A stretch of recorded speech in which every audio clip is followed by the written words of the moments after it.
walking through the tunnel and it's danger. No lights, the dark entertainer. Clouds then puff, dissipate in the laser. We can glow sparks, enough art to blaze ya. Listen up, walking through the tunnel and it's danger. No lights, the dark entertainer. Clouds then puff, dissipate in the laser. We can glow sparks, enough art to blaze ya. Listen up. Yeah, from the cradle to the urn. They tried to tell me exercise, but patience wait my turn. Fingers turn when these pagans finna learn. What adjourn. Paradigm shift, but people back to watch it burn. Man, a renegade. Vagrant to the core. Pollution at its peak. Watch as nature settle scores. Extinction level 20. Fuck a penny for your thoughts. For the many, not the few. 4% a thing of law.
Keep it connected, the only one that they need. They should keep on protected. They try to shut us down, but we keeping it stepping. Only the truest survive, only fighters record. I resonate deep in the roots under the surface. Imperfect seeking perfection in the dark and the night. I reign in your deepest nucleus, burning with purpose. Giving breath to your lungs, I'm guiding the light.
Welcome to your new sanctuary.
your fucking life.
Watch out, they are coming to fight you. Warning, your mind nemesis. Warning, your mind nemesis. Warning, your mind nemesis. Warning, your mind nemesis. Nemesis, nemesis, nemesis, nemesis.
I'll take the blame.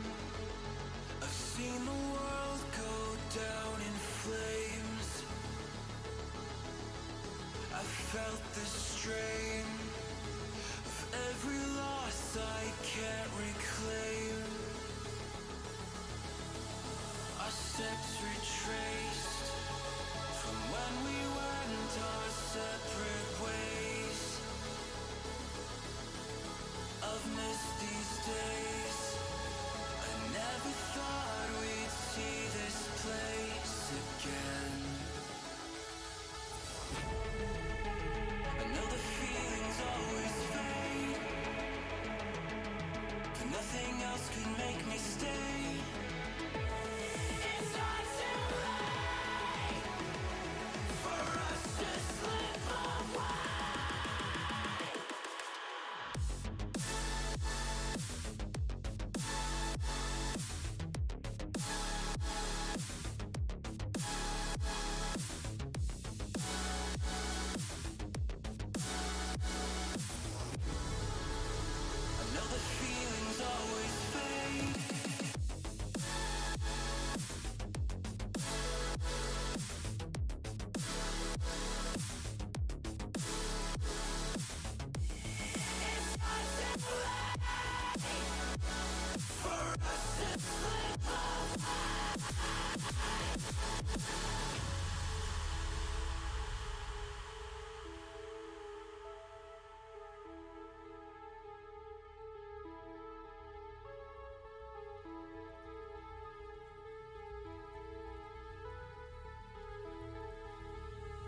I've walked this road, the one foretold would lead us home. Our fate's unknown, but time will mend our broken bones. I've held the weight of all these years spent in decay. These times are strange.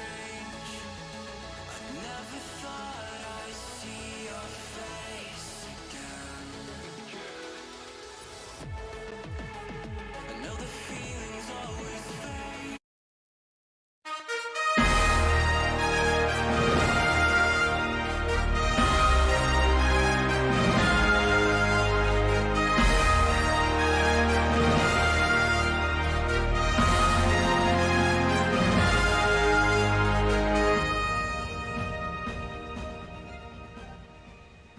Good evening and welcome to tonight's Boise State Esports broadcast. I'm your host, Jacob Jem Palmer, and we're coming to you from the Game Pants Esports Arena in downtown Boise, Idaho. Tonight you're watching our coverage of the Missouri High School Esports League in Overwatch. As I said before, my name's Jem, and joining me to help call the action will be Artie Nerdy Rain.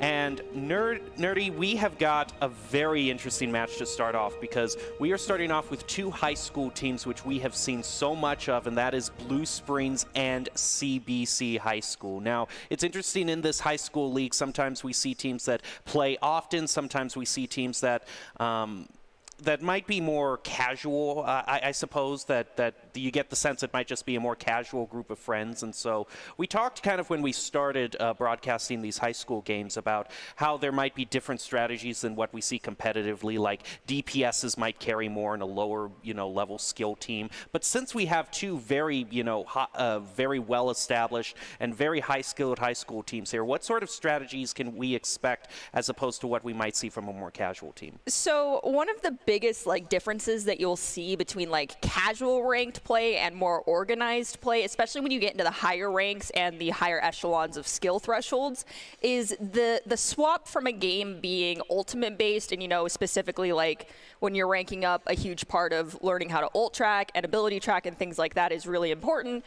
But using ults and countering ults is kind of the basic level of understanding how to play Overwatch. What it really comes down to in the upper echelon level of gameplay is it's an ability-based game, and it means, calling abilities and identifying what it means when those abilities are used. And this is something that even the Boise State team themselves has to discuss on a regular basis, because you have to continually remind yourself, what do these call-outs mean to me as this player and as this part of this composition? What do I have to do next? And so it goes from being comp and ultimate based to being a game of ability based and how to use those abilities. Well, the event tonight, which is going to test this team's skill in that regard, is the Missouri High School Esports Association Spring Overwatch Championship. It's 14 schools in an 8-week season. All teams will be seeded in the playoffs, which will happen over a period of 4 weeks in April.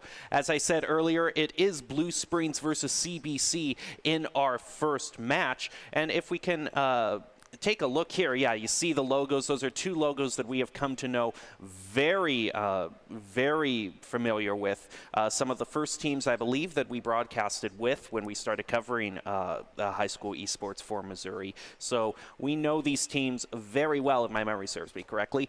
And Doc's keys to the game for herding cats, which I know Nerdy appreciates very well, is going to be minimize distractions, turn away from screens, proximity, and give them something to chew. Doc's keys to the game, which Nerdy is very much appreciating right now, is brought to you by Count Identity Trust Global Network, delivering real-time fraud protection, account protection, and enabling personalized customer experiences for more than 9,000 leading brands and payment providers. Quick and accurate identity trust decisions deliver safe payment, account creation, and login events while reducing digital fraud, chargebacks, false positives, and manual reviews. You can find out more at count.com. So, okay, we got to know what's What was so groundbreaking about those keys to the game? Well, okay. So I know it was made as a joke by Dog because this was brought up in their conversation, but I recently adopted a cat named Schrodinger from Pleb and Narbles, 2 of our Boise State esports Overwatch players, and so the fact that I got a Doc's keys about cats just made my day. Well, it looks like we are going to be starting right off on Busan. It's a map that we've been quite familiar with seeing in the first map position. Yeah, Busan is a love-hate relationship. I feel like for most people, 2CP is kind of a comfort pit. Well, not 2CP, sorry. King of the Hill is a comfort map for anybody, but it really comes down to a lot of counterplay and also knowing when you need to give up a fight, because this is a type of map that is 4 fights and that's it. Well, in terms of giving up a fight, Blue Springs, if things continue to not go their way, might have to reset here, as Blaze is going to be the first one eliminated. Now Beef also finds himself eliminated. Noodles answers that back by getting a pick on to Exclusivity there, but it still might have to be a soft reset for them here. It's really interesting looking at these 2 comps. They're actually comps that we're very familiar with here from Boise State. You've got the Spam comp that has an Echo with a Mercy that's ball-centric. It's very divey, and it requires a lot of disruption play, whereas CBC's playing the wall and ball comp that we see here with the Reaper, May, and a Lucio to speed around your Reinhardt, and that involves playing together. So these 2 comps actually do counter one another. It just comes down to actually playing into your comp. Well, we are going to see Bob come out onto the playfield, as well as a Lucio beat that was just used. A minefield is also going to be out there, dropped by Bread, although nothing really coming from that minefield quite yet. Exclusivity taking a bit of damage, almost taken out. Redcon is going to be using the Nano Boost, and Ice-T is going to find himself being the first one eliminated, although Beef answers that back by taking out Star Warrior. And Noodles is eliminated by Fitch, who is actually going to pick up 3 of his own. He's going to pick up a double and then do a boop onto Blaze 22. And that might keep CBC's chances alive here on the point. Is going to keep them, keep the point from being taken from them. Unfortunately for the side of Blue Springs, CBC has we've got the Lucio here for CBC that helped them speed to point and get there sooner. And since the way their comp works is to be together and fight together, Blue Springs literally has to come to them on the point, and that is exactly what CBC wants them to do. So their surround and conquer comp will work, but they have to get an initial target and take care of that target on their engage, otherwise they won't be able to break up this point. The Mercy's going to use her Valk as well as the minefield coming out, and all that damage from Blaze is going to be taking out Star Warrior. We do hear a copy being used as well as the Gravitic Flux. It looks like Blaze is going to be copying the Reaper as the Gravitic Flux does take out Eclipse. Nade and Kale are going to be the next ones taken out. Blaze is almost there with the Death Blossom. Might be just a little too late, though. It's not really going to need it, as the point is already taken, and Blue Springs can start counting up themselves. That took a lot of Blue Springs ultimates, though. They don't have Valkyrie, they'll not have Landmines, nor Graphitic Flux, or Copy. They'll have Bob, and they'll be pretty close to a Nano. However, for CVC, their retake opportunity here with the amount of ultimates they have, which is nearly 5 of them, is a lot higher. So he who ults first is going to win this fight, and for the side of Blue Springs, it needs to be their Ashe. Well, the Ashe does get the ultimate available, but is going to be taking out Eclipse before that ultimate is used. Still no one pressing their ultimates. Now the Death Blossom is going to take out 2 from Nate, and that's going to put Blue Springs at a definite disadvantage. Now Noodles and Blaze 22 still answer that back and even it up for both teams now, as both teams still haven't really been that willing to use their ultimates now, and they're going to reset to go for another time. For the Lucio here for CBC, I understand hanging on to Sound Barrier for fear of Beefarts having Graphitic Flux, but knowing that Beefarts had just previously used it, they could have used Sound Barrier to go in and be aggressive on that last engage and probably could have won the point. However, now he does have to hang on to that ultimate and wait for the Graphitic Flux to come out. As we do hear a grab get popped, though, by Eclipse. Yeah, the grab as well as Bob, and the Lucio beat is going to be used as well as the Copy and Minefield. All of the ultimates are being used, and right now the eliminations are going in favor of Blue Springs as Copy is used onto the Reinhardt. Redcon and Brett are each going to get elimination of themselves. And this copy, I think, just like last time, you're not going to be fully used. It's just going to be used kind of as a solo on the Baptiste, who tries to put down the Immortality Field to survive a few more seconds. But by this time, Blue Springs has already taken the point, so now it's just going to be a measure of trying to get to the point and touching it. As the Amplification Matrix is also used by CBC, they have managed to touch the point and are going to take this into overtime. Star Warrior takes a lot of damage from Blaze and is going to be eliminated. Kind of Clips answer that back by taking out Blaze, who is going to be rezzed by the Mercy, so that DPS is still going to be there for Blue Springs as Nade gets rid of Noodles, and it looks like they're actually just going to not touch the point, and the overtime counter ran out, allowing Blue Springs to take it. That was a fantastic first map, well, first round of this first map for both sides. For CBC, honestly, it's just going to come down to your ultimate usage and not being so hesitant with it, because like I said earlier, this is an ability-based game now at this point, not so much ultimate play. Yes, countering ults and tracking ults is important, but you don't need to be so hesitant to hit Q in every situation that we have seen these players hesitant to do so. Like I said, you can use beat to be aggressive. You don't always have to use it to be defensive, and that is something that, you know, it takes a lot for a very heavy support player to stop trying to just support their team and encouraging them to actually use their abilities to be aggressive, especially when it's one of your own as a support. As we head into this this map, it's going to be a lot more high ground for both teams available to them. And as we come onto these maps with more high ground, I have to wonder if we will see a Widow pick being used by either of these teams. We know the players are skilled enough to be very effective with the Widow, so we're gonna it'll be interesting to see how many heads are clicked today. But for now, though, either team is going to be pulling that out, as CBC is going to be the first ones to make it to the point. As the point now unlocks, Noodle is going to be the first one to pick up an elimination onto KO, followed by Nade, and then to Exclusivity. And as those three are taken out, the Reinhardt is going to find himself in a very sticky situation from the front and back, going to be taken out there, forcing CBC to reset despite being the first ones. They were first on point, which for their comp was basically, at that time they've changed things, was the plan to fight and die on point. But the issue was that they were peeking, and they were peeking different corners around their Reinhardt, and they weren't focusing on one target and putting damage out in one location to prevent the ability to be pinched off like they just were. Now CBC looks like they're going to be rotating for a different route here. Definitely Noodles is wise. Their plan is going to start peppering them with some shots up from the second level there. As the minefield is also used, Nantinate does go on to Bread. But Bread is going to pick up two of his own, taking out.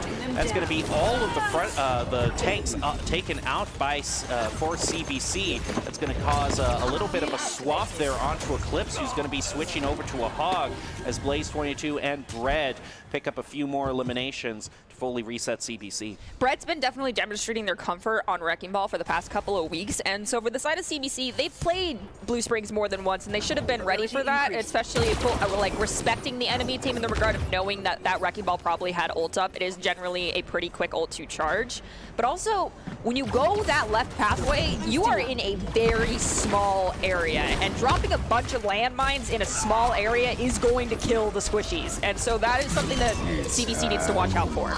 Well, High Noon is going to be the first elimination of this engagement, taking out Fitch, as well as Star Warrior being taken out by Beef. CBC yet again at a disadvantage as the Antinate goes on to Eclipse, is going to find himself finished off by Noodles there. And now CBC, they might not even have time for a full reset here.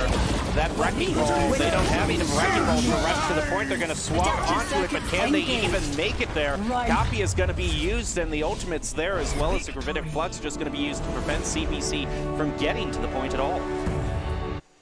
King of the Hill is just one of those maps.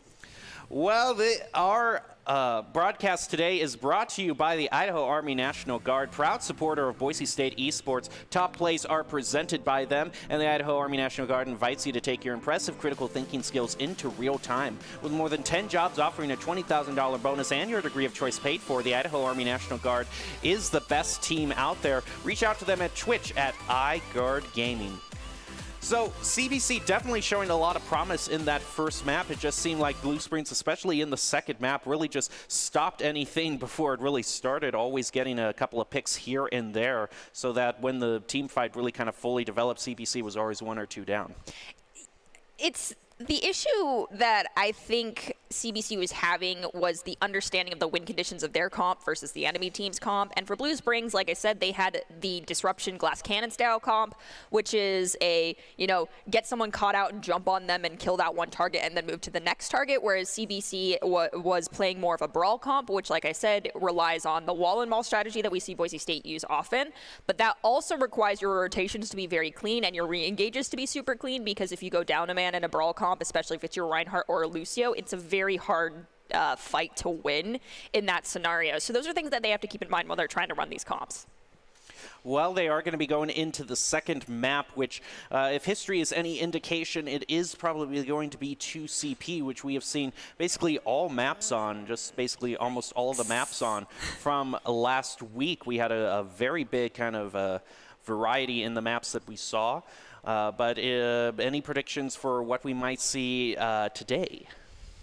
Unfortunately, I hate to say it, but it's probably going to be Temple of Anubis. Well, we're gonna see. We're gonna find out shortly. But you are watching this Missouri High School Esports Association matchup in their spring Overwatch tournament of CBC versus Blue Springs, two teams that we are very familiar with so far in our broadcast. Now we are going to see, I do hear the ambience for the next map being brought in. It's going to be Hanamura. All right, and I don't see anyone doing the Bastion, but I do see a Symmetra. And CBC, I do believe, CBC will be attacking first. So Symmetra TP, no Maywall intention here, so it's going to be interesting placement. They might be going for the right side as opposed to just going straight to point because they do have that Reaper, but we'll have to see.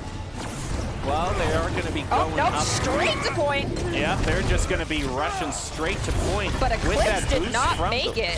From the Lucio, but yeah, Eclipse taking a huge amount of damage there. Is going to be taken out by Blaze. But they did manage to get one tick on the point, so at least for push-wise. Yeah, they got the Ana too. So their push there goes Blaze, there goes B-Farts. And Mercy. So there they basically got it right there, and a shot right there right onto Noodles is going to finish that out, as I believe it was Bread who was also taken out there. Actually, no, Bread is rolls still away. alive. Yeah, Bread rolls away. No, Bread commits suicide. Yeah, now there goes you go. off the edge. Okay. At least you get insta spawn on 2CP, so Bread will be back as soon as we see CBC make it. He's already actually respawned. He's waiting in the stereotypical above the mid-entrance point before they figure out the rotations of the team.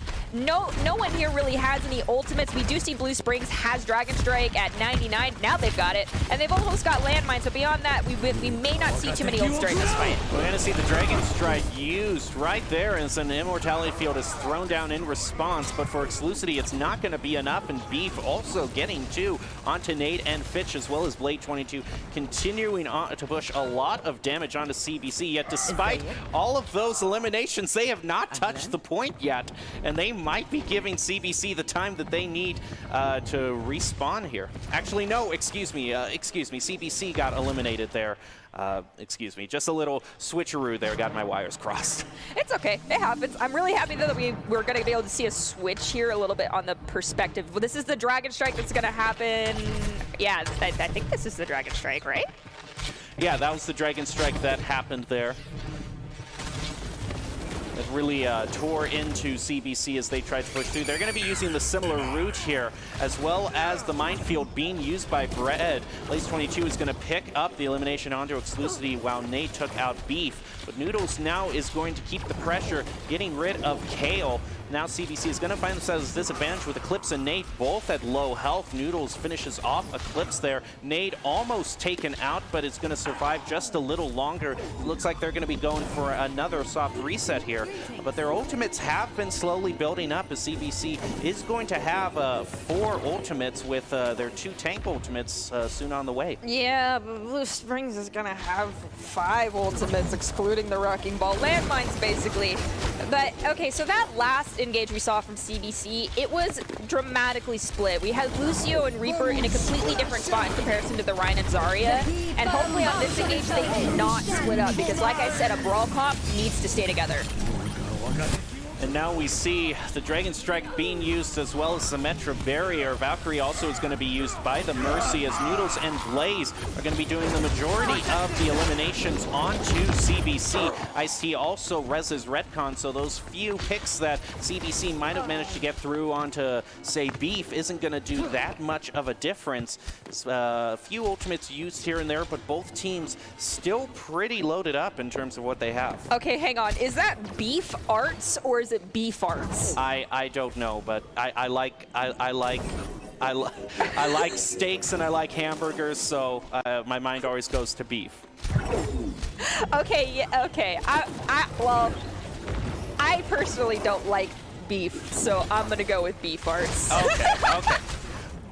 Whatever works out in this particular case, and CBC is going to try to make this push work here as the Nano Boost and the Minefield are used. It's going to be plopped right onto that upper level as Noodles does manage to take out both DPSs for CBC.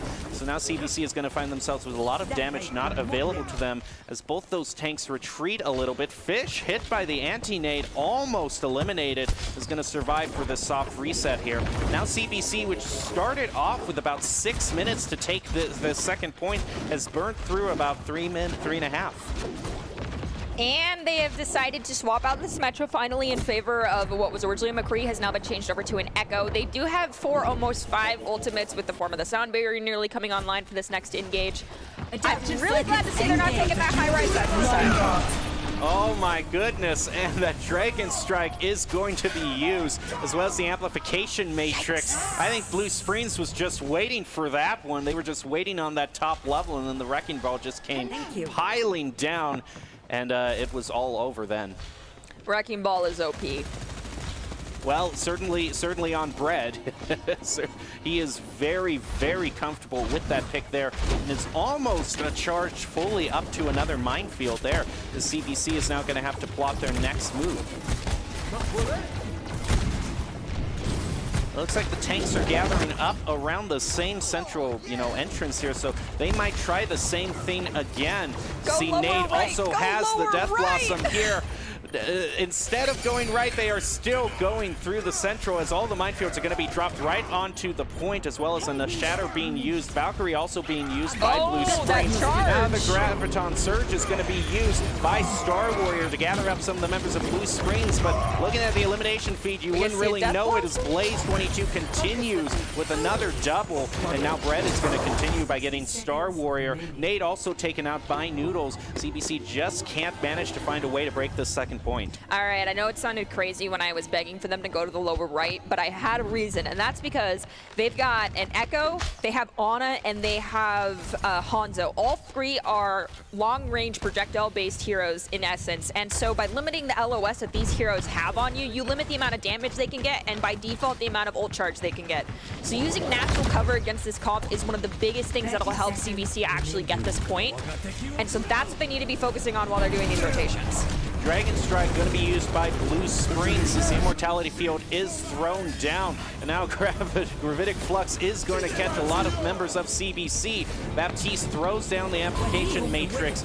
Beefhearts is going to be trying to focus down some of the members. Nade does the Death Blossom and takes out 2 members of Blue Springs. That just might be what they needed, as Beefhearts is going to be mowed down by Exclusivity. That is going to be just enough for CBC to take the point with 0 seconds left on the clock. But Red is going to try to drag this out as much as he can on the Wrecking Ball, dropping a bunch of those minefields, which is going to create a very sticky situation for CBC, although most all the mines have been taken out by now. A great Shatter is going to be going on to Blue Springs, allowing their tanks to be taken out. And the only elimination Bread was really able to get of that minefield was onto Eclipse, as Blue Springs is just staggering in now. We did see the Mercy also taken out by the Echo. Lucio tries to rush onto the point, but it's not going to be enough, and CBC, with 0 time left, manages to take the second point.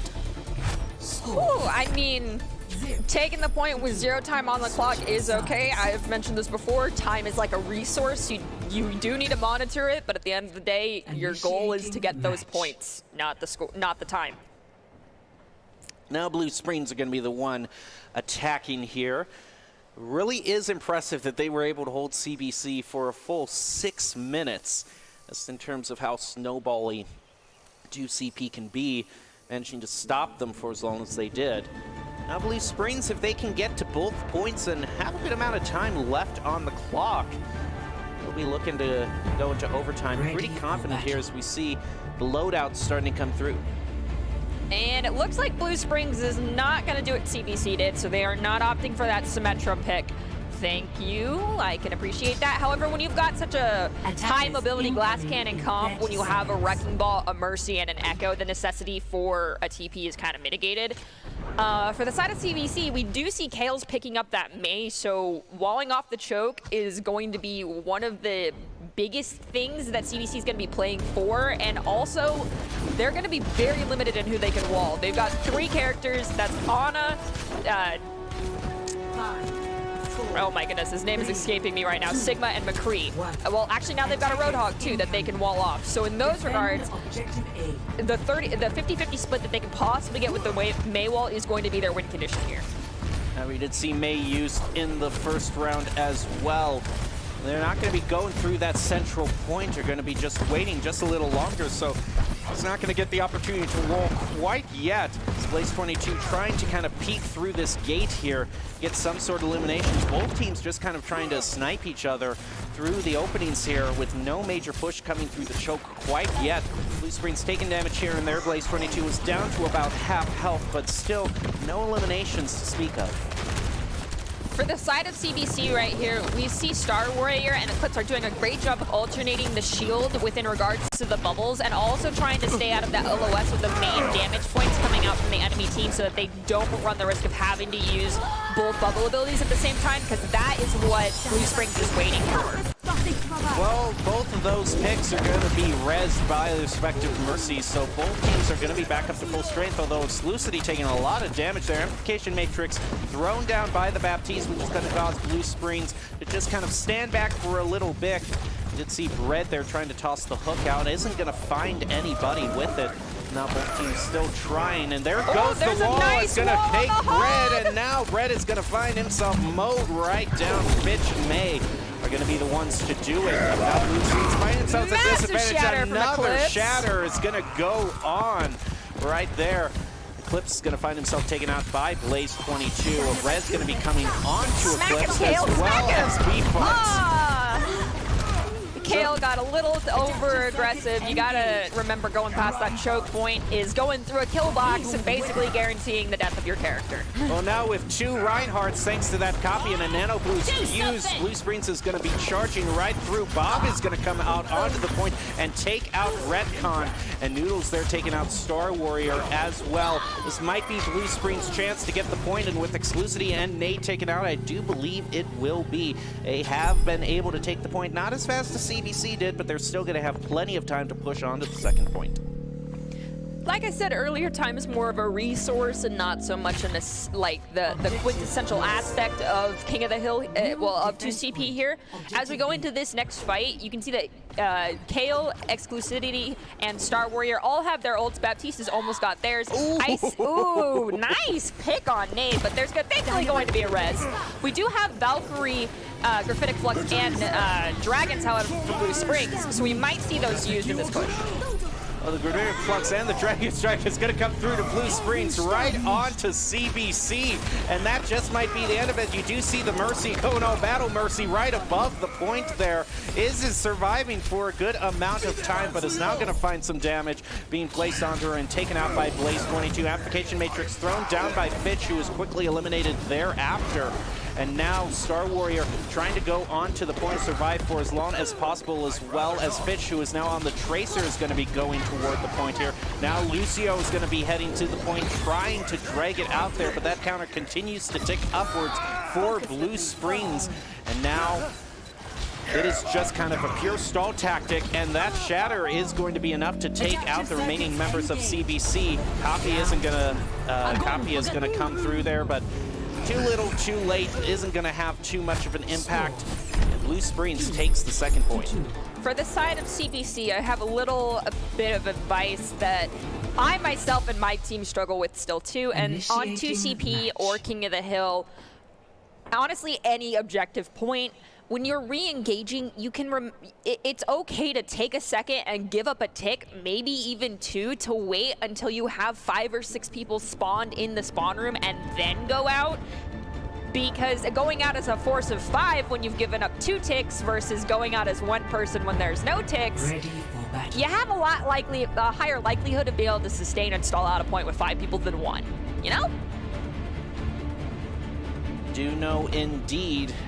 I was just paying attention. I have to admit, I was just a little bit distracted, Nerdy, with this beautiful camera work. It's okay. I enjoy looking at this downtown camera work, too. I mean, I'm not going to lie. These maps are actually really beautiful, especially for the amount of detail for the stuff they put outside of the area of play. Like, Blizzard does a decent job of making things look pretty for us. It's just you wouldn't know it because it's 2CP. And you're spending all your time regretting that it's 2CP. Just grumbling and wanting to get off the map. All right, it does look like we are going to be seeing a Sombra being brought out by Blaze22. Oh, nicely done, Blaze. Although we have to see whether that is going to lead to any big EMPs or whether it might be more of a scouting thing right now. It looks like Blaze is going to be sticking onto the Sombra right now. Blue Springs now only needs to get 1 tick on that point since they managed. And there goes a hook right onto the Sick there, which is immediately going to have the Zarya bubble put onto him. And Beefheart's taking a whole bunch of damage, but is still going to push through the point as Eclipse was eliminated there, followed by KO. Red is going to be rezzed by Ice-T, and that might just be it. CBC trying to stall it out there. Now Exclusivity taken out, and that's going to be it. Yeah, Sombra's an insanely powerful hero when used in the right circumstances, and I'm not going to lie, for the side of Blue Springs, they did not want a dragged-out .1 fight like they did in the beginning. They took it slowly on their first push and did a great job. However, 90 seconds left on the clock when they were attacking that first point was a little, I don't know, probably heart palpitation inducing for them, so not shocked they went with the Sombra. You can score pro advice at esportstower.com and improve your game sense, improve your team play, and improve your performance under pressure. You'll get matched with great players and professional coaches to help you rank up. esportstower.com.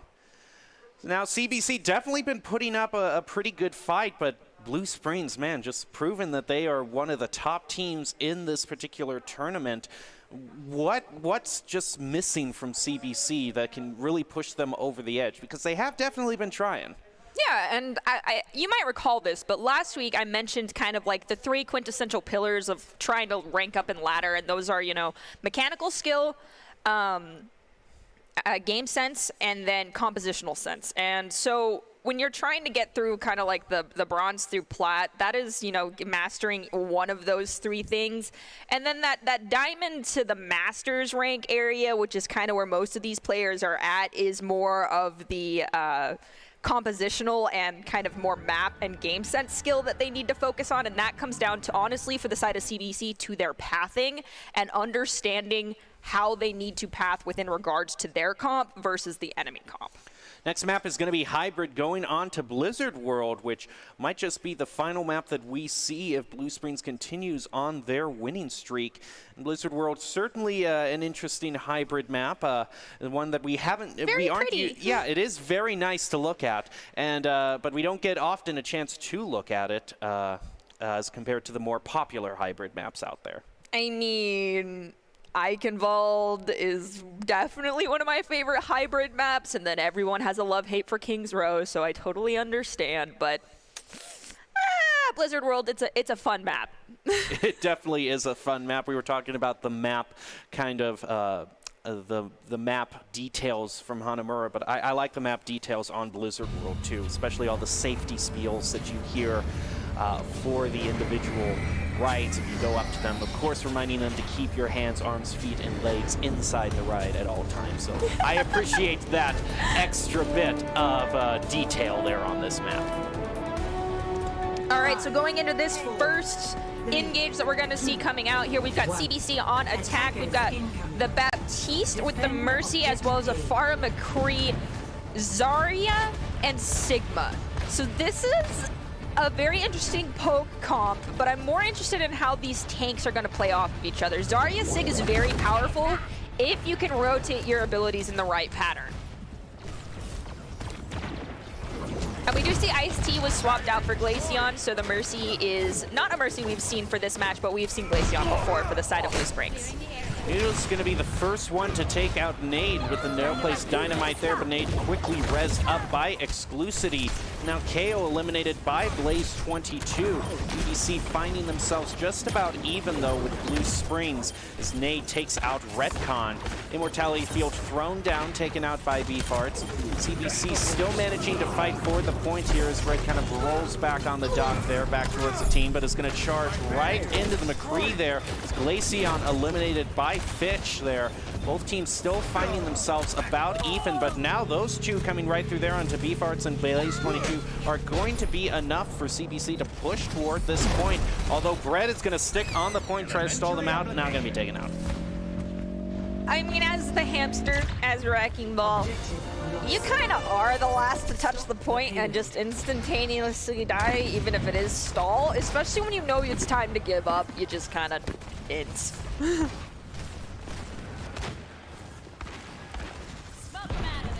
Alrighty, moving on to the second point of this map here, taking a quick look at the ultimates. Exclusivity and Fitch are going to have both of their ultimates available, and Brett also has their ultimate, which is going to be used immediately. Going to be taking out JD, and with some help from Blaze, it's going to be also taking out Nate, putting CBC at the disadvantage here, although they're still going to try to touch that point. Now as Blue Springs goes up to this choke point here, it's going to be continuing to push CBC back by taking out Kale, putting more of a stagger onto them. For Blue Springs right now, they're going to have a little bit of a hard time pushing for CBC. They're going to have hard times pushing if Blue Springs keeps this high ground over here on the left with that Ashe, because it's going to limit how much Kale and Mercy can really do right now, so they need to push this Ashe off high ground. She's getting way too much stake and value. That bar is not even on this side of the map, and she just was digging her head. Knock that Ashe down. Please, don't leave her up there. She's cherry-picking your back line. Yeah, it's going to continue to cherry-pick by taking out Nate there at Ashe is a definite problem there. She's going to be dropping down to the walkway here to regroup, but might just still be doing it to heal. There goes, uses the coach gun back up to the top there. So I'm going to be interested to see how CBC deals with this. You have a Pharah that has the ability to boop someone. Just go throw a rocket in her face and it'll boop her. See, that's all you have to do is give her a little bit of attention and they'll leave. And it works. Look, they're rounding the corner. They are rounding the corner indeed there, and also using a Deadeye, which is going to take out Exclusivity and put CBC at a little bit of a disadvantage here, especially since that res is not going to be available to them anymore. There's going to be no way to reverse that barrage that comes through onto Blue Springs, though, which is a great way to fight back for CBC, although slightly afterwards the Pharah does go off the edge of the point, so CBC still managing to make progress here with their payload now, almost to the checkpoint, as the mines are going to be thrown out over the payload, as well as Bob. Blue Springs managing to stop them right before that checkpoint with Bob and the mines taken out. At least 3 members of CBC. That's going to be just a little bit more wait time before that first checkpoint is gotten. All right, so we've seen this happen a couple of times thus far, but we're seeing these Mercies die very early pre-fight or at the beginning of a fight. Now, it's not as much of a concern to lose your Mercy versus your Baptiste, because even though Mercy's a support, the fun fact of her is she's not really there to provide as much heals as most people like to think. She's there to provide damage. So losing Mercy, not so bad, but these Mercies I'm noticing are focusing on healing so often that they aren't blue beaming their teammates to up that damage. Even if it's just a little bit, it can help win these fights so much faster. Now Brett's going to be slamming right down into CBC here, who hasn't managed to make their way to the payload at all. They're still finding themselves caught up in this choke point here. And I have to wonder, yeah, the Ashe, it looked like she's just back on top of the turret there. All right, CBC, just go left. Go left into the little corridor. The Wrecking Ball swings through there. You concuss him, and you just wreck him. Just go all the way left into a tiny space. They are going left here, but are going to find themselves met with Red, who throws down those minefields, managing to take out Kale. JD down low on health, almost eliminated, is healed up right now. They find themselves all bumped up. They're almost booped off the edge by that Wrecking Ball. We also see the Gravitic Flux and Amplification Matrix used as well. Beefart's taken out by Fitch there. And now Bob is going to be joining the fight as well. I'm not sure if that Bob was completely necessary for the side of Blue Springs, but it works. All right, CBC now is going to be pushing toward that checkpoint yet again, but Blue Springs managed to hold them the last time. There's about 40 seconds left on the clock. Blue Springs maintaining the high ground here as Exclusivity pops the Valkyrie. Both AFCs are going to pop the Valkyrie, actually, and a Nano Boost is going to be used. The High Noon's going to get popped, but not pick up anybody as it's triggered immediately. Yeah, it is immediately used. There goes the minefield from Red there, but Kale's going to be the one to get the double here. The rest is going to come out through from Glaceon onto Blaze 22. Blue Springs still, though, find themselves at the slight disadvantage as Eclipse takes out Glaceon, then Noodles. That Graviton Surge really coming in handy there for CBC, who does manage to get to the checkpoint. Now they're going to have 1 minute 30 seconds to get to this final one. Hold up. We've got Beefarts locked in on this Diva. I'm wondering if this was just for trying to re-engage or if they're actually going to stick with this Diva pick. We'll have to see. Yeah, very interesting to see. Will they be sticking on to that Diva there? The Diva pick does make sense in regards to taking care of the high ground and ensuring that McCree can't get a lot of value, but Eclipse is high charge and melting that mech. So something needs to be done about Eclipse, otherwise that Diva's not going to get a lot of value here for this fight, and therefore is not going to be able to block that McCree when the time comes. And there goes the Amplification Matrix down on the field, used by Fitch there. CBC going to be getting a little bit of extra damage there as Red just goes charging through it and into the members of CBC. Sleep Dart is going to be going on to JD. Bob used there by the Ash there. Redcon taken out by Eclipse, and Kale is going to be following that up by taking Red out as well. Now Blaze 22 goes down, and this is going to be the push here for CBC to get to this final point as Glaceon is trying to be focused down here by the Zarya. Is going to be eliminated by Fitch. Nate taking out Noodles, and the Flux is going to be taking out B-Parts as well. Bob also eliminated. So now there's still one contesting on the point there, and now the minefield is also going to be pushed out. You also have a Deadeye here, which might be used by Nate, but Nate is going to be hit by the Sleep Dart. Sticky Bomb also used as well, or is available right now. Here comes the Deadeye. I don't know. No, okay, it's not gonna do anything, but I would have been thrilled if it had changed it at the last moment. And at the last moment, Blue Springs might be fighting back to keep this point from being taken. We're seeing a lot of hot swaps coming out right now from CBC to try and get touch on the payload, and they don't manage to get it all the way, unfortunately. Score 0-2. Switching sides. All right, now it's time to switch sides, and that leaves it wide open here for Blue Springs to take the victory and the overall match if they can get just a little bit ahead of where CBC was, which is basically to the final point. All right, so from Blue Springs, though, we've perpetually seen this spread out glass cannon surround and conquer style of comp with this Wrecking Ball Mercy combo and the Baptiste, sometimes an Ana. That is a great comp for attack here on first point, for maintaining payload momentum on the second point, but when you get inside, that comp may not play into their favor because of the lack of ground space, the amount of verticality space that the defending team will have, and the lack of ability to surround and conquer due to the lack of off angles that are easy to get to from the attacking side. So, for the side of Blue Springs, if they stick with this Wrecking Ball Sigma comp inside, they may not be able to push their payload nearly as far as we did see CBC do. Still a few choices to come through here for Blue Springs. Genji is going to be picked up by Blaze 22, and Noodles is also going to be choosing the Echo. We do have retcon on that Ana, so I'm assuming Blue Springs is going with the win condition of that Genji blade. However, Mercy Valkyrie charges very quickly. That, in conjunction with an Inmore, will easily counter that so long as Fish and Exclusivity work together and call that. Well, Bread is still going to be on this wrecking ball. It's immediately going to charge no. up to the second level there. Nate trying to get some sort of flank there onto Blue Springs, but is going to be found out. He's going to be running now, just trying to survive here.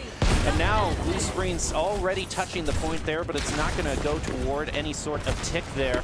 They just have to kind of keep in mind where Bread is at all times here, because he's just going to be coming up right ahead. He just goes all over the place wherever he wants to. I mean, that's how wrecking balls are, right? You just kind of roll in, hit your E, shoot a little, and roll out. It's definitely showing to be quite the comfort pick here, although taking a lot of bit of damage there is going to be healing up now. Noodles is going to be the first one taken out by Eclipse. Okay, also pushing some damage onto the Sigma here. We also see the Nano Boost now used from Blue Springs. Blaze 22 and Glaceon get, as Blaze 22 takes the elimination onto Nade there. And now Blue Springs is going to be using that to push forward through to the point. Application Matrix thrown down there, trying to take them out, but it's not going to be enough as the minefield is also thrown up. That Mercy is going to find herself a little bit alone there, back with that Tracer. Soon chased down by Bread, though, and is going to be taken out there. You cannot escape from him, and that's going to be the first point taken from Blue Springs. I'm not going to lie, on that push, I did not think Blue Springs was going to get it because of the lack of natural cover usage that they were from their own team. They took a lot of damage very early on. They don't have supports that are meant to sustain a team that's getting poked down. And so I am genuinely surprised. Well done, Blue Springs. Blue Springs now continuing to push. CBC's Mercy is going to res the Ashe there. And Noodles taking out one member of, looks like took out Fitch there for CBC, who is going to have a lot of ultimates now, though. They are going to have 4 ultimates available to them. But I've got to say, with the way Bread plays, his minefield does charge up pretty darn fast. It's one of those things that just kind of ends up like it's almost a cooldown depending on who's using it. Bread has their landmines on a cooldown. It's not. Yeah, it just basically he jumped from like I just saw it jump from like 61% up into the 80s. So it's going to be available there, as well as this Gravitic Flux, which is used there. Core CBC can really use their ultimates right now. And Bread is going to pick up a double onto Lucy and JD. Beefarts continuing the stream, putting it onto Nade, and some help from Redcon also taking out Eclipse. As they get to the second checkpoint, is going to have over 5 minutes to get past where CBC was and win this match. All right, CBC, don't stagger. Please don't stagger. As I can see little red outlines of them all spread out right now, running back towards their spawn, kind of. Yeah, they are. It did look to me too like they are a little bit staggered out. That's really the last thing that we really want to break down at this point here. Is don't get too panicked and start rushing in one by one. There goes Application Matrix as well as Bob, and that's going to put a lot of damage onto Redcon and Beefarts, which are taken out. And the rest of the members of Blue Springs retreat as fast as they can, with that Mercy taking a lot of damage, but now is going to be heating up. Is going to be doing a little bit of a reset for Blue Springs, which is ready to push again. I really wish that we saw a little bit more of that Matrix being used by Nade right there on the side of CBC. Matrix is like a charging ultimate to charge your other teammates' ults, and so you got to make sure all of your teammates can utilize it. Oh, it looked like Blaze 22 was powered up with a Nano Blade there, but was caught up in that Gravitic Flux, so no damage to come from those two ultimates used together. Instead, Blue Springs stopped right in their tracks, having to reset again. And we do see Bread once again has landmines. We've got the copy online as well. Glaceon is very close to their Valkyrie.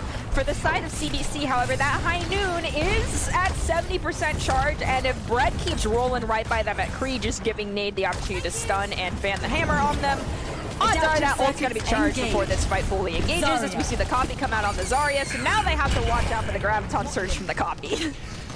And Bread using his de facto cooldown by placing those minefields down near the payload. Nade is going to be eliminated by Blaze 22, as Graviton Surge is also used to bunch up members like Eclipse. And the Valkyrie is popped by Blue Springs, as well as the Amplification Matrix by Fitch, but that was a little bit too late.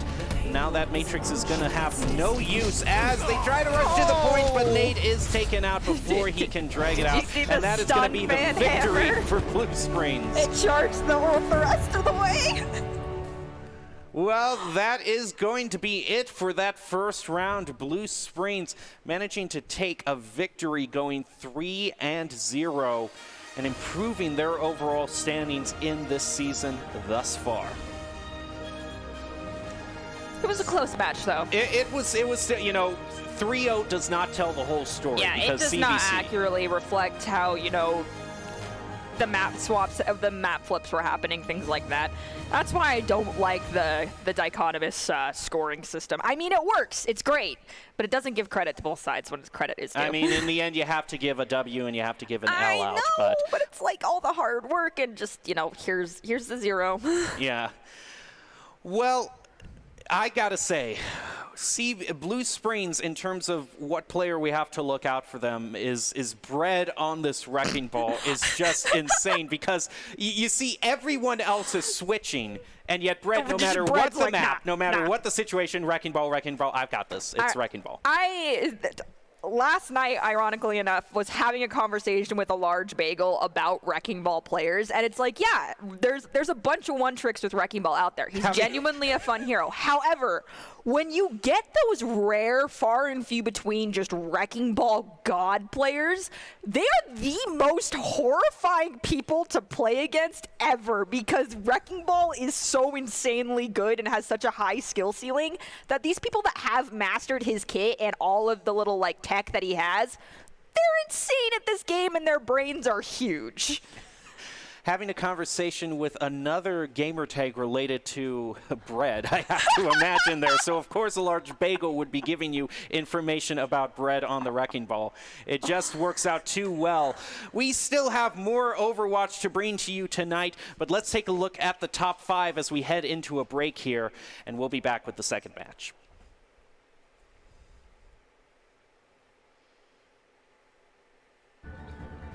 Matchup in their spring Overwatch tournament of CBC versus Blue Springs, two teams that we are very familiar. 4, almost 5 ultimates with the Form of the Sound Barrier nearly coming online for this next engage. I'm really glad to see they're not taking that high rise this time. Oh my goodness, and that Dragon Strike is going to be used, as well as the Amplification Matrix. I think Blue Springs was just waiting for that one. They were just waiting on that top level. And then At 99, now they've got it. And they've almost got landmines, so beyond that, we may not see too many ults during this fight. We're going to see the Dragon Strike used right there as an Immortality Field is thrown down in response, but for Exclusivity, it's not going to be enough, and Beef also getting 2 onto Nate and Fitch, as well as Blade 22, continuing on to push a lot of damage. More scouting thing right now. It looks like Blaze is going to be sticking onto the Sombra right now. Blue Springs now only needs to get 1 tick on that point since they managed. And there goes a hook right onto the Sick there, which is immediately going to have the Zarya bubble put onto him. And Beefheart's taking a whole bunch of damage, but is still going to push through the point as Eclipse was eliminated. Push through to the point. Application Matrix thrown down there, trying to take them out, but it's not going to be enough as the minefield is also thrown up. That Mercy is going to find herself a little bit alone there, back with that Tracer. Soon chased down by Bread, though, and it is going to be taken out there. You cannot escape from him, and that's going to be the first point taken from Blue Springs. Corner!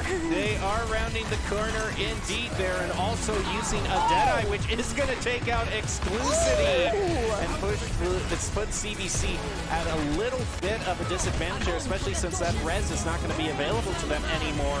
There's going to be no way to reverse that barrage that comes through on.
NationalGuard.com to begin your guard adventure.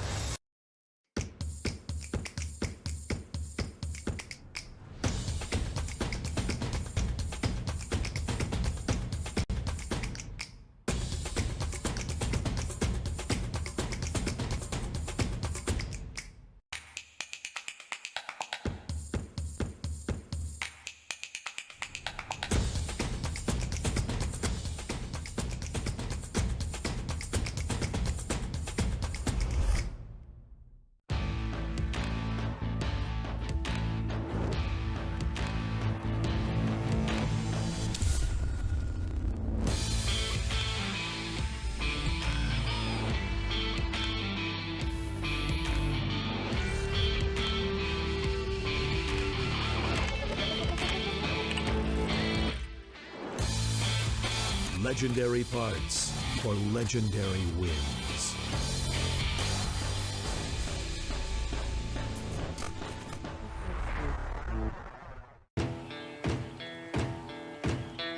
Here are a couple lessons I've learned over the years. Friendships come in all shapes and sizes. And always buckle up. Seatbelts save lives. That's a rule we can all live by. Welcome back to the Boise State Game Pants Esports Arena. You're watching our coverage of the Missouri High School Esports League, and today we are casting Overwatch. I'm still your host, Jacob Jem Palmer, joined by Artie Nerdy Rain here in the Esports Arena. And Nerdy, I've got some interesting news. We've got a little bit of the new, and we've got a little bit of the old. The old is that we're going to be starting off on Busan again, like we did in the first match. Okay. But the new is that these two teams are fairly new to us. One is, I think we saw them first last week, which is going to be Smith Cotton, and then a completely new high school that we are covering, which is going to be Central R3. Well, okay. Show me what you got. That's all I can say about that one. Like, they're brand new teams. I'm excited to see what they bring to the table. Yeah, it will be interesting to see because we just started off with two very established teams, and so now we are taking a look at Central here versus Smith Cotton. Not going to lie, the Central logo, that C, reminds me a lot of the Chicago Cubs logo. Yeah, that is true. You do see... It is interesting. It would be interesting to see. I'm sure someone has to put up, and Cincinnati Reds too as well. So it would be interesting to see someone do a huge chart of all the similar looking logos. Yeah, I know there's some high schools that have football ones as well. Well, football is not going to be the game today. The game is Overwatch, and now we are going to be getting into the first match, which, like I said earlier, is going to be Busan. This is Central R3 versus Smith Cotton, and here we are on to Hangar. All right. So we've always given a lot of props to our camera crew operators here taking these beautiful wide frame shots. 4, but next 3, time, can you go 2, underneath and show us 1. the mechs, please? Round Because 1. there's a lot of Capture lore the in this objective. game, and the mechs are beautiful. Well, that is going to have to wait for another match. And, you know, that wide camera angle making this map look a lot more open than it really is, because this map having those a lot of very tight choke points leading to the main point. Yeah, those very tight choke points are well played around with the Lucio Reinhardt comp that we see both of these teams choosing to go in favor of. However, for Central R3, we've got the Zarya pick, whereas Smith Cotton is choosing to have Nicholas on that D.Va once again. We did see Nick on D.Va last week. And D.Va, though not a huge damage output, very versatile and very huge player when done character when played correctly in these comps. Well, Smith Cotton is going to take that point with ease, just one after the other. Is also going to have the first, and there are the mechs. There are the mechs there. There's so pretty. Well, there you go. I'm excited for Overwatch 2. I really hope we get more information about the Mecha Squad and like D.Va and King's rivalry that they've hinted at in the lore. I just want more. Well, just going to have to wait just a little longer. Smith Cotton isn't going to have to wait for their ultimates, though, as the Nano Boost is available to them. Here comes Central R3 again, is going to be hit right with that Sleep Dart, and then the Anti-Nade going on to 3 members, and Hoover is going to be the first one eliminated from Central R3. Ducky now getting that Deadeye, but I don't think that would turn it around in this case because Nicholas and Heavy Duty have been doing great work here along with Skyman to take out 4 members of Central R3 and keep this point well within their control. All right, so we're seeing that R3 is choosing to swap their tanks there. Reinhardt and Zarya have swapped. The Zarya Deadly Mouse is now choosing to go to the Reinhardt, and we have Hoover going over to the Monkey. I actually anticipated seeing a double bubble swap, not a double main tank swap happening. However, for the side of Smith Cotton, they have every ultimate online right here. So this swap, I hope they keep for the side of Central R3 just to give it another push opportunity because unfortunately, the ults aren't in their favor. Well, there goes the Shatter. It's going to be huge, followed by the triple Deadeye. And just pressing every single Q except... Smith Cotton, what are you doing? That was every Q but sound barrier, and you still there's still time for one more fight, so you got to be careful hitting 5 Qs at once. I mean, it was fun to watch, but it was very cool. My monkey brain is very satisfied. But now Central R3 is going to have more to use here, and they're going to start it off with the Lucio beat, followed by the Death Blossom. There is going to eliminate Scout there, and the Deadeye is also going to be used by Ducky. Not going to pick up anybody, but Silent Storm is now going to come through and pick up both the Ana and the Reinhardt, and with Happy now going off of the edge, they are admitting that reset there. So using all of those Qs there was fun to watch, but left Central R3 with enough to take the point. Yes, and now Central R3 does have Monkey ult almost online. We see Heavy Duty on the side of Smith Cotton swapping over to the Reaper. They swapped off Reaper, but then swapped back. I don't fully understand, but okay, you do you. Smith Cotton, though, only has Sound Barrier. This is going to be a hard push, especially after losing an Ana. I think that might be a reset. Yeah, with the Ana going on, they're going to continue trying to push through here as the Diva charges through the point, but is now going to be found out all alone and taken out by Silent Storm and Ducky, as Heavy Duty is the next to fall there for Smith Cotton. That push is going to be unsuccessful, and they're going to still try to stagger them out, and going to be successful by taking out Skyman and Happy, dragging out second by second and pushing them to almost 50%. Okay, and you requested it once, and you're getting another view of all those mechs. Hey, they're gorgeous, okay? I feel bad for any 3D designer that made those and like put in all the moving parts and was like, yeah, this is going to be in the game, and they just sit there stagnant. Well, maybe like you said in Overwatch 2, maybe. Well, now the ultimates are going to come out from Smith Cotton as soon as they get them. And now the Death Blossom is going to be used by Silent Storm. But a Harder is going to pick up 3 yet again. And that is going to be enough for Smith Cotton to take the point and most likely the whole game. A team kill in overtime at 99. Yes, that's going to guarantee it. Nicholas, just hit the Q. All right, just, yep, there it is. Well, you can always count on that Deadeye when you need it the most. Somehow, for Smith Cotton, you can. I bet if Fish were here, it wouldn't work out in their favor. It probably wouldn't. I think it's just like he's the unlucky charm for that particular ultimate. Oh, we do see McCree's playing. Mr. Happy's doing some karaoke inside the karaoke bar. For those of you who do not know, there is an interact key for some of those heroes that allows them to actually sing in front of that karaoke machine. It's pretty cute because each one's unique per character. Yeah, just we've all those details that we've been talking about earlier, from the safety spiels in Blizzard World to the karaoke here in Busan. There's always nice little tidbits to pick up right now. But the only thing both these teams are going to be interested in is that first point. We also see Scout here on that Lucio. Might be using the speed boost to help the team get to the point first, although Central R3 with their Lucio is going to actually get to the point first now. And they're going to be fighting right on the point. You see Mr. Happy up there on that second level, might be able to get some sort of pick onto Central R3. Is going to try by pushing that flashbang down, but it's going to be Deadly Mouse who's going to be the first one eliminated. Silent Storm answering that back by taking out Skyman. Scout, very low on health, is going to seal up on side of Smith Cotton. Central R3, the first ones to take that point. Now Pilot Diva is going to be out on the field after the mech is taken out. And actually, no, it looks like still has the mech there. And Battle of the McCrees is going to be going out to the side of Ducky, who manages to win that one. Smith Cotton now finding themselves waiting for that soft reset.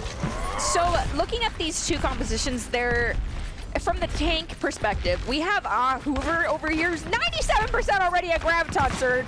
Holy crud, you animal, that's insane. But for the side of Smith Cotton, they've got the Reinhardt and the D.Va. They did that last round, it worked out great, but they need to figure out how to play around each other in order to utilize their Lucio to the best of their ability. And because they don't have a Reaper, that means Reinhardt and Lucio need to play vastly different than they did previous round with Reaper. That's a great pick there onto Mr. Happy, who is going to be taken out before Smith Cotton can make their push to the point. Central R3 is going to be using Graviton Surge, but all of the ultimates are going to be coming out from Smith Cotton in a last-ditch attempt to try to keep going. That is not going to work out for them, as Brady and now Skyman are eliminated. They're definitely still trying to push to the point, but now they find themselves with not a lot of time left, all staggered out, and no ultimates except one to their name. All right, so when you have a comp that is somewhat divey, you've got a D.Va, you've got a Lucio, you have an Ashe who has the ability to get to high ground on some extent, and you have an Echo. Small spaces are your enemy. Don't go right. Well, don't go all the way to the left, please. Your D.Va needs space to get the most value out of her utility kit. Same with your Echo. Utilize space. Take the fight in open space. Going into small spaces plays into Central's comp exactly how they want you to. Now the copy is going to be coming out onto the Reinhardt, and a double Deadeye from Ducky is going to be great for Central R3, managing to let them keep control of the point. We see the Echo there trying to get away from Ducky, who's just going to continue peppering the shots, is going to manage to find out the Echo as all the other members of Smith Cotton are taken out, and Central R3 with a lot of ease is going to be tying it up. All right, so if these teams stick with the comps that they have been showing us for these first two map rounds here on Busan, I feel like Smith Cotton is at a slight advantage because Sanctuary, which is the third map we'll be going into, is a lot of open space, a very large skybox, at least in regards to the rest of the map. There isn't a whole lot of level variability as far as height goes, but the amount of open space is very encouraging for the dive style comp that they were running. It's just going to be a matter of who gets to point first and who establishes where that first fight's going to be, and I feel like that's going to set the pace for the remainder of this map at least. 3, 2, 1. Round 3. Capture the objective. All right, round 3 started off. Heavy duty going with the Pharah pick again. We're going to see how well that works out right now.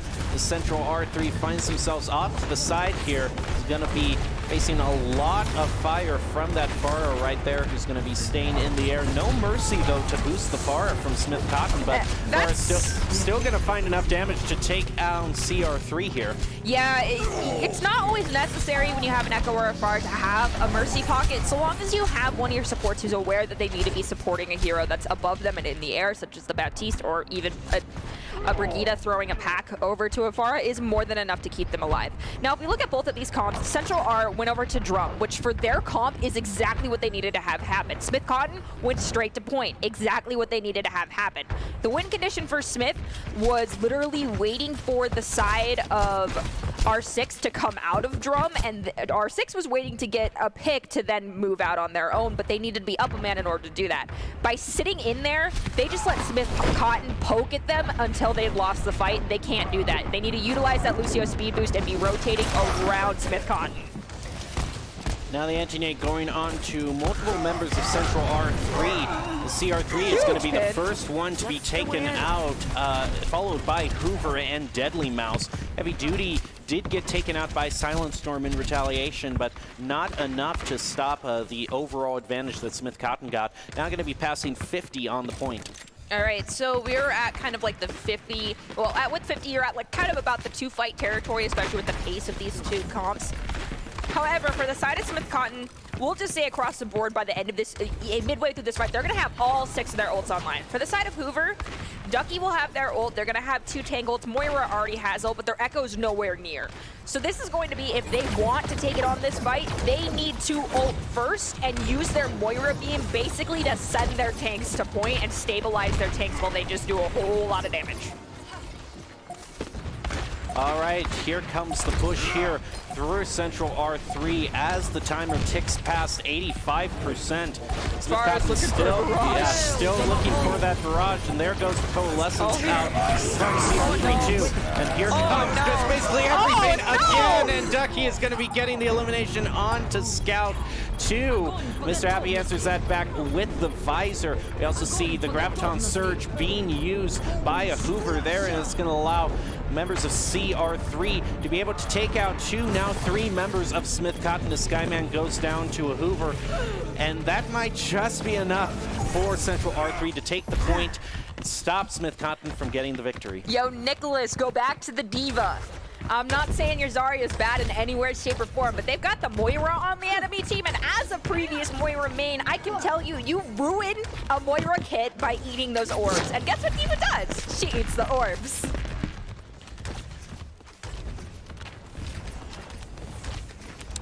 Alrighty, now the clock ticks past 25%, looks like, for Central R3. We also see Heavy Duty here on the Farah having the barrage available. Nothing is really going to be available quite yet for CR3. The Coalescence is the closest thing that they're going to have as they stay on the point here. Scout also has the sound barrier should they choose to use it. And now here comes the main engagement there. Scout taking a lot of damage, is going to be taken out by Silent Storm. Heavy Duty is going to answer that back by taking out Deadly Mouse. So both teams are at 5, still even, as the soldier there, it looked like, was running away there from that Echo. It's going to be healing up, still taking a bit of damage though. It's now going to heal up and still continue onward. All right, so for the side of Smith Cotton, that last push, they should have Lucio speed boosted amp speed and just ran in knowing Hoover did not have Graviton Surge, and that's really the only thing that he's holding that sound barrier for. They could have just gone aggressive, gotten the point, and 99'd it out to 100, easy. Now they actually have to play off of abilities and ultimates here because they did not go aggressive on that last fight. Smith Cotton is going to be doing a switch from Skyman on to the Reinhardt, and that Reaper trying to get a bit of an angle, but was instantly found out is going to have to be going back toward the point here. Now CR3 has engaged. Nano, please! It looks like the net. Oh, the power is taken out right after the Nano is used. Visor is going to be used by Happy, but a lot of ultimates being used by CR3 as well. And there goes the Graviton Surge. It's going to be picking up all the members of Smith Cotton, but the Lucio beat answers that back. Now the members of Smith Cotton are on the point trying to fight back for control of it as Happy takes out Silent Storm. Scout taking a lot of damage as Deadly Mouse uses. There goes the barrage. Is going to manage to get one. Is going to get Hoover there as Primal Rage is also used by Deadly Mouse, who is focused down with that Sleep Dart and taken out. Now Smith Cotton has more members on the point. They are trying to take it back as the Death Blossom is used last moment by Ducky, but it might not be enough to turn it around. The Reinhardt focuses down Ducky. Now CR3 has the Tracer and the Wrecking Ball still on the point, but more members on the point for Smith Cotton as the Flame Strike is going to be taking down CR3 too. And CR3 still managing to put up a fight on Nuggets. this point. Oh, this is what the Wrecking Ball does. Spin to win! Well, it might have just bought enough time for CR3 to try to get some sort of recovery down, but that Shatter could prove to be huge as the, in combination with the Tactical Visor, is going to mow down CR3-5 and Ducky. So as Deadly Mouse and CR3-2 also taken out. Smith Cotton has been fighting on this point for so long, as the stagger from CR3 has been so long, and with that Wrecking Ball taken out, a well-earned victory for Smith Cotton. I don't want to say that I'm right, but I was right. Whew. Well, that was just one example of, yeah, I see Nerdy is taking a big drink of water while I have to do this read here with my voice all horsed out. But Boise State Esports offers so much for talented players, production, and broadcast talent. Top talent can earn scholarships as well. You can sign up today by visiting boisestate.edu/esports for more information. And even if you don't play any of the games listed down there, we always have special events coming up. So stay tuned, because a game that you might play might be featured in a special event. So you're always going to want to stay up to date on all the news. Well, Now, as we end that very competitive first match, we are going to be going into the second match and 2CP. Oh, no. Why do we always have to play 2CP? I get it. It's legitimately part of their map pool, but being honest, even Blizzard is removing 2CP from Overwatch 2. They know the world hates it. Why do we keep torturing ourselves? Just stop. Well, much like the first round, it's going to be the same map again. Hanamura chosen. All right, well, are we going to see, just like the first round, some Symmetra strats? I kind of hope don't know. so. Are we going to see Bastion again like we did last week? I mean, if we do see a Bastion, it would make my heart happy, but I would want to see a Bastion that is like, you know, Goblet Bastion. Well, you are watching this Missouri High School Esports Association Central R3 versus Smith Cotton. Both high schools fighting for the victory as they continue throughout this spring tournament in the Missouri High School Esports Association. And Smith Cotton finding themselves with the first victory is going to be heading into Hanamura with the advantage. Now we see another great opening, establishing camera shot, but no Symmetras or Bastions to speak of. All right, and before we go into this, I will point out that we've got Smith Cotton actually on the left side and Central R is on the right in red this time. They have swapped sides. For the side of Smith Cotton, we do see the Zarya Reinhardt May pick, but they've got a Junkrat as opposed to a Reaper over here on Mr. Happy, which I'm shocked about because he was popping off on that McCree. So I was not expecting to see a junk come out from him on defense. They're going to be going with the wall and maul strat that we see a lot on defense here. And for the side of Smith Cotton, they just have to wait out that wall and then speed past that choke.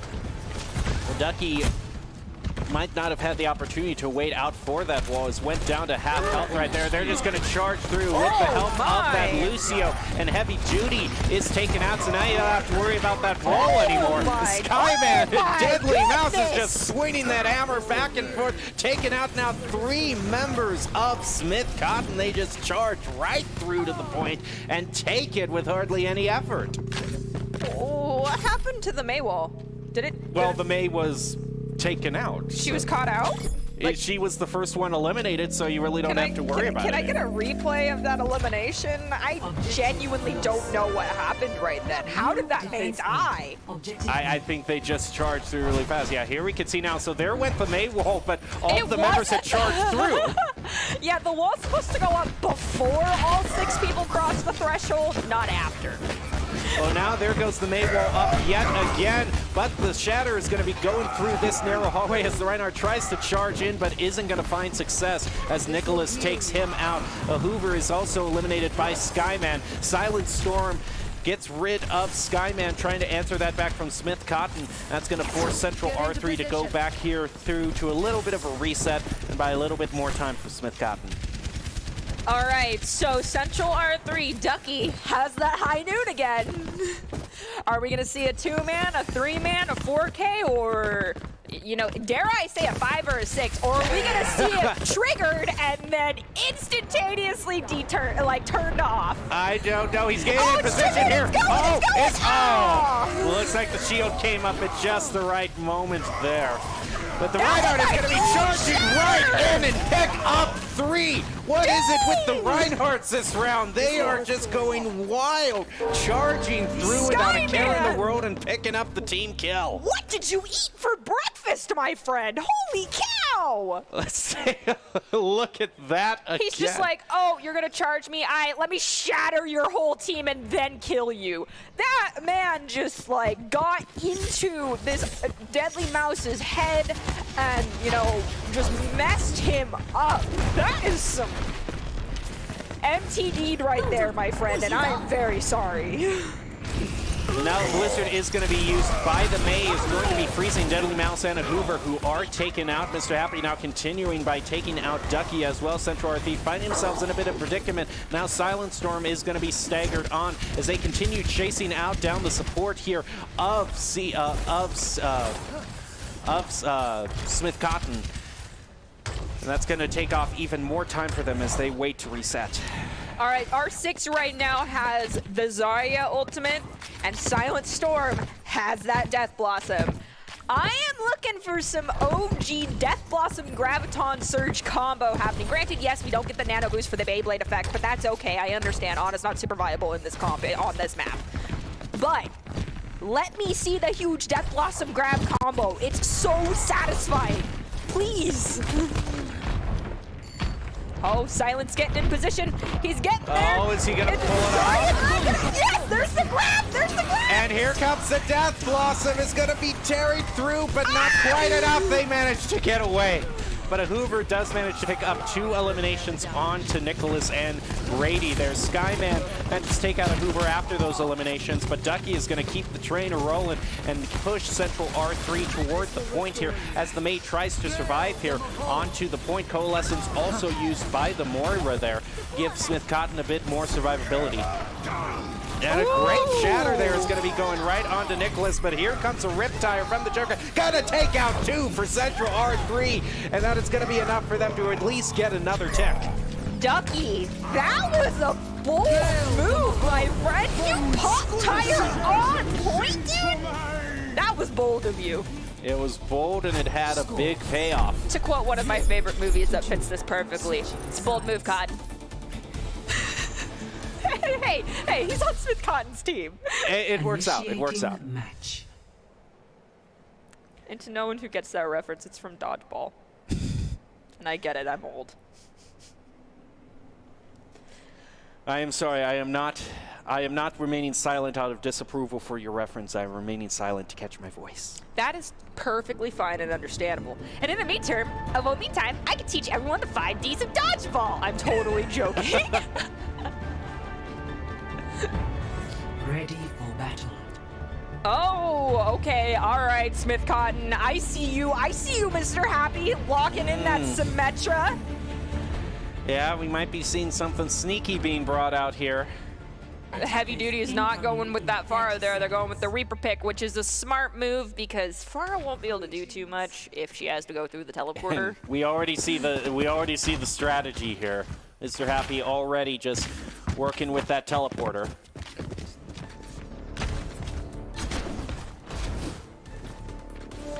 Just gonna see how well CR3 can react to this. Hey, if Ducky puts up a wall, it can break the TP. If they don't feel like Ducky's reaction time's good enough to do that, they can play around the rocks in the middle and then just speed back to point and instantaneously kill whoever comes to the TP. It's really easy to break. It's just being prepared to do it.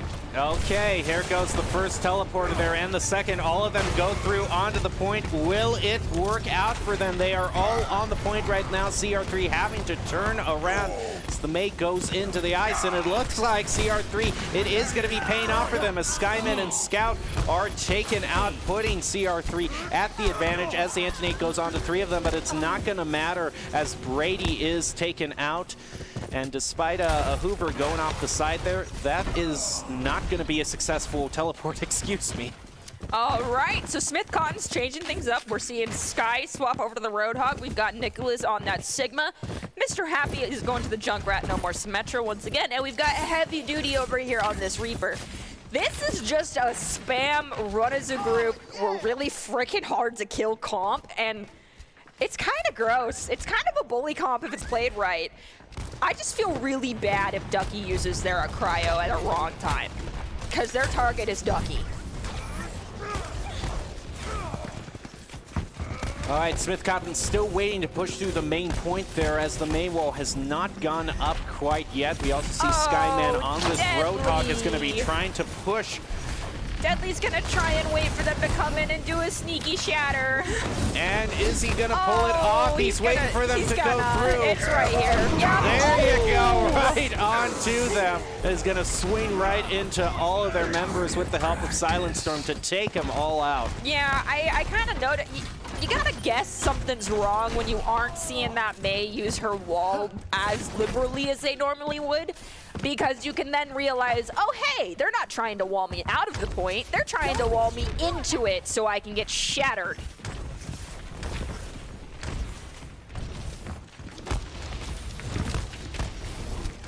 All right, second try here for They switched over to the Reinhardt, no more Roadhog for Sky. I'm sorry, back to Rectangle Man jail.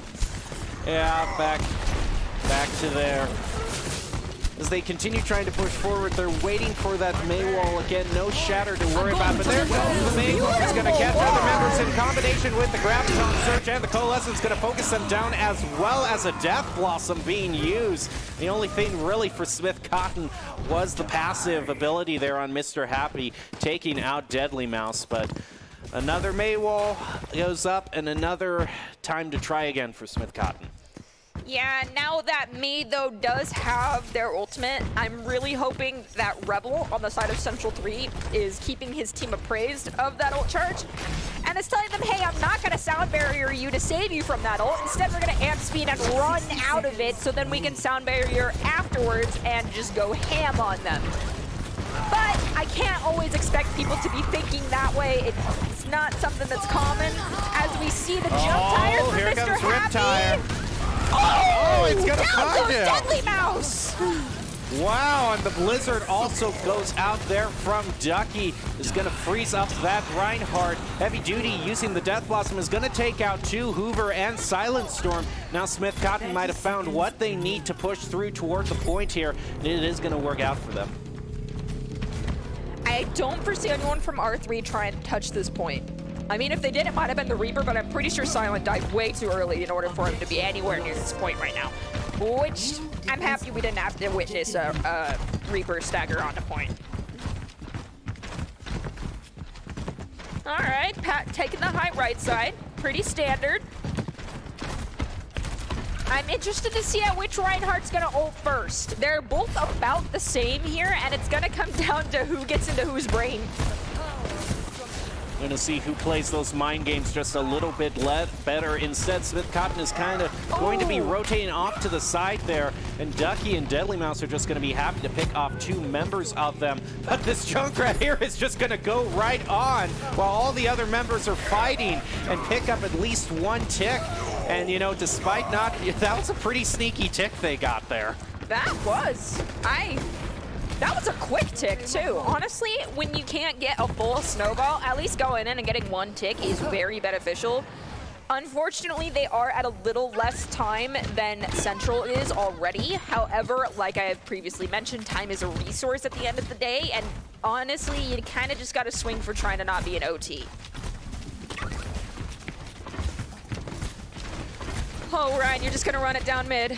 Oh. He's going to try as we go on here to CR3-2 here up there on this Moira. He's going to have the Coalescence available. Here comes the Riptire again, but the Lucio beat is going to come on there. A big shatter is going to come through, and Baker is going to be taking out Deadly Mouse. Application Matrix also used, and another Riptire with the Death Blossom as well. But that beat continues to keep Smith Cotton alive as Graviton Surge is used there.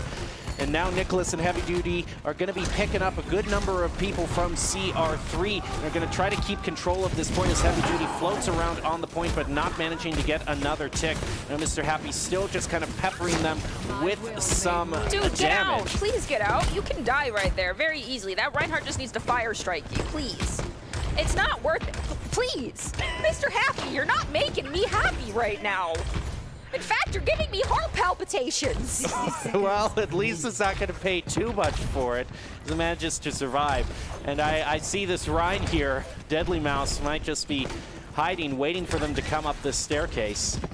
Deadly Mouse hiding for a sneaky charge to then turn around, fire strike, and shatter. But they are just going to be taking the central route right onto the point and manage to take up another tick, and it works. I mean, you get 3 people on that tick, the charge is really fast. Well, now Scout and Skyman get 2 eliminations for Smith Cotton. Silent Storm trying to keep the fight alive by taking out Brady, but Heavy Duty is going to be taking out Ducky. Here comes the Riptire from Mr. Happy, going to go right into Silent Storm, and the Reaper's just going to go right into the Moira as well. Before Central R3 can continue to keep the fight alive, the point is taken. Score. All right, Smith Cotton, I need you to pull out the Mei or the Bastion or the Symmetra or a combination of those three heroes in some way, shape, or form. You gotta get 2 of them in here. And just hold on to point 1 for your dear life, because 3 minutes and 18 seconds is a lot of time to kill on point 1 of Hanamura, strictly because of how close the attacking team spawn is in comparison to the defending team spawn. So they're gonna get easily 3 pushes out of this, and that is dry fight, semi-dry fight, full team with ult charges if they so choose to hang on to all those ults. So they need to run out this clock for all 3 of those fights with hope that the side of Central does not get this point. Incoming in 30 seconds. Well, it looks like right now Smith Cotton is going to be the first ones to push. Yes, they will be attacking first since they only have 1 minute. And unfortunately, it's going to probably be the run it down mid with a lot of damage, just hoping to hit somebody's type of strat, because that's what you got to do when you kind of got to go kamikaze. Central R3 isn't really bringing out anything along the side of a Bastion, but they are going to be using the Mei. Attackers incoming. I'm not gonna lie, when you're when you're defending in overtime and you have triple the amount of time, having a Bastion kind of sends the wrong message. Well, here comes Heavy Duty, boosted by this Mercy here, is going to be trying to push as much damage as they can onto Central R3 as the Reinhardt goes through the choke point down below. No eliminations quite yet, although that Mei did take a good hit there, going down to about half health, but is going to heal up there as the Mei wall was used right there. And Smith Cotton has managed to get through the choke. So what just happened right there from Central R, Smith Cotton should have capitalized on instantly, and I wish they'd had a Lucio. They used Ally, Personal, Mei Wall, and Mei Cryo, leaving the Reinhardt, the Zarya, and the Mei all very viable, but they're managing to clean this up without much struggle very easily. They are down 2, but for the side of Central, they're down 2 as well. So this comes down to calling targets to clean this fight up. Well, Scout is going to take out 2 from Central R3, and with help from Mr. Happy, that might be enough to turn it around as the Mei is still on the point, is trying to get focused down, is going to be taken out by Mr. Happy. That's going to be just enough for them to take at least 1 tick, if not the whole point. And we do see the Reinhardt kind of close over here. He needs to be careful getting back towards his team. If he's caught out in rotation on return to point 2 as oh my goodness. We've got Ball, we've got Reaper, we've got Reinhardt, all of them touching the point. Never mind, that was a full attempt at a retake. Well, here comes the Riptide from Mr. Happy, is going to stop the Lucio opening into the point, and the Shatter is going to go right onto the Diva and the Wrecking Ball. They are soon eliminated, and Smith Cotton gets 30 extra seconds to try to push this to point 2. Objective B. Yes, and now they get to deal with the Reinhardt Earthshatter that's going to be charged midway through the fight, as well as Ducky having their ultimate. So their Mercy needs to be Valking right now. Scout needs to be down in front, on the top row in main, using that amplification matrix to keep his team alive during this freeze. Well, the Mercy is going to help that Choosing barrage be to go on through. His point. amplification matrix is also used, and the Lucio beat is going to go down to help CR3 survive just a little bit more, and Smith Cotton taken out by Silent Storm, who picks up a double. Mr. Happy taking out Ducky, but it might not be enough as Central R3 manages to get more members on point. The Mercy is trying to drag it out, but goes down, and now the overtime clock is going to tick on down, keeping Smith Cotton at 3. Baptiste, my friend, it was not your job to be on that point. But you'll remember that for the next time, won't ya? I hate to be that person. It happens to me all the time, too. All right, so for the side of Smith Cotton on defense here, they need to do something absolutely cheesy.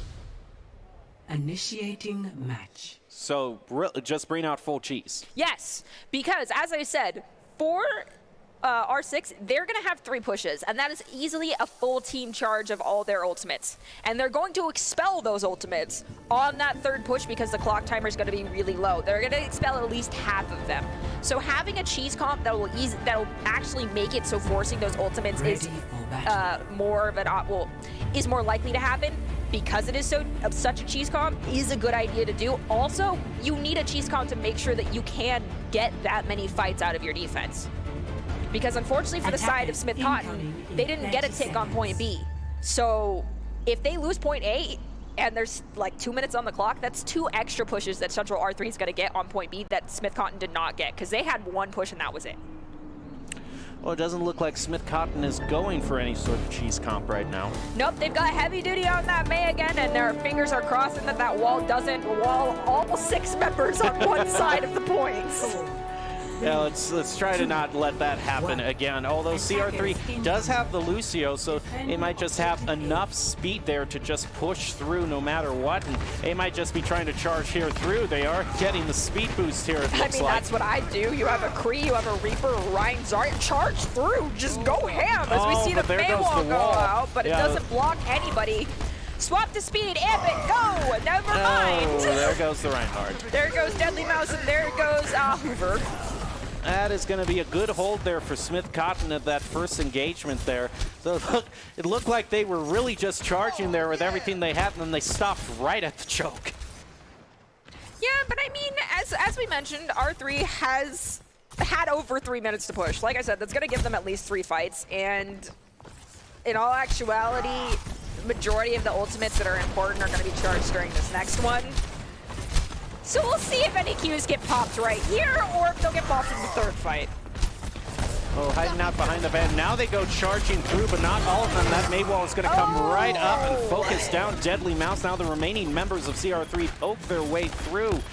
And Smith Cotton managing to pick up 2 ult eliminations there, with the elimination going on to a Hoover. And we see Nicholas here down there trying to focus down one of the other members of CR3 as Ducky gets a hold of that Deadeye. Coalescence also available to CR3 too. And now Smith Cotton also having a good amount of ultimates available to them as well, with the Gradivic Flux coming online. Honestly, I wish we would see Rebel, the Moira, swap over more in favor of a Baptiste just to help sustain during those May ultimates, but that's okay. We've got Coalescence coming out off cooldown with combination with the Gradivic Flux. Well, there goes the shatter into high noon as well. Got a pick up 3 for CR3, and that is huge, allowing them to get to that point with a team kill. Ducky, That don't is be greedy. insane. Ducky, don't be greedy. Reaper, don't be greedy. Silent Duckies, don't be greedy. Oh, they're still charging forward, though. I see that, but oh, be careful. I know May does not seem like a formidable foe at long range, but those icicles, if they hit you in the head, do a disgusting amount of damage. All right, Smith Cotton having a lot more available to them as we see they're trying to break through that May wall there, but a lot of ultimates from the side of Smith Cotton. They might just be waiting. There goes the Shatter and the Blizzard as well, and they're just going to be charging into the team there, going down the hallway, picking up one after the other. A Hoover, Ducky, and CR3-5 are taken out, and that's going to maybe bleed enough time off probably for one more engagement. 60 It's seconds. one more engagement, though, that Smith Cotton did not have the R6 is going to get. Like I said, they only need to get 33% on this point, but they've got about they've got about enough time for 1 push here remaining. But they also have that Graviton Surge online, which can be super huge. Plus, the Silence got the Death Blossom again. If they time it right this time, they should be able to pick up a couple people, and they managed to pick up 2! Dueling Death Blossoms! Beautiful. Well, CR3 might just get to this point, but Smith Cotton has to keep them from getting. It's going to swing right into Ducky and stop that tick from being gotten there. And Smith Cotton now looking to try to keep this tied at 3-3.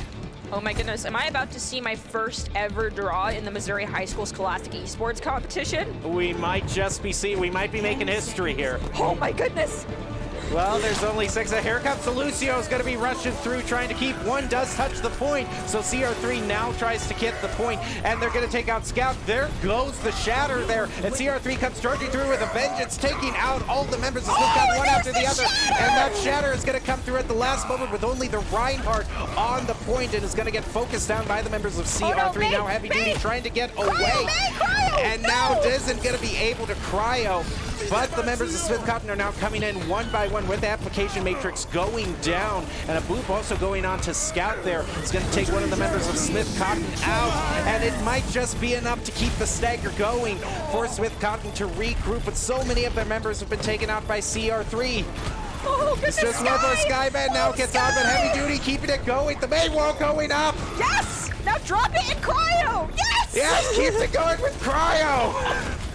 Oh my goodness, they do not want to give up this point, and now the remaining members respawn in time, but there goes the mine onto 2 of them, and Silent Storm is going to be going on to Mr. Happy. We also see the Diva right above the point right there, but it's going to have to come right down. This is such an amazing stone job. Look how close they are to getting 1 tick. They are right there.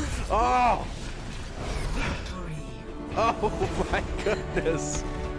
So it might not have been a draw, but it was pretty exciting. Yes. Idaho Army National Guard is a proud sponsor of Boise State Esports, and they invite you to take your impressive critical thinking skills into real time with more than 10 jobs offering a $20,000 bonus and your degree of choice paid for. The Idaho Army National Guard is the best team out there. Reach out to them on Twitch at iGuardGaming.com. Okay, listen, it's CR3, Smith Cotton. I know that you're very excited. I know that you're exuberant to represent your schools, and you have so much. But please, these rounds that just go on, that's the second round in a row that's been like 1 minute into overtime. Those are very stressful for us. Well, these two teams, they're good at staggering it out and keeping the match going. But, oh my goodness, I do not appreciate being given anxiety in a situation where I'm rooting for both sides. That is a very good way of putting it, but I'm pretty sure both of those teams had at least one player who can relate to the feeling of, oh my goodness, my hands are shaking. And that's exactly how my teammates and myself were feeling last night in our game against Fresno State. It's just that the OT moments where you go absolutely ham, everything shuts down around you, you're in the zone, and then you step away and you're just exhausted. That's pretty much, I'm 90% positive that these guys got to be feeling like that right now. But they cannot step away because they still have one more match to play. We go again! And they've already ended the first 2 rounds like that, so there's no telling what could happen during this third one. I totally anticipate seeing another overtime. We could very well see it. Well, we're going on to hybrid, and if we're doing the exact same maps as we did the first one, and we might see Blizzard World again, but you are watching this match of CR3 versus Smith Cotton is going to be going into Hollywood instead. All right. Ducky is going to have a fun time here because this is a great map for McCree, especially on that second point if you have the right comp. However, Heavy Duty on that Pharah. Heavy Duty has definitely shown that they are good at Pharah, and I'm excited to see what they can do here, except this time they're not going with our standard Zarya or Diva on that second tank. They're going with the Roadhog in conjunction with the Junkrat. So that's a little bit of an interesting comp there for the side of Central. Definitely going for a lot of forward damage.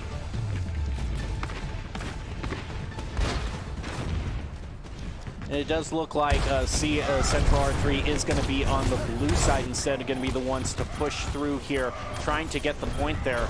Number 2 and 5 are going to be taking a lot of damage as Deadly Mouse manages to take out Skyman and Scout. And Silent Storm and number 2, CR2, still continue to manage to get a team kill right there. So I can't even catch my breath. I'm not gonna lie, this McCree kind of just moseyed around the entire map and got his crosshairs on like 3 or 4 members of the side of Central R that time, and no one turned around on him. You gotta call people out. Like, you can't let them just walk and mosey around and shoot your team. Just, disrupt them a little bit. You don't have to go kill them. Just make the McCree's day a little bit more difficult. Okay, so CR3 is on the point there. They're going to be defending here. Smith Cotton rotates around trying to take this alternate route. Now here comes the Deadeye here from CR3. Is going to manage to take out Heavy Duty, and now Rucky goes rushing in with the flashbang, trying to take down more members. Heavy Duty is res there by Brady, and the Bloom manages to take out Deadly Mouse, but it's going to be Ducky and CR3-5 who hits a double there on that Lucio, who managed to keep CR3's hopes on defense alive. All right, so when you look at a Deadeye, you got to think about every single one of those bullets and how much damage they do. Yes, a Reinhardt shield can protect you from a lot of damage. However, when there is equal amount of damage being thrown as that shield as it can sustain, it's gonna break, and it'll break instantaneously. So that means at least 3 people behind Rein will still die, and that's exactly what happens. When a Deadeye is popped, do not rely on your shields to keep you alive. That is a waste of their resource as well. So now Smith Cotton continuing to push forward here onto the point right now as CR3 continues on their defense. Now here comes the Riptire from Doubloon is going to eliminate Silent Storm. A Hoover answers that back by taking out Doubloon. And here comes another Shatter as well as Immortality Field thrown out. Here comes Coalescence and Valkyrie as well as Doubloon switches over to the Soldier. Skyman and Scout are taken out, although Skyman is rezzed up by that Mercy. Shadowstorm eliminated by Deadly Mouse. Ducky following that up by getting rid of Skyman. So Smith Cotton now having to reset again before they push to the point. I know this isn't exactly what's happening, but I think I finally just realized that Central R3's mascot's probably the Rebel. Yeah, probably. Probably. And that's the way that we can tell that CR3 are the ones, in fact, defending on blue if you look at the gamer tags. Yes, we've got Rebel 5 and Rebel 2.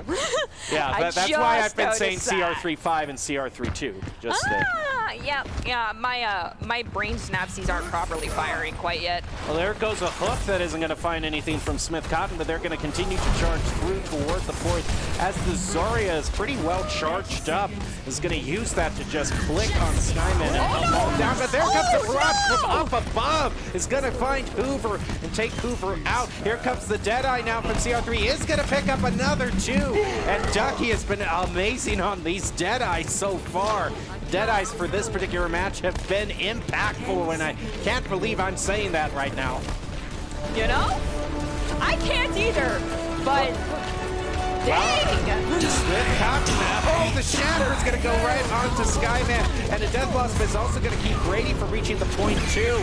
And now that's another team kill in overtime onto Smith Cotton, and a celebratory Shatter is going to come through for CR3, who manages to keep Smith Cotton from reaching the point. 0-0. Yeah, I won't lie. I don't know how or why or what sign from that the universe is trying to give us with the fact that these Deadeyes are being so impactful in this game. Maybe it's a sign the sky's gonna fall tomorrow. Maybe the moon's gonna drop. Who knows? But oh my goodness, these Deadeyes are just—they're spicy. They are. Well, I'm not paying you for your acting ability. Let's get moving. All right, so Smith Cotton is now going to find themselves on defense. And now we gotta see Ready for battle. what they're. Oh my goodness! All right, so Smith Cotton's gonna try and do the double shield, but not the Orisa Sig double shield you typically see from Boise State. We're going Rhine Orisa double shield. That's a little interesting. Like, yes, we do that here, but not quite with the composition of a Pharah Junkrat. It's just not how we normally set things up. Well, CR3, if they manage to play against that effectively, all they need is 1 tick. Yes. 5, 4, 3. And we do see that we've got both CR3 Rebels 5 and 2 are on the Lucio Moira combo, so their intent is legitimately to go fast and just get that 33% as quickly as they can, because, you know, Moira is kind of like a dive in, dive out hero. That's all you get. All right, all you need is 1 tick, and CR3 is actually going to be 2-1 if they get that, because they managed to tie it up in the last round. They're going on this side route here right into this narrow hallway, and the Reinhardt just goes charging in. And a Hoover, Silent Storm, Deadly Mouse, and Ducky are all taken out. Now CR3 Rebels 5 and 2 trying to survive. 5 does not get away. That's going to burn some time away for them. So why didn't CR3 just go to the point? You know, you could have just gotten, you know, one of those sneaky ticks. They did it in the previous rounds 2 times. That's all they have to do is speed to point. Just do it. Especially because the whole team was just kind of distracted on that side route there, so... Yeah, and there's a lot of damage getting funneled into that tiny space. Pharah gets a lot of value if you're on that staircase. It's not worth it, really. You're kind of just lining yourself up like little lemmings going up that staircase over there on the left, especially while Pharah's got Barrage right now. Just don't do it. Just go main. Just run to point. Well, still no running to point as all the members of Smith Cotton are still up on that upper level there. do see the Fire playing a little bit of ground Fire here. Now dropping to the hot. Oh, yep, getting in They're position. going the Here it other is, way, here it but is, we're here it is. one- And Rock Rush. Oh my goodness! That was huge! That is, wow, that is I told complete. you were lining themselves up like lemmings over there. Ouch. Oh, Farah, that was probably play of the game. That was beautiful. Thank you for doing it right when I called it too. That was great. Reverse caster cursing it. But I'm really sorry, R3. I know that that was probably very painful. Probably was, and they only need one tick is the thing. Okay, now they're going to try going through this route. One of them might get caught in that jump trap there. We have 2 rip tires out on the field. One is going to catch Scout, and now they touch the point. They almost get one, and there goes a Shatter, as well as the Coalescence. Nano Boost also being used, and CR3 not finding themselves on the edge, but Ducky is fighting back and might be CR3's savior as well as Rebels do, and manages to get the point. They turn it around. I'm not gonna lie, I thought this was genuinely gonna turn into a draw. Wow, so CR3 now just at the match point, only needs one more win, and they will have fought back from having an early disadvantage and one loss there, but now we go into the 4th match and going on to Payload now. All right, so that leaves us what? Junkertown?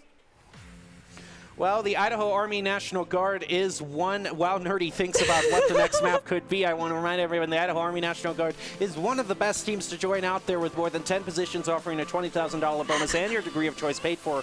Idaho Army National Guard, you can reach out to them at iGuard Gaming on Twitch, a proud sponsor of Boise State Esports. So I believe it's excuse me.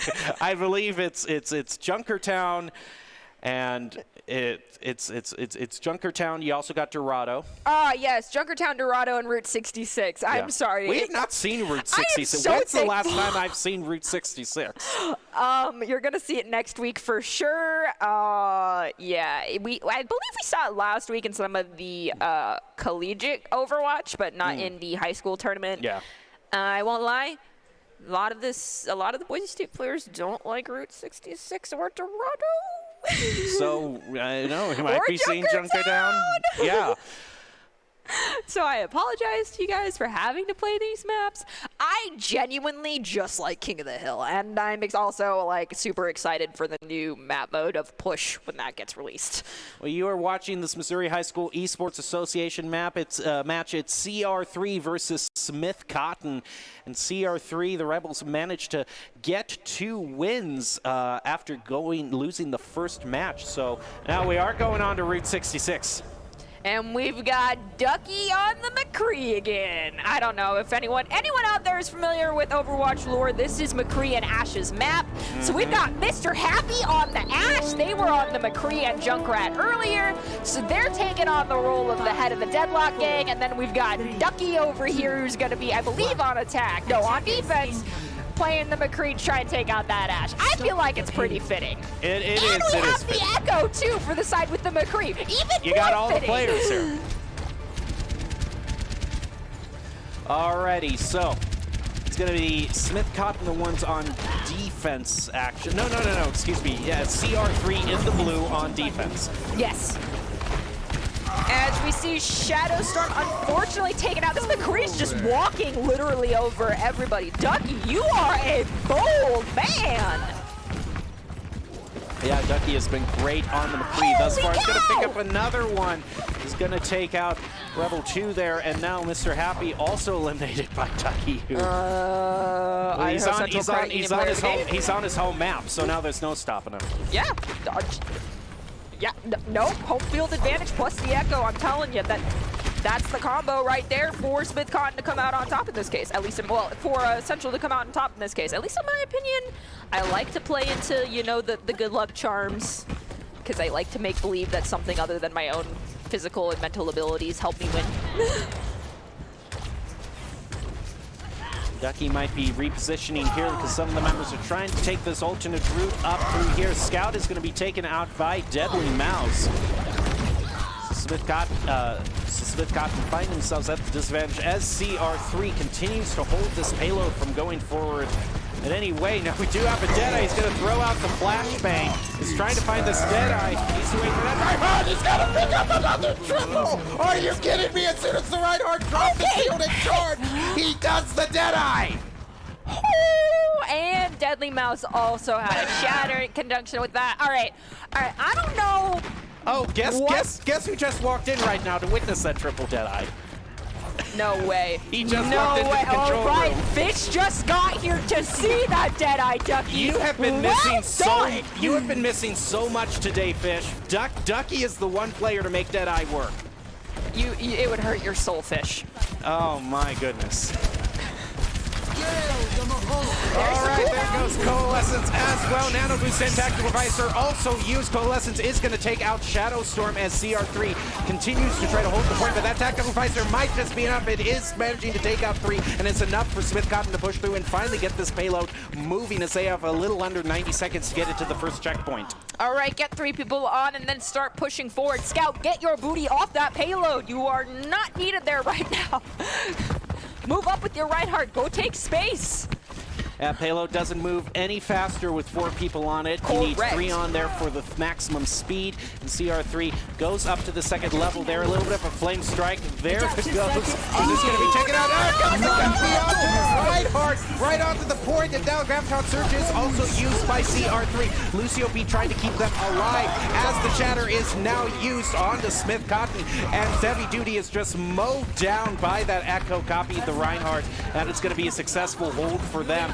Managing to get 45 more seconds off the clock. Mr. Happy taken down and staggered just a little bit. We are down to, I know it's 30 seconds, everybody knows it, but I have to say it. We are at Final Fight territory. And Ahoover, however you want to pronounce that name, just use their Graviton Surge. Scout, once again, has sound barrier. Scout, stop holding that to be defensive. Go aggressive. Call it to your team. Never mind, Deadly Mouse took out Scout. Riptire is going to take down a Hoover as well. I find also a Shatter is going to be going on to Heavy Duty, and another member of Smith Cotton there who is trying to get back onto the payload to push it forward. There are 3 on there. They're getting pretty close to the point. Tactical Visor is available to Heavy Duty right now. Is he actually going to use it? It's in overtime. You need to get onto the field. What are you doing? Oh, they think they can do it. They aren't using it right yet. Well, okay, they managed to get Deadly Mouse and CR3, and there goes the Visor onto Rebel 5 and Silent Storm, as well as a Hoover. And without a moment too soon, they get to the first checkpoint. Oh, stop giving me heart palpitations. I get it. These 2 teams just want to always for it to be in overtime to the very last moment. I understand the flex of, oh, I don't need to hit Q to win this fight, but sometimes you should just do it, okay? Just do it. Well, now we move on to the second part of this payload. Smith Cotton is going to make CR3's job a little bit harder. Okay, all right, so hear me out. Smith Cotton, the DPS that they have set up, you've got a Junkrat who... He's a Junkrat. You've got a soldier, though, who can take advantage of high ground. Okay. Oh, okay. I thought that I thought that was the enemy Reinhardt. Yeah, I thought that was Smith Cotton's Reinhardt there. No, it was CR3's Reinhardt going back. And the Junkrat trap is actually going to catch a Tracer unaware. But CR3 at the slight disadvantage. And that Junkrat is going to stop any Deadeye from going through. And now the Lucio beat is going to be used for Smith Cotton, keeping them alive, as well as the Nano Boost. And the Shatter was also used to help them get a bunch of eliminations onto CR3, push them to the second checkpoint. So now that they're rolling, they're going fine. CR3, future reference, you should not be fighting with that comp directly on payload the entire time. You have high ground control when they get that first point. Use those seconds while the payload's not moving. Go take over the high ground. Make sure they can't get it. Then just spam them off the payload. Wait for someone to, you know, make a bad play, get out of rotation, catch someone out, then engage. But well, Mr. CR3 is going to have, I don't know, are they going to use the Graviton Surge and the Deadeye combo and somehow manage to make it work, even though there's a Reinhardt on Smith Grabbing Deadeye is a little too cheeky. I don't, if there's anyone who can pull it off, it might be Ducky, but a Hoover is going to be taking out Shadowstorm, answered back by Baker taking out Deadly Moose. There goes the Deadeye there. Ain't going to find anyone quite that time there. I guess all streaks can't last forever. And now here comes another Riptire used by Mr. Happy. Is going to manage to find a Hoover, who does get the Graviton Surge, but a little bit too late there. Yeah, unfortunately for the side of Central, the amount of damage that is able to be pushed out right here from Smith Cotton is just too much for them to slow down, and the staggers that are coming out right now for Central are just too much as the grab from Hoover gets popped on payload, but it won't pick up anybody. We hear the attack visor coming out right now from Heavy Duty. The Zarya's gonna get cleaned up. Heavy Duty's sitting at 69 health here on the back line, trying to take out Ducky. They managed to do it, but they're so far away from the payload, and they're Lucio, the only one there using sound barrier, doesn't get onto Heavy Duty. Oh, two Shatter, and another beat is answered back on top of that. The nade is going to be taking out two members of Central R3. They thought they had worn out all of Smith Cotton's ultimates, but then that Shatter from Shadowstorm and Scout came online and was just what they needed to answer back to that Shatter. So now they managed to get all three with 1 minute, 2 seconds left on the clock. My question for... Initiating match. I'm sorry, my brain just decided to shut off. It's fine. If there's any match that's going to cause that, it's this one. Yeah. So CR3 are going to be the ones pushing this time. They have to get to the point. Alrighty, Ducky, are you going to go with that McCree again? I don't know. I mean, he's been really good for it. Watch Ducky go Bastion. Is it Bastion on attack? Sure, why not? Just maybe. Just do pirate ship. Yes, protect the president. Why not? Who knows? Okay. We got Silent Storm, though, going in favor of that Hanzo. Heavy Duty over here for the side of Smith Cotton's picking the Junkrat once again with Mr. Happy on that soldier. Oh, yeah, that's what I was going to ask about. Oh, Ducky's on Junkrat. Mr. Happy was doing this really strange, like, backline kind of stuff on their side.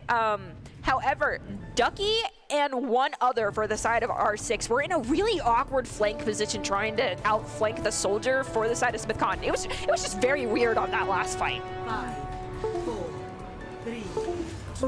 Alrighty. Here comes the push for CR3, who finds themselves in a 2-1 lead overall in the match.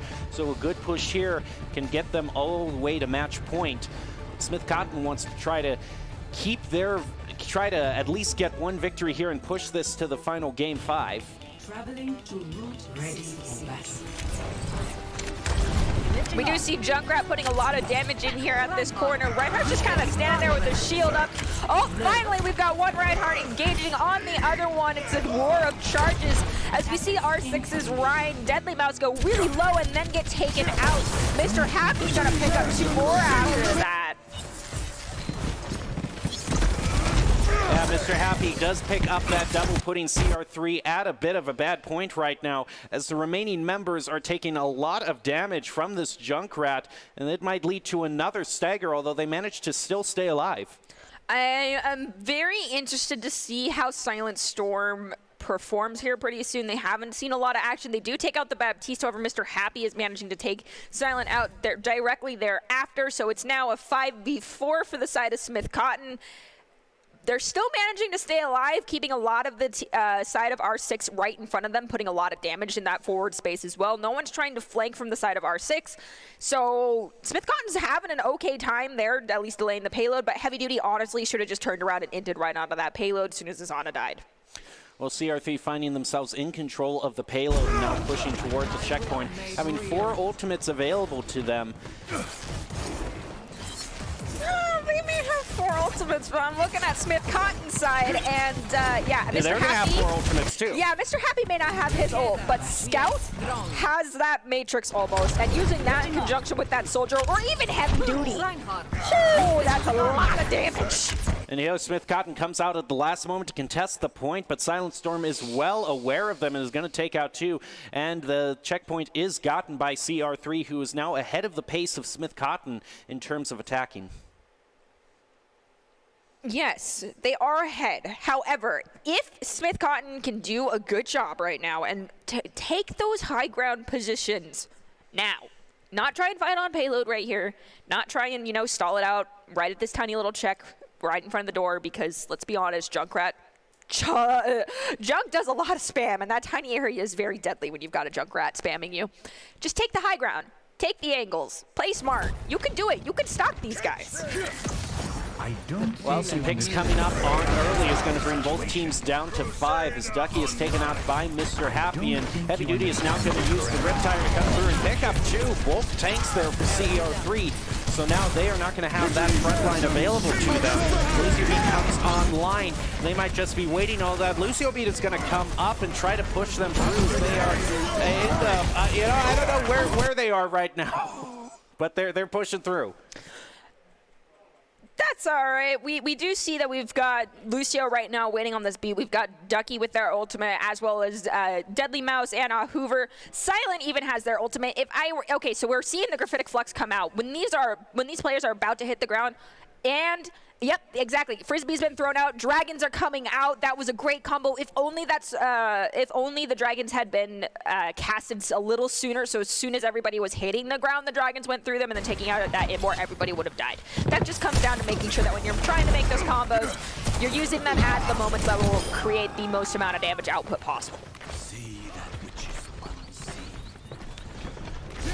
All right, Lucio is going to peek up ahead here a little bit, trying to get any sort of scouting information for CR3. Now as 4 minutes as they enter the final stretch. Unfortunately for the side of Smith Cotton, their DPS ults have not come online yet. However, they do have support and their tank ults.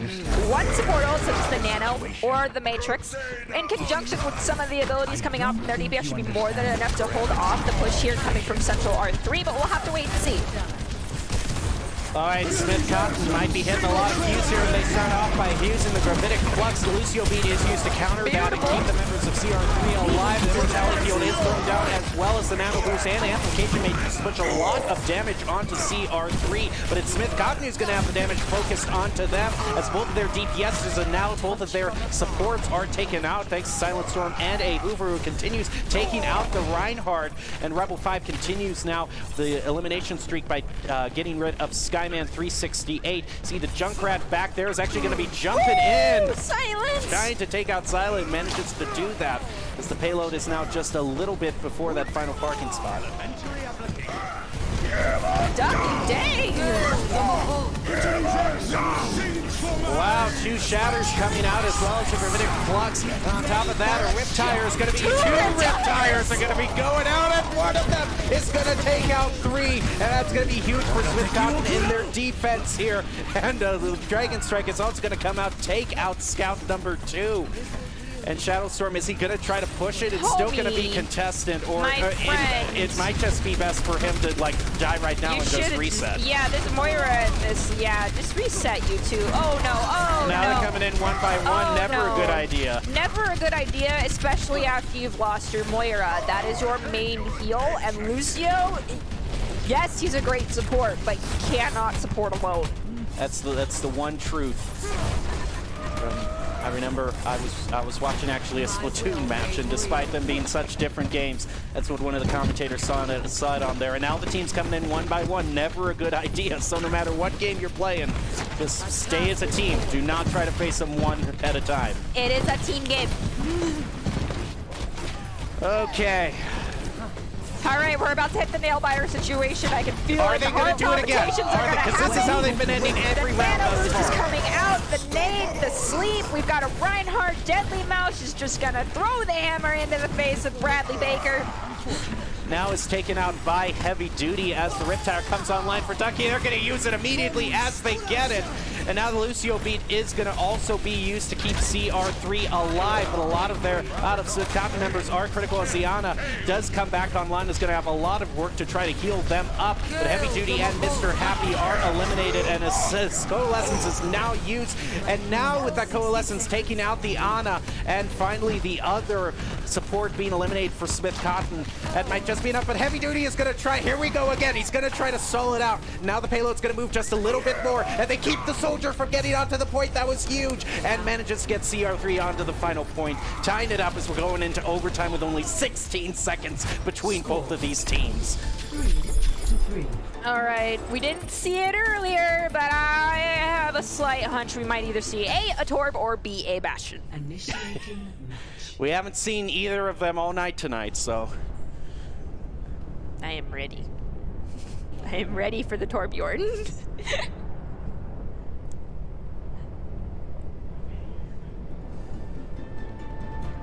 Waiting to see what people pick, as I see Skyman for some reason has no health and Ducky has half health. Please stop trying to harm yourself while you are inside spawn. And neither team is trying to go with the bread and butter play of the Bastion. Widow coming out, though. We do. No mercy on them. Kind of a niche thing. You don't per se need to have a pocket mercy on a Widowmaker or any DPS for that matter. But they're always nice to have. They could also kind of guarantee a headshot to be a kill sometimes. But, you know, we'll have to see how well Silent performs without that Mercy boost. I have full faith that they'll be able to pop off. They're pretty decent on that Hanzo. Got a lot of Dragon Strikes in during that last round. However, we've got Heavy Duty back on that Pharah. And they don't have a Mercy pocket going into a Widowmaker. That might be Heavy Duty's undoing. It might just be as Silent Storm is getting ready to aim and fire. We do see the Pharah is going to be on defense, though. We do see the initial grapple pick to try and get the first easy pick for Silent Storm did not work out in their favor. Oh, he's waiting for that Pharah. They're keeping their sights on this Pharah. They're looking, trying to maintain their positioning, keeping open angles, using grapple now to try to get up to high ground. However, the double shield from both the tanks is going to make it a little difficult for this Widow to do much from the front position. They need to take off angles. Oh, the Pharah is taken by surprise! Oh, you can't let that happen! Communicate to your teammates, please! Now you're not going to have a lot of time to reset either with less than 20 seconds on the clock. Now Ducky does manage to get a double, but that might not be enough for the Rebels as they are finding themselves up against Smith Cotton. They managed to get through. Now Hoover's going to be going on to the Wrecking Ball to try to drag it out again, but can he get to the point? That's not Can he get it? Can he get it? He manages to get to the point. We've got Junkrat trying to get up there, and also A. Hoover made it. Deadly Mounts has made it. Ducky's almost there. Ducky has Tire coming in from above. Oh, the Tire is going to take it. Oh, Junkrat above is very low. They managed to pick him up. Deadly Mounts is now the only one on payload. Oh, never mind. We've got Moira and Ball on payload. I do not think Smith Cotton's going to get a re-engage here. CR3, why do you have to end every single round like this? It's just, they drag it down to no time left. It's like they don't have a shot, and then one person manages to get on the point for all three of these rounds and keep it going, and they manage to get a victory from it. All right, Wrecking Ball. I want to see the pile drive with a Reinhardt charge through 180 turnaround shatter. Is that asking too much? I don't think you could ask for anything that's considered too much after what we've seen thus far. Now, Heavy Duty does have this barrage available. Coalescence is going to be used by Rebels too, and the barrage is going to go right down on top of that Moira and stop that Coalescence as the Auto Boost is also used, and that stops CR3 in their tracks, managing to get 1 point there. And now Smith Cotton has only got 1 minute 16 seconds to get past where the Rebels got. I'm not gonna lie, this is a really, really hard point to try and push past point 1 on. Match. Well, you are watching this exciting climax of this match between Smith Cotton and CR3, two high schools in the Missouri High School Esports Association, putting on what has been the most cliffhanger-like match that I can remember right now that I have ever seen. They're just trying to give us heart problems. It's look, CR3, well, we haven't seen any of them, and all of a sudden this new team comes on and gives us the performance like this. I don't get it. Honestly, I think they get some level, all of these players as they're watching this, get some level of enjoyment of watching us literally freak out. They do, they probably do. Probably waiting, oh, here it comes. They're gonna, oh, wait till they see this. Yeah, honestly, they're probably waiting for those huge, oh my goodness moments, knowing that you and I are gonna be sitting here like sweating. I'm sure you've had those moments for Boise State too. yes, I have, and I absolutely adore when they happen, but when they're chronically happening every round, I'm like, okay, can we just secure a win, please? Can we get a boring win? Yeah, I just need to break my heart, please. Stop the payload. Okay. No Bastion strap, but we got heavy duty on that Pharah again, but Silent Storm this time going in favor of the Ashe, and we also have Ducky on the McCree, so they're not planning on giving heavy duty open free airspace. And Silent Storm falling off the roof there is going to have to spend a crucial few seconds getting back up there to try to fire down from above. The CR3 pushes the flashbang onto the Reinhardt, and Deadly Mouse is going to get focused down here with Ducky also taken out by heavy duty. Smith Cotton continuing their push on toward the first checkpoint, and Silent Storm also taken out. And Smith Cotton, oh my goodness, could they actually win this and push it to a game 5? Heavy Duty's like, I don't need no mercy pocket, and holy crud, they've like taken no damage here too. No one's looking at him. Oh my goodness, this Pharah is just having a field Heavy day. Duty alone. And now putting a lot of damage down on a Hoover who manages to notice the Pharah there, but is so low on health. And now the barrage is going to come through too. Just barrage him. Just do it. Oh, not going to use it. Nope, no need. Just wait, Oh, it might be a good time to barrage. Yeah, it might be a good time to barrage right here. It's an open time. Here's the barrage, and that McCree has to come out and go back in. And now that Lucio is still managing to keep the overtime clock going. Of course, it goes to overtime. Every other single match has gone to overtime. And Heavy Duty manages to keep them going forward with that double. But now they have to make it just a little bit ways longer. They do have 2 ultimates. They have the Nano Boost and the Lucio Beat for some extra survivability, and Central R3 is staggered out. Nano Boost either right. Honestly, Smith Cotton, give that Nano to either Mr. Happy or Shadow Storm. They're your best bets here.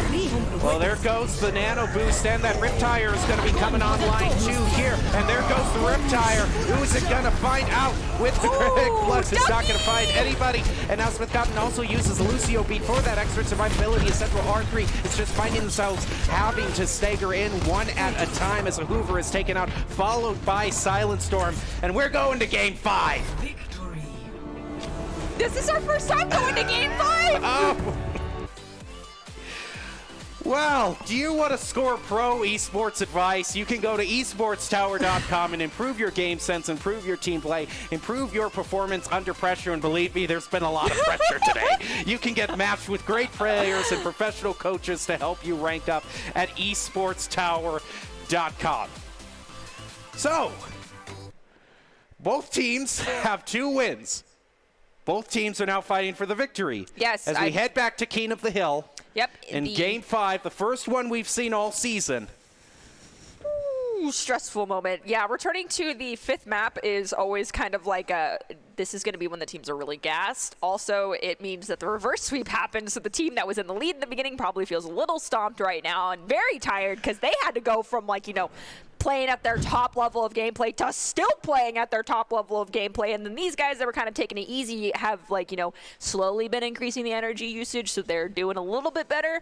But this is hitting the point where both teams are getting pretty tired, and we're going to the control map not played, which is kind of like the ugly redheaded stepchild of all the control maps. So we'll just have to see how this plays out. Oh, really? You think they're getting tired at this point? Honestly, okay, hold up. Are you kidding me? This is an exhausting activity. You're using brain power. I you're understand. Talking. You're moving your hands a bunch. Your brain though is going 1,000 miles an hour when you're playing this game. If you have not played Overwatch on the competitive level before, I can honestly tell you I've worn a heart rate monitor throughout playing this. I've had friends wear heart rate monitors while they played these games. Yes, your heart rate actually spikes up into the cardio zone. We're talking 112 beats per minute consistently throughout an Overwatch practice. Well, and it doesn't help when every single match is that nail-biting overtime. Exactly. We really haven't had one round so far of this entire match that has just been a straight win. Oh, the other team's off. Exactly. Spawn, we got a team kill. The timer just rolls down. We win. No. Every single time, someone's managed to get on a wrecking ball or a Lucio and survive for much longer than you think they should have, and they managed to turn the whole thing around. For anyone that's not played Overwatch but is familiar with more of the classic games, overtime in Overwatch is like that final lap in Mario. Yeah. You get the fanfare, the music starts speeding up. And your heart is going 1,000 miles an hour. Yes. And then someone manages to very characteristically get a blue shell Exactly. and set it up. And this the has really wrecking ball. been a blue shell-like match. That's what's happened so many times is one member manages to come out and completely swap the whole thing around. So what map do you think we would see that kind of most gives these nail-biting overtime finishers? Like, what would be most thematic? I think we're going to see Oasis. Either that or Ilios. Those are my 2 picks, Oasis or Ilios. Well, we've seen nothing but Busan for today, so it's going to be interesting to see at least one different map. It's Lijiang Tower. Oh, okay. So we've seen Lijiang Tower we've seen Lijiang Tower before. Yes, we've seen Lijiang Tower before. It also happens to be the map that like every single one of the tournaments that the Broncos are currently playing in likes to start on for some reason. So we might see some Symmetra strat. We have seen Symmetra before. We saw a couple of attempts on Hanamura, so it isn't completely out of the question. But I guess thematically, you know, the lights go down, it's nighttime, we have reached the climax of the fight. All right, yes, okay, we can. But, all right. If we start on Control Center, I don't anticipate seeing a Sim, just because Sim's not as viable on Control Center. Maybe to get, like, the initial, you know, you have Symmetra put out a teleporter, Lucio speed boost out, and then you have them switch to Reaper or Tracer or something along those lines. Yeah, maybe once we get to Market. But Night Market, Gardens, both of those. Symmetra maps up the wazoo if your team can play around the comp, and I'm really excited to see if either of these teams can do that. Well, Central R3 and Smith Cotton looking for that very well-earned win. Central, both of these being fairly new teams that we've covered. We only met Smith Cotton last week, and CR3, team we haven't covered yet, completely making a name for themselves in this ultra competitive match that goes on to the tiebreaker Game 5. Well, Smith Cotton definitely kind of brought the power last week when they introduced themselves to us, and then this week they're like, yeah, we're going to bring that energy, and then Central 6 was like, I kind of want to get in on that. And so now they're here showing up everybody once again. So who's next? Who's going to be the next, shining star team that we get to meet? Well, the Central 6 from CR3. So there's 6 strong, but CR3. CR3 versus Smith Cotton in this Missouri High School Esports Association match. And it has been an extremely eventful match as we go on. I'm pretty sure I now must go see my doctor. All right, we're starting out on Gardens. We do have Silent Storm over here on the Symmetra. Never mind. But we do see Ducky on the McCree again. Yes, so. And we have Heavy Duty once again on the Fire with no mercy. So Ducky and Far have about an equal chance to take each other out, as we do see Deadly Mouse is able to take out the... Wow. Well, that was fast. they want to get to this match. No problem is both teams find themselves 4 members eliminated. Smith Cotton actually has only 3, as that Far was doing heavy damage onto the back line, is now going to be going toward the point here, but is down to only 10 health right now, and Silent Storm is going to take out Heavy Duty. Neither team has taken the point yet, but CR3 is going to be the first one and starts the timer rolling. And we got Ducky over here kind of just poking with no one looking at him to put pressure on them. Over here at, the Far boop. Oh, Heavy Duty, that must have been so satisfying for you. And Ducky, I am so very sorry. Well, that is going to put CR3 at the disadvantage as well as the Lucio, and you saw that Reaper teleport in there is going to get yet another angle onto CR3 as Smith Cotton goes in. Heavy Duty taking out a Hoover, and Mr. Happy being taken out by Silent Storm, and the Lucio group also going on to Silent Storm. So Rebel 2 is also going to be taken out by Skybed. Smith Cotton now takes the point in this very competitive opening to round 5. Now here comes this Lucio. Oh, Lucio. Lucio, please don't try and do Lucio things right now. I wouldn't be surprised. I mean, yes, Reddit Lucioing is always welcome. We have some very good Reddit Lucios on our team and have had great Reddit Lucios in the past. We never discourage it, but when it's needlessly being done and you're just putting yourself at risk, Rebel 5, it is not worth it, my friend. All right, Shatter is available to Deadly Mouse as well as Skyman. And here comes the Coalescence. Is going to be going through this choke point right here as Ducky moves through. We also hear Shatter being used, and onto the backline is going to catch out this Reaper. Can he get away? Manages to get away from McCree's in hot pursuit. Catches him before he manages to go away. And Ducky is doing great. Don't get booped, can Ducky, he get don't get revenge on the booped. Farah? Well, they managed to get the Heavy point, duty so that's going gonna to be... boop you, my friend. Be careful. Don't get too bold. Well, now Central R3 is looking in great position as they're going to have 5 ultimates with this Lucio beat coming online. But also Smith Cotton is going to have 5 ultimates too, so a lot of Qs might be being pressed very soon. Because of the mirroring of these ultimates, I cannot stress. He who ults first will win this fight. Well, the first one, the 3-2 Graviton Surge is being used as well as Death Blossom being used and Lucio beat for both teams trying to keep them alive. There goes a Shatter is going to be going on to Scout 2 as Skyman and Mr. Happy take out 2, now 3 for Smith Cotton, but Silent Storm is fighting back furiously by taking out Mr. Happy. Heavy Duty now placing a lot of damage onto Silent Storm is going to take him out, and Smith Cotton manages to get the better of that elimination, taking the point back for themselves. I think Nicholas actually ulted first there out of everybody, so I was kind of right. Well, we do have 2 ultimates that weren't used, the Coalescence, as well as the Deadeye and a Shatter. Is that Deadeye gonna be a 6K or an OK? We'll find out. I wouldn't put anything past Ducky right now. Honestly, like, I wouldn't put past Ducky seeing a 6K, but I also can't put it past someone on the other side from Smith Cotton, like, being so done with Ducky getting these huge plays that they just int on him and throw him off the map during the Deadeye. Well, here comes the Coalescence to try to push CR3 now down onto the point here. And Reinhardt going very low is going to be healed up by the Moira there. You saw Skyman being taken out there from Smith Cotton, so that's the early advantage. Here comes the Deadeye, is going to take out 1 and take out a support as well. And that allows CR3 to get 3, now 4 eliminations. There goes Heavy Duty, Mr. Happy, and Scout 2. And now followed by Nicholas. The point goes back yet again to CR3. Ducky, I do not know how you've managed to pop not just a McCree Deadeye, but 2 junk tires like dead center of a fight and stay alive. That should not be happening. It should not be doable. I don't know what is happening in CR3's head that makes them think that you shouldn't be a threat. Maybe they just can't find you. But Well, there oh my comes the goodness, you Shatter have there like and a the Lucio Midas boot. touch of luck. And now here comes Deadly Mouse and a Hoover, both getting eliminations to try to keep this point, but Heavy Duty is above CR3, trying to do as much damage as they can onto them. And there goes Graviton Surge, taken out now by Silent Storm, and Deadly Mouse also taking out Mr. Happy. That's going to be just enough for CR3 to take the victory here. And go on to, they just need 1 more here, and they will have gotten a very hard-fought victory. All right, is it going to be Control Center or Night Market next? It looks like it's probably Night Market. As you are watching this final round in this battle between Smith Cotton and CR3 High School and the Missouri High School Esports Association on over to Night Market, and look at Silent Storm. I see a Symmetra. Yes, I am very happy to be seeing that coming out from Central.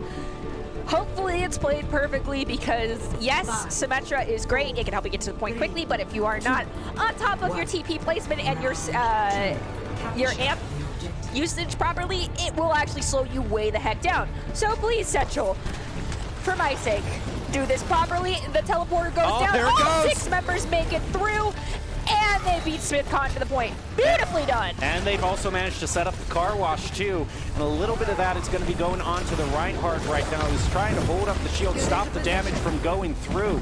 Taking a lot of damage, and he is going to be eliminated by a Hoover. Mr. Happy with the mine, though, managing to take out Deadly Mouse, so both Reinhardts are not available for both teams. The point unlocks, and CR3 are going to be the first to take it. Totally fine for both teams to lose their Reinhardt as long as both teams did it. But the side of CR3, though, because they're on the defensive here without their Rein, they need to not leave the inside of this point. You can kind of keep the doorway right there in front of the Symmetra, and the other one is kind of kill boxes without your Rein. Even when your Rein is there, they're kill boxes. You go into that, you're almost guaranteeing that you're going to get taken out by the enemy team. As we hear the Junkrat tire come out, but thankfully it's going to be either it was not destroyed. I think he actually blew that up on his own, not picking up anybody. However, Lucio's gonna go down. The turret just go right on top of him. But they managed to, that shatter, and just charging in right on after that. And here comes High Dude, is gonna pick up Nicholas. And now Silent Storm also takes out Scout, and Mr. Happy eliminated as well by Ducky. And now they are still managing to hold on to this point, and now they're 50% of the way there from winning this match, but the Reinhardt is still alive on this point. As is the Ana. The Ana is taken out as well as the Reinhardt, so now it is going to have to be a full reset for Smith Cotton. Silent Storm's got that photon barrier at the ready. Not really sure what it's going to be used for. I mean, if they do happen to get grabbed, you can use the photon barrier to buy a couple extra seconds while you set up a TP to try and TP out of the grab. Or you could just, you know, save it for a re-engage, but honestly, just be ready to use it. Well, they are waiting just for the right time to get through here. Farah is right over the point there. Oh, it looked like, excuse me, Echo.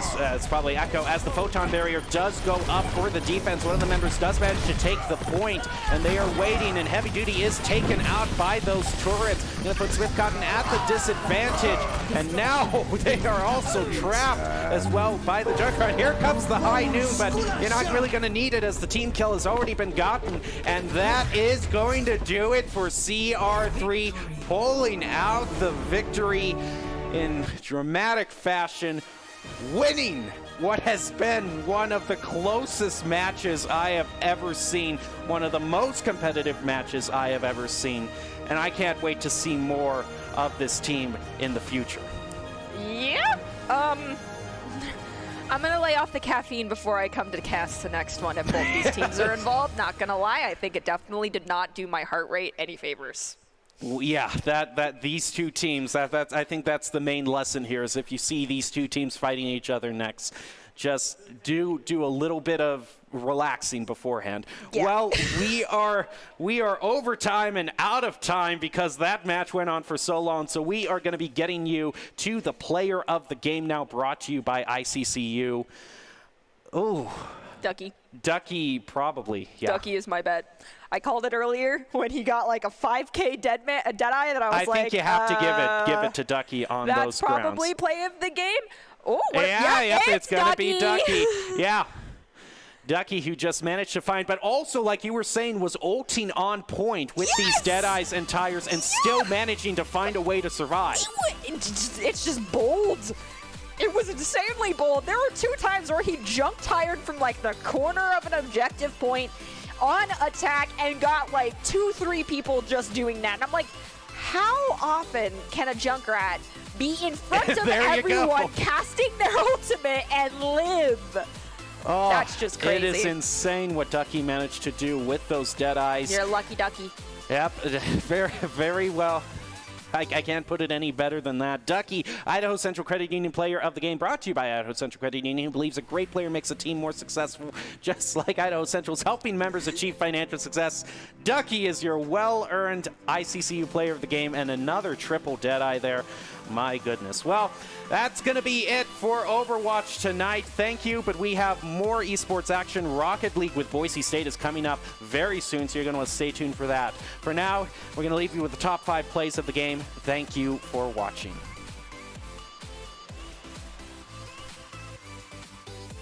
Smith Cotton, both high schools fighting for the victory as they continue throughout this spring tournament. I got to see these again. Dog's going to be trying to push. Deadly's going to try and wait for them to come in and do a sneaky shatter. And is he going to pull it off? He's waiting for them to go through. It's right here. Yeah. There you go, right onto them. Is going to swing right into all of their members with the help of Silent Storm to take them all out. Yeah. Wow, 2 shatters coming out as well as a Gravitic Flux. On top of that, a Rip Tire is going to be 2 Rip Tires are going to be going out, and one of them is going to take out 3. And that's going to be huge for Smith Cotton in their defense here. And the Dragon Strike is also going to come out, take out Scout number 2. And Shadow Storm, is he going to try? more favor of a Baptiste just to help sustain during those May ultimates, but that's okay. We've got Coalescence coming out off cooldown with combination with the Graphitic Flux. Well, there goes a shatter and a high noon as well. Got a pick up 3 for CR3, and that is huge, allowing them to get to that point with a team kill. And then instantaneously turned off. I don't know. He's getting in position here. Looks like the shield came up at just the right moment there. But the Reinhardt is going to be charging right in and pick up 3. What is it with the Reinhardts this round? They are just...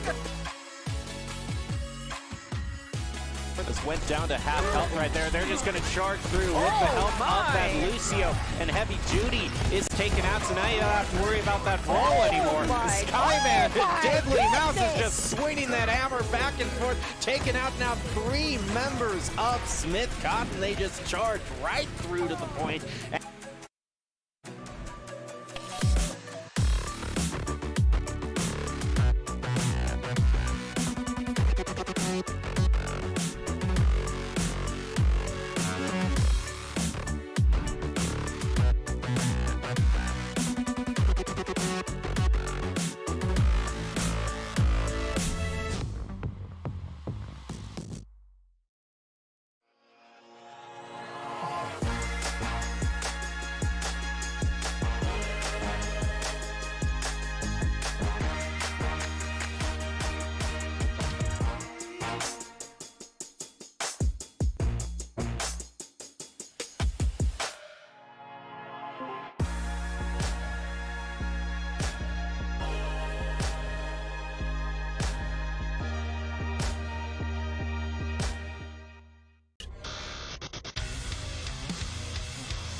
Visit NationalGuard.com to begin your guard adventure.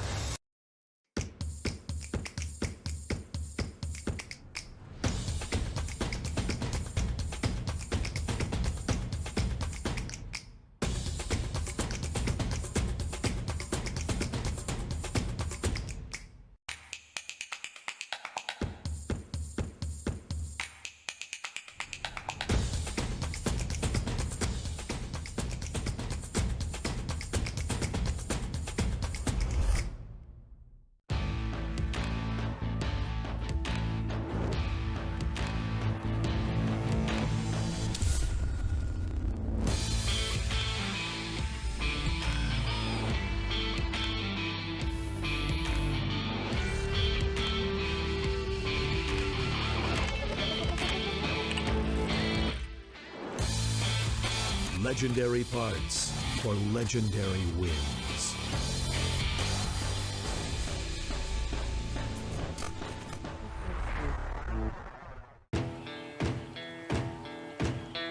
Here are a couple lessons I've learned over the years. Friendships come in all shapes and sizes. And always buckle up. Seatbelts save lives. That's a rule we can all live by. Oh, bigger TV too, Fish. I saw that. I saw that yesterday. That'll be nice.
Well, welcome back to tonight's Boise State Esports broadcast. We are still here in the Game Pants Esports Arena in downtown Boise to bring you the latest in esports action. We have just finished up our broadcast for the Missouri High School Esports Association and Overwatch, and now we move on to the Collegiate League for NECC Rocket League. The first game we're going to be having is Boise State versus Missouri Baptist, and joining me to help call all the Rocket League action, I've got Michael Fisher. And Fish, it's a little bit eerie because we're kind of starting off Rocket League in the same way we're starting off Overwatch tonight. And you weren't here with us, but we basically started off Overwatch by watching two teams that were kind of at the top of the league. We saw Blue Springs and CBC, which are very well-established teams. We had seen them before in Overwatch. And in a similar way, we are starting out by watching Boise State Orange and Missouri Baptist, who are tied right now for first place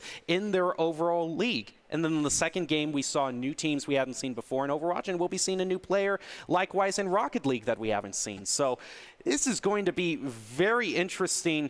Do you think Boise State, from what I've heard before from you, Boise State has had a little bit of a rough time in some Rocket League matches, but maybe this team that's tied for first in their league right now can turn that around? Yeah, the Orange team has come out really strong for Boise State. I think Circuit, Thunderama, and Toxic have been gelling really well. They've worked a lot on their offense from what I've talked to from Tacky, one of the Boise State Rocket League players who's seen some of their practices, and that seems to be the biggest difference. I know last semester, Circuit was a defensive mastermind. He could make 5 to 10 saves in a game, but they could only score 1 or 2 goals, and they would eventually kind of just run out of steam. So this team has been scoring a ton. They've been working on their offense, and yeah, you're right. The Orange team is a bright spot right now for the Boise State Rocket League team, and being in first place, going up against the team you're tied for, is a huge match, because if you win, gives you even more of an advantage, not only in record, but you'll have the head-to-head as well. So a huge match for the Orange team to kick things off.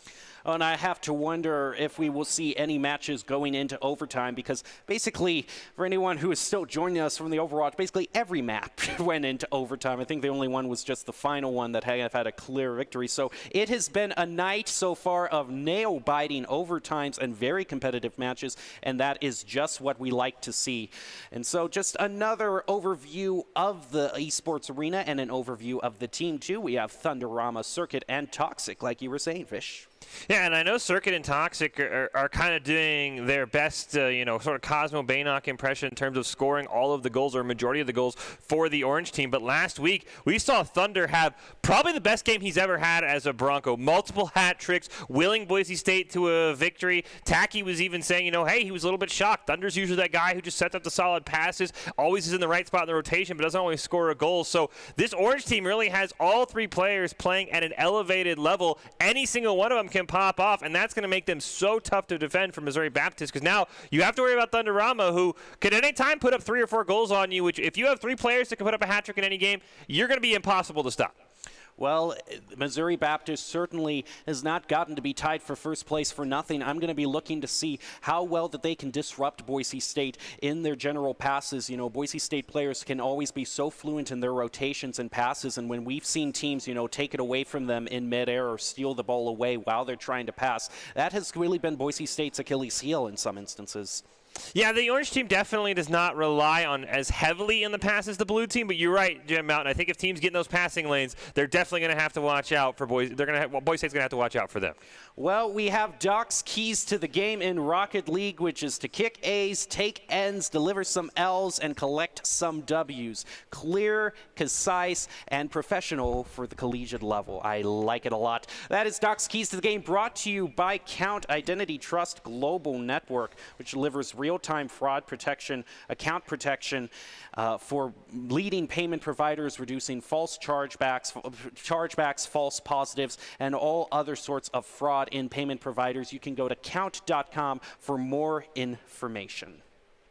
Yeah, we keep it sweet. We keep it simple here for the keys to the game for Rocket League. I mean, really, in the end, it's just soccer. It's just cars playing soccer. I mean, it's cars playing soccer. You don't have to worry about taking unfair fights. You don't have to worry about e-thug smashing. You just simply have to, follow Doc's keys. It's all pretty simple, honestly. Yeah, it's pretty simple. But in terms of just general fundamentals, you know, you're going to want to have your communication and your rotations in check. You're also going to want to have your boost management on point. And we'll be interested to see if there's going to be any boost starving done by either teams to leave other teams kind of up on foot. And you have always got to watch out for these kickoffs because a goal could be scored right away.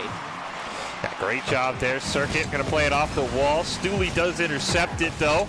Boise State should have Thunderama for a clear, and he's just trying to get it out of the way. Blue Phoenix with a nice intercept, and Toxic going to get it out of his own side. And now Boise State is going to be fighting for the ball as Toxic goes up the wall, is going to ground it over to where Thunderama is, back toward the corner. And now Stooley manages to take it away from him, pushing it toward Boise State's goal. Toxic is right there, actually hops over, and Stooley might be trying to center it for another, for a shot on goal, but it's not going to go through as it's cleared away. Couple of ugly double commits there early from Thunderama and Toxic. Hopefully Boise State can work those out. Thunderama off the respawn, barely keeps it away from Tendo. Gonna play into himself. Oh, huge save by Stooley. That one was going in. Do they have a play off the back wall? Doesn't look like it. Stooley can't find out the ceiling. Shot from Toxic. Turned away by Tendo. Circuit, a quick one. Barely saved at the last second. Boise State with a great offensive possession. Boise State with a great follow-up there. As we go into about a minute has passed, neither team has really scored a goal quite yet, but it's looking to be a very competitive match thus far. As both teams, you know, showing a lot of great. I like what I'm seeing from Boise State and their ability to follow through on their setups. Yeah, it was a great offensive possession. Like I said, there was a little bit of a hiccup there where you saw Toxic and Thunderama double commit in front of the net. They forced Circuit to make a really crazy save, and then they double committed again. Luckily, Thunderama was in the perfect spot off a respawn to get that clear. So defensively, a couple of things you like to work out, but you always have Circuit on that back line. He will make save after save and bail out this orange team. But yeah, offensively, in that last possession, I love what I saw. You got a couple of shots at a very tough angle. Took some great saves from Missouri Baptist. I mean, you mentioned overtime. It's trending. I mean, it's still only a minute in to a 0-0 tie because both these teams look like they feel a little bit more comfortably on the defensive end than the offensive end, at least in that first minute. Yeah, both teams were showing incredible promise and still no major goals to speak of as we are going right back where we left them off, just almost a minute into the match. And here it looks like we're going to be seeing again that follow-up that we saw from Boise State. Okay, see, Tendo makes a great save. Stooley makes a last-second save there as well. Tendo's going to play it around Thunderama. Circuit has to go racing back, tries to pop it over him. Circuit this time makes a great save. Both teams defensively, like I said, they feel a little bit more comfortable until Circuit misses on that ball.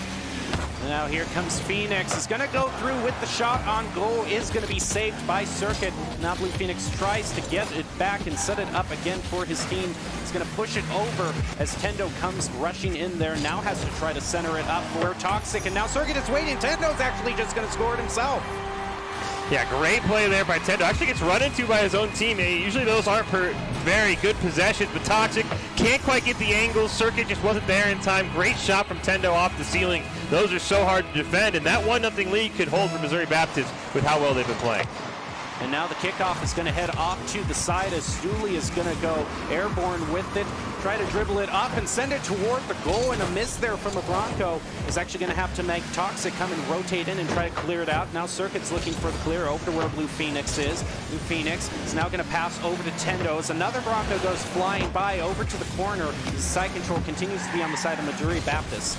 Oh, nice attempt there by Thunderama to play it over Stooley, but he reads that one well in the corner, plays it around one. Toxic barely gets a nose on it to keep away from his own net. Blue Phoenix with the center. Tendo not in a good position, so it'll be a clear away by Toxic off the save. Stooley takes one more shot down in the corner. Thunderama can't corral this one.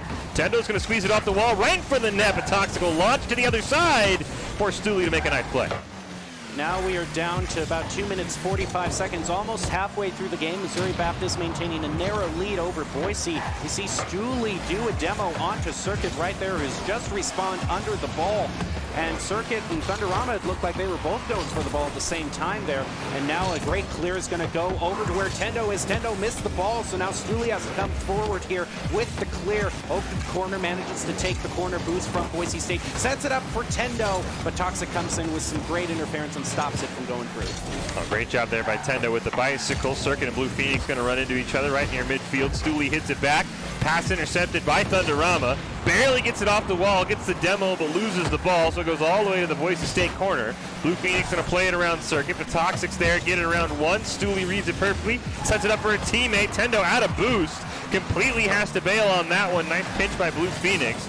But Missouri Baptist still trying to find a good shot here. Toxic should be able to clear it down until he loses possession. Toxic is going to pass it over to Circuit, who contests with Stooley, manages to get the better of that one, but gets demoed by Tendo. And now Blue Phoenix comes in with the pass to Stooley, who has an open, and Clearkit comes rushing in at the last moment to get the save there, keeping the Broncos' hopes alive. And now we're 90 seconds in as the Broncos try to get a clear and a goal of their own.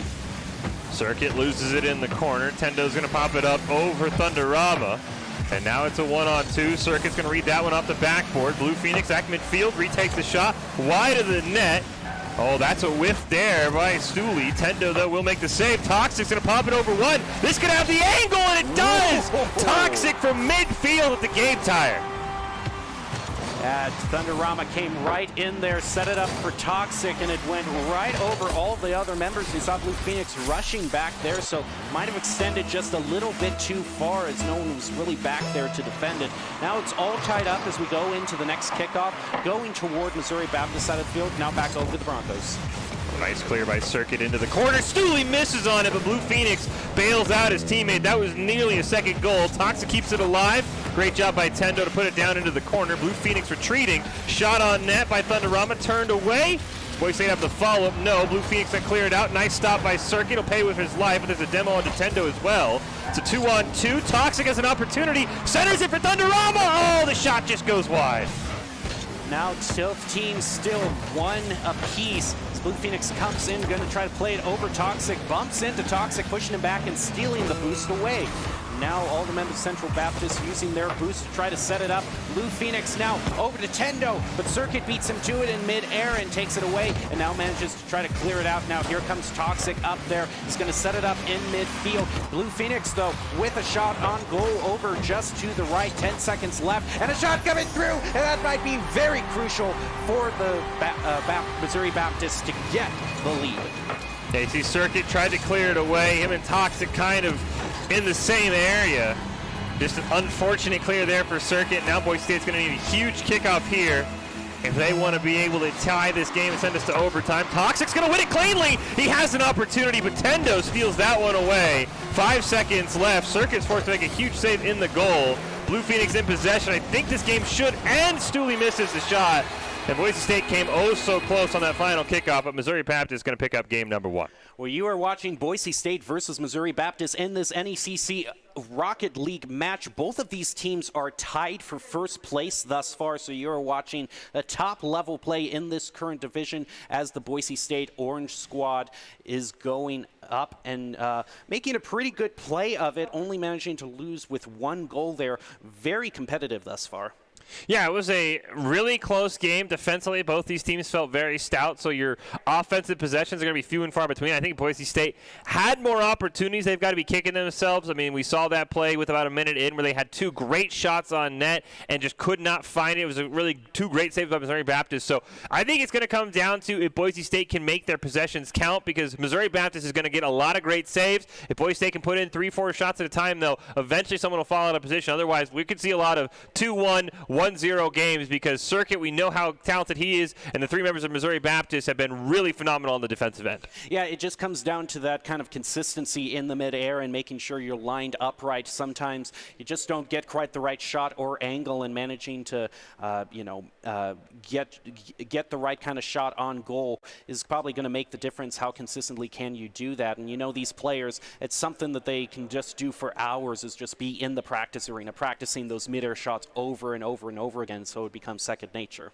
Yeah, we've seen some really great saves. I'm sure if you go back, Boise State probably thinks they could have made a play on that first ball that Tendo scored just around Toxic. That second one, unfortunately, just a bad clear by Circuit. I think he thought Toxic was going to go down the field. Toxic was retreating, and I mean, you hit the nail on the head in our opener, Jim. And I mean, one of the keys to the game is it's just the unwritten rule of you've got to have good communication in Rocket League, or things like that will happen when you think you're clearing to a teammate and he's retreating for the ball, and that sort of allowed that game-winning goal to go in. So a little bit of communication that Boise State could probably work on in these 60 seconds, but otherwise these teams are pretty evenly matched. They're both in first place for a reason. We could be in for a long series unless something just totally goes south for Boise State.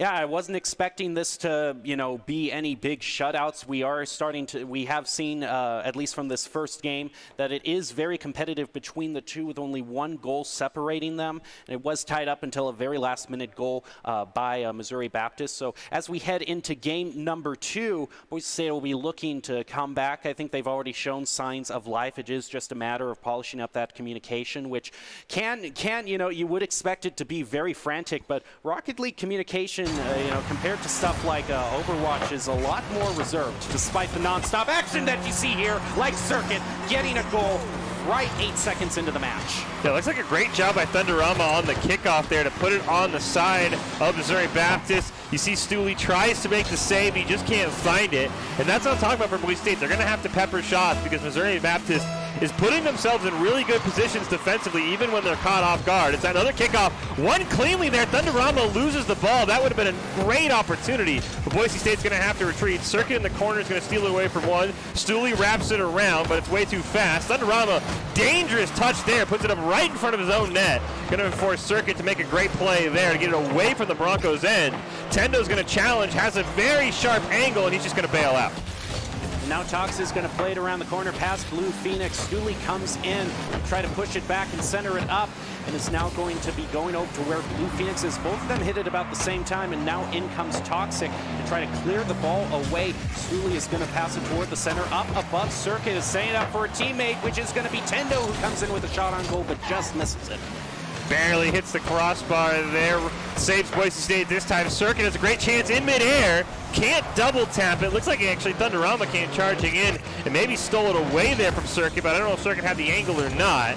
Looks like we'll get a little bit of a collision. That's going to pinch the ball all the way over to the Broncos side, where Circuit's going to unfortunately miss it off the wall. No backboard, though, for the side of Missouri Baptist, and offensively it looks like there'll be another bad possession for the Missouri Baptist, and the ball's now going to bounce between midfield. Thunderama trying to tee it up. Him and Toxic in the exact same area, not something you want to have happen. Thunderama just challenges Stooley just enough. Blue Phoenix's shot goes wide. Circuit not able to get it off the wall cleanly, and Boise State's right now struggling to get this ball away from their own net, but luckily for them, Missouri Baptist has not found a quality shot. And it doesn't help that Thunderama is finding himself a little bit boost starved up near the corner where the boost was already taken away from him by either a member of Boise State or Missouri Baptist. So for a while not having the boost that he needed, and Boise State wasn't able to find the clear. Now they do manage to get a bit of side control, and in comes Thunderama way up above the goal. Toxic is going to follow up, but Stooley comes right in for the shot on goal can be made. Now Circuit with the pass over to Thunderama, who doesn't have boost again, is going to have to go back to get some. Fills back up on boost, and the shot on goal is going to go for Thunderama, who finds his clear. Tried to bump him out of the way, not able to do it in time. Plays it off the back wall. Shot by Blue Phoenix off the crossbar. Stooley with a chance here. And Circuit's going to be able to clear that one away. But Boise State right now playing with fire. So it's a multiple crossbar saves that have bailed him out. Another center attempt here. Circuit not able to find it. But Toxic does just enough to keep it away from Stooley. Thunderama in the corner, not able to get it out. Tendo plays it around one, loses his dribble though, gets a demo onto one of the goalies, but Circuit was in a perfect position. Has that ball drop into his lap. Stooley with another attempt. That's a weak hit. Thunderama going to be able to clear that one away, but Boise State's still looking for that big clear, and that's not going to do it from Toxic as Tendo takes the shot. Crossbar stops it once again, and Boise State barely gets the ball away with Circuit. And the side control has not been on the side of the Broncos thus far. It has taken them a good amount of time to try to find a clear. They do manage to find some side control now as the clock continues to tick down to about 1 minute 50 seconds. Stooley now looking with some mid-air dribble to get the clear, and is going to be passed it over Blue Phoenix, who doesn't manage to clear it. Instead, it's going to be Toxic toward the open goal, and they might make him pay for this. But Toxic wasn't able to keep up with the ball, found himself a little short on boost there, and that was Missouri Baptist has got to be breathing a sigh of relief because that open goal could have been disastrous for them. See if they can rally. They've had more shots this game. Thunderama inadvertently passes it over to Tendo. Demolition on the goalie, but Blue Phoenix there to bail Tendo out. He couldn't get the double tap they needed. So a huge shout out to Stooley, who's going to get this clutch demo onto Toxic right there, and that's going to set up Blue Phoenix. Unfortunately for Thunderama, just a bad touch led to a disastrous play, and once again we're tied up here with 1 minute and 16 seconds left. See if Boise State can find the game-winning goal this time. Kickoff right to Toxic. He just goes past the ball, so Circuit's got to retreat. Blue Phoenix in midair. Circuit able to push it away, but once again, side control all on the side of Missouri Baptist. Tendo for the double tap. Can't find it. Stooley's going to take a shot on net. Won't waterfall down where he wants it. Boise State with a minute left is able to clear the ball away. Now 60 seconds left. Boise State is not going to find the clear there as Toxic goes way over Missouri Baptist territory, and the shot is just going to go a little bit too high here, but the follow-up from Circuit is going to find it and find an empty net at that. This is just a great play. All three members involved. You see Blue Phoenix hard commits to a ball when there's no one in rotation. Just a bad defensive rotation for Missouri Baptist and a great play by Boise State. Now they've got to protect this lead for 45 seconds. And now here comes the kickoff. Thunderama gets the better of that one. In comes Tendo to pass it back over toward Boise State where Toxic meets it in midair and now picks up some boost. Now over Thunderama on the wall. Centers it up in the field where Stooley tries to make a shot on goal and Circuit is going to take it away from him. Now Circuit centers it back where Toxic is waiting. He's going to contest with Blue Phoenix. Gets the better of that one. And now with 30 seconds left, the Broncos still maintain a 2-1 lead. Circuit clears it down into the corner. Boise State has to be careful not to over-pursue. Oh, nice pass to Thunderama, but a huge save by Blue Phoenix to keep Missouri Baptist in it. 10 seconds left. Toxic plays it around one. Gets another one off the corner. Thunderama trying to end the game right here. Can he find the double tap? No, but a miss by the goalie from Missouri Baptist. Circuit has a chance. Oh, a huge save. Unfortunately for Missouri Baptist, there wasn't enough time. Boise State puts the pressure on, and just like that, a 2-1 game goes on the side of Boise State, and we're all square at one game aside. Well, it shows why these two teams are considered to be at the top of the bracket. Very competitive game. Another 2-1 game just like the first match, but this one going to the Broncos. And as much as I like to see a Bronco win there, I still found some stuff that was concerning because for the majority of the game, the Broncos struggled to clear it out of their own territory. And essentially what got them the lead in the first place was kind of one of those crazy kickoff goals. But for majority of the game, when it came down to, fundamentals and side control, the Broncos struggled.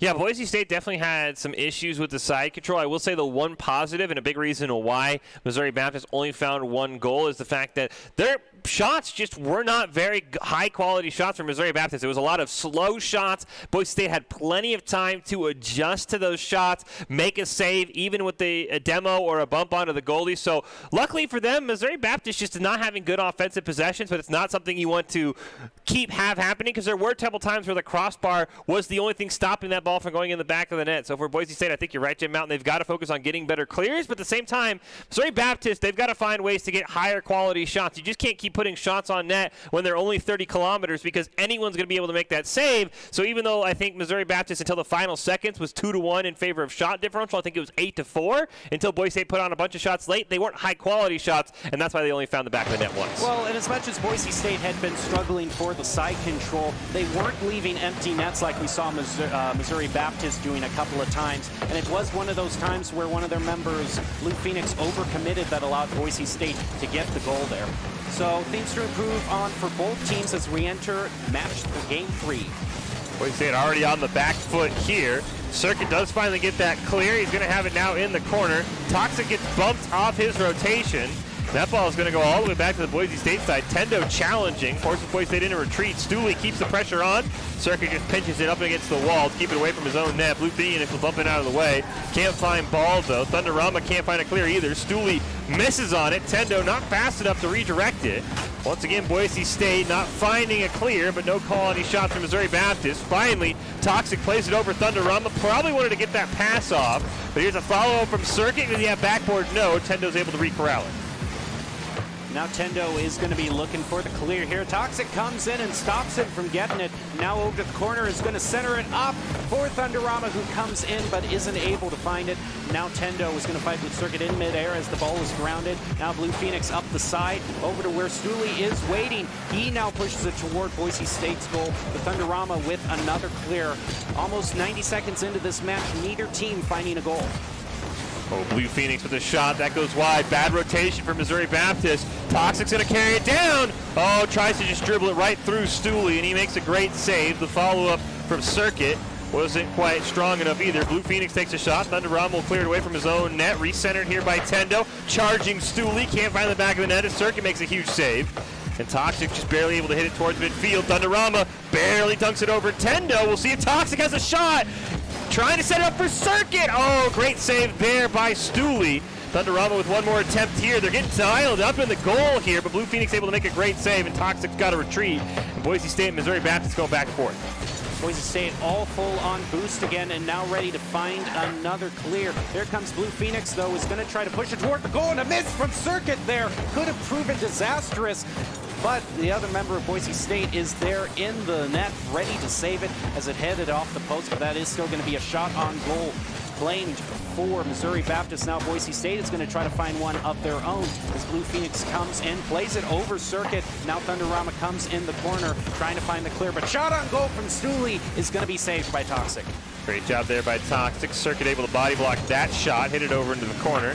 Thunderama looking for a clear, plays it over one. Tendo retreating and able to bump it over Toxic. Circuit keeps it alive though for Boise State, but Blue Phoenix gonna clear that one down into corner. Thunderama plays it off the wall, sets it up for Toxic. They got two on the left side here for Boise State. Toxic plays it to himself, over pursues. Thunderama bails him out. Waterfalls it down to Circuit. Nice shot, crossbar saves. Double commit from the side of Missouri Baptist. Is there any follow-up, Thunderama? Oh no, that shot just barely goes wide, and Boise State with a great opportunity.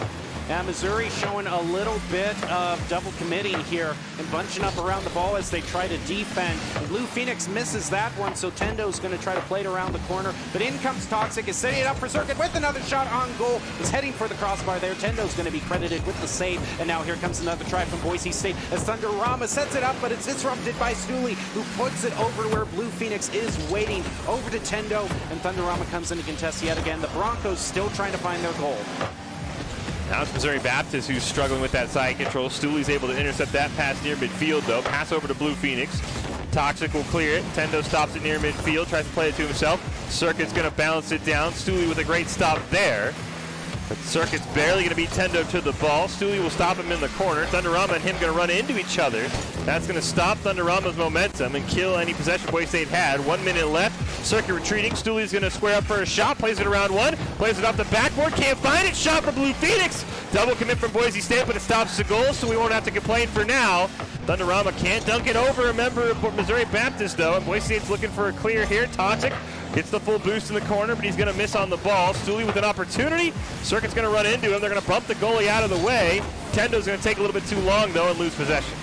And now 30 seconds left with neither team scoring. This might go to overtime if neither team can find their own goal. Boise State showing a lot better in terms of the side control, but right now it's going to be Missouri Baptist trying to find the goal. In comes Thunderama with keeping it up mid-air, and now Toxic comes going in, is going to push it back over to the blue side of the field. Thunderama now trying to center it. Tendo with the pass is going to try to clear it. Circuit keeps it alive for Boise State and steals the corner boost away from Missouri Baptist, but with 1 second left, it is going to be going into overtime. Golden goal situation, first in wins. Nice kickoff there for Toxic. Tendo's going to be able to corral it. He's going to follow it up in midair, but Circuit intercepts it. Stooley will retreat. Able to play it around Circuit. Thunderama does just enough to redirect that ball. Blue Phoenix finds it right at the midfield stripe. Toxic turns it away. Now he's got a chance here. Can't get it around Tendo, though. And he's going to pass it over to Blue Phoenix. That shot off the backboard. Thunderama's going to miss on it. Follow up there, right out the crossbar. Boise State's going to get the first lucky play in overtime as it hits the crossbar instead of the back of the net. Now here comes Thunderama, is going to be looking for the clear as tries to dribble it up the field. Is going to be stopped by Blue Phoenix, but in comes Toxic to keep it alive, and a demo going on to Tendo. But with Boise State not in a position to get the goal, that's going to allow Tendo to respawn and come back contesting in midair. Is going to take it away from Circuit, and Stooley is going to find it in overtime. That's a great play by Stooley here. See Tendo barely dunks it over Circuit. Stooley just redirects it out of the grasp of Toxic from Missouri Baptist to put themselves on match point here. But a very well-fought game. Once again, Missouri Baptist in control offensively. I think the final count was 9 shots to 5, nearly doubling the Boise State offensive effort here, so it's going to be a task here for Boise State. Can they find their groove offensively? Because it feels like 3 minutes out of those 5 in regulation were spent on the Boise State side with the Broncos continuously defending. Well, now the Broncos find their backs up against the wall, needing to get the victory here to drive it at least to a Game 5 as we are going to be heading into Game 4. Missouri Baptist leading, but each of these games has only been decided by 1 goal. There has never been a time when either team is more ahead by just more than 1 goal. It's always been with the equalizer almost there for the other team. So Boise State definitely needs to kind of improve, like you were saying, their offensive control. The Missouri Baptist just being more consistent in getting those shots on goal. But like you said, for Missouri Baptist, it's a matter of trying to improve the quality of those shots on goal. Yeah, I mean, there's a reason why Missouri Baptist ended regulation with 7 shots and didn't have any goals. Again, it was a lot of these weak taps right to the goalie. Boise State did make a couple of great saves, but I think the biggest issue for Boise State is they're just not finding the last man in rotation, stopping the ball near midfield to keep up those offensive possessions. It's a clear for Missouri Baptist, and Boise State doesn't have any way to keep it on their side. So that's going to be the point for Boise State.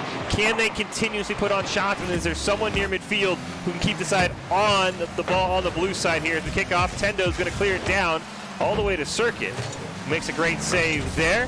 Tendo and Blue Phoenix both in the corner. Tendo's going to hesitate a little bit. Circuit gets a clear right over to Thunder Ramen. He'll dunk it over Stooley. Ball's bouncing towards the net. Circuit almost has an opportunity. Great job by Tendo to clear it away. Now Toxic's got to make a great play. Now Stooley is going to keep the play going for Missouri Baptist as it heads over to Boise State side of the field. Tendo is going to try to center it up. It's going to go down where Toxic tries to find the clear. Blue Phoenix knocks it back.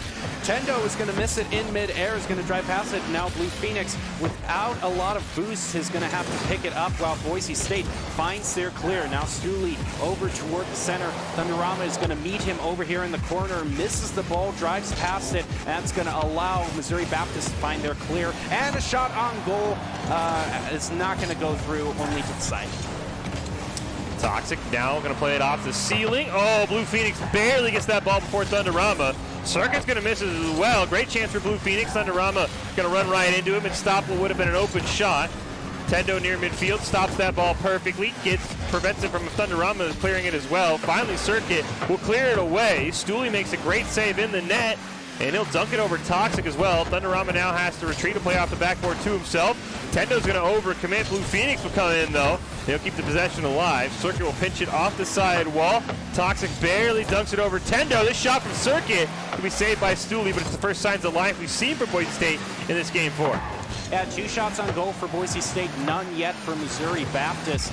It really kind of says something. It took 90 seconds for the first shot on goal to go through. I don't know how long it's going to before the first goal goes through, but Tendo is going to try to find one right now as he sets it up for Blue Phoenix. It's actually going to be Stooley who pushes it over to the side as Toxic hits it. Is going to go way up into the air as Tendo now pushes it back to the corner. Thunderama comes in, but it's still a little too late. And Toxic's going to have to be the one who finds the clear as it heads back to the center of the arena.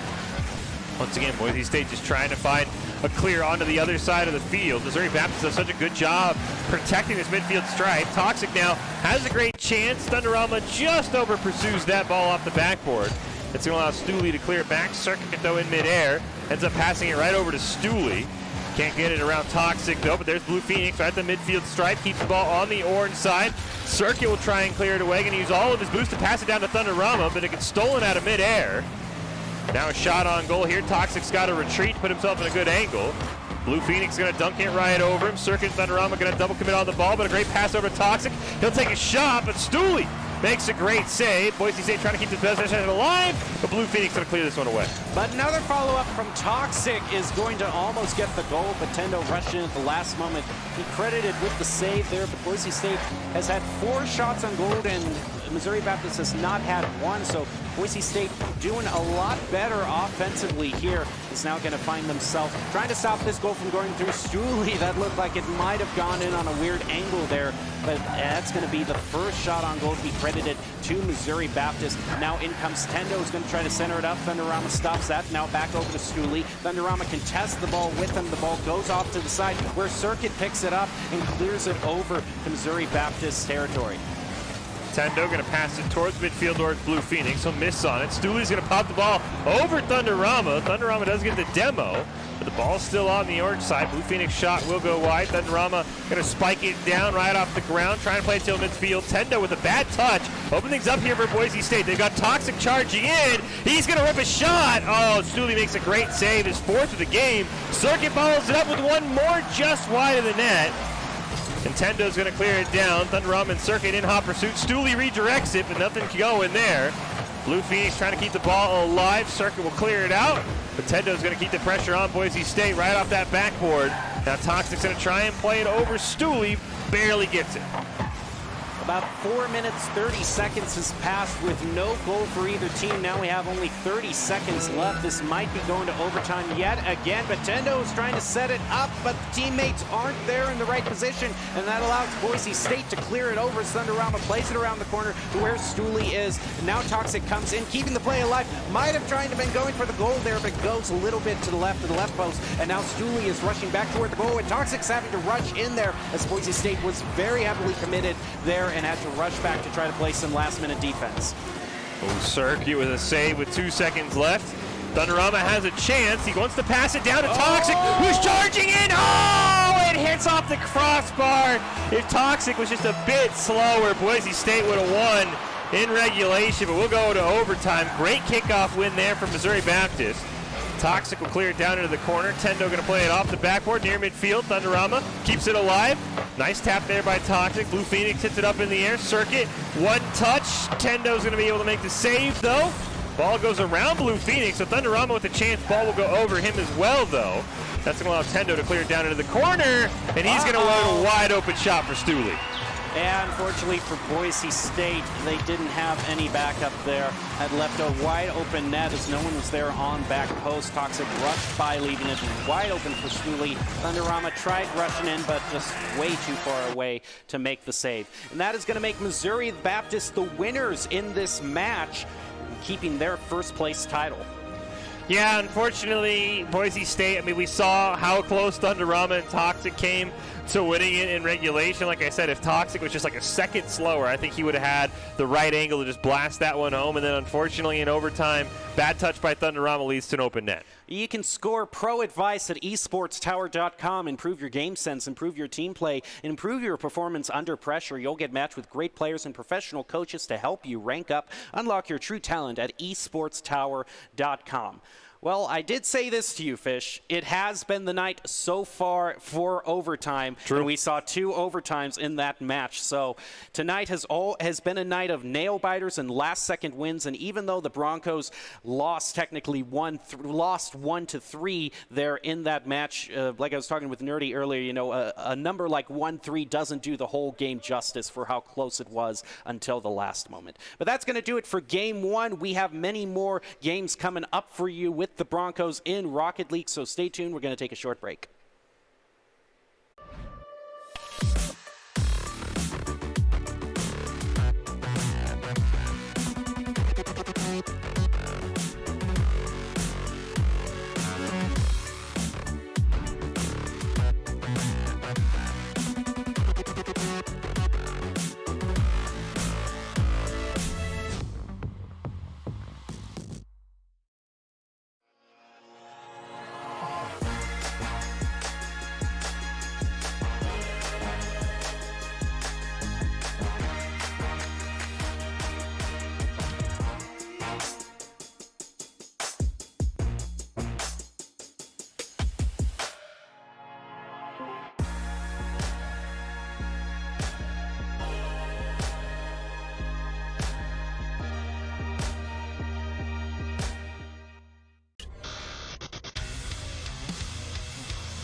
Visit NationalGuard.com to begin your guard adventure.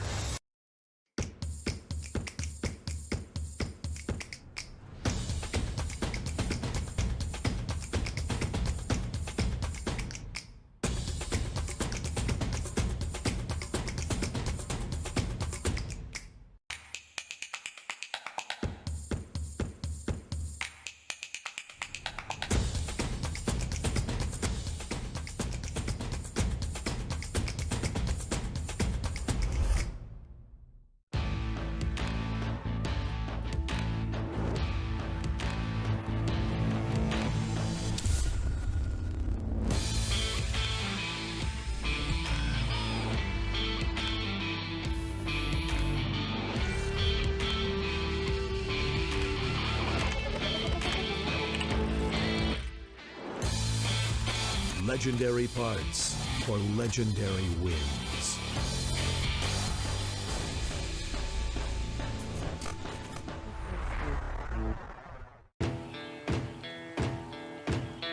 Here are a couple lessons I've learned over the years. Friendships come in all shapes and sizes. And always buckle up. Seatbelts save lives. That's a rule we can all live by. Welcome back to tonight's Boise State Esports broadcast. We are in the midst of bringing you a bunch of Rocket League action from the NECC.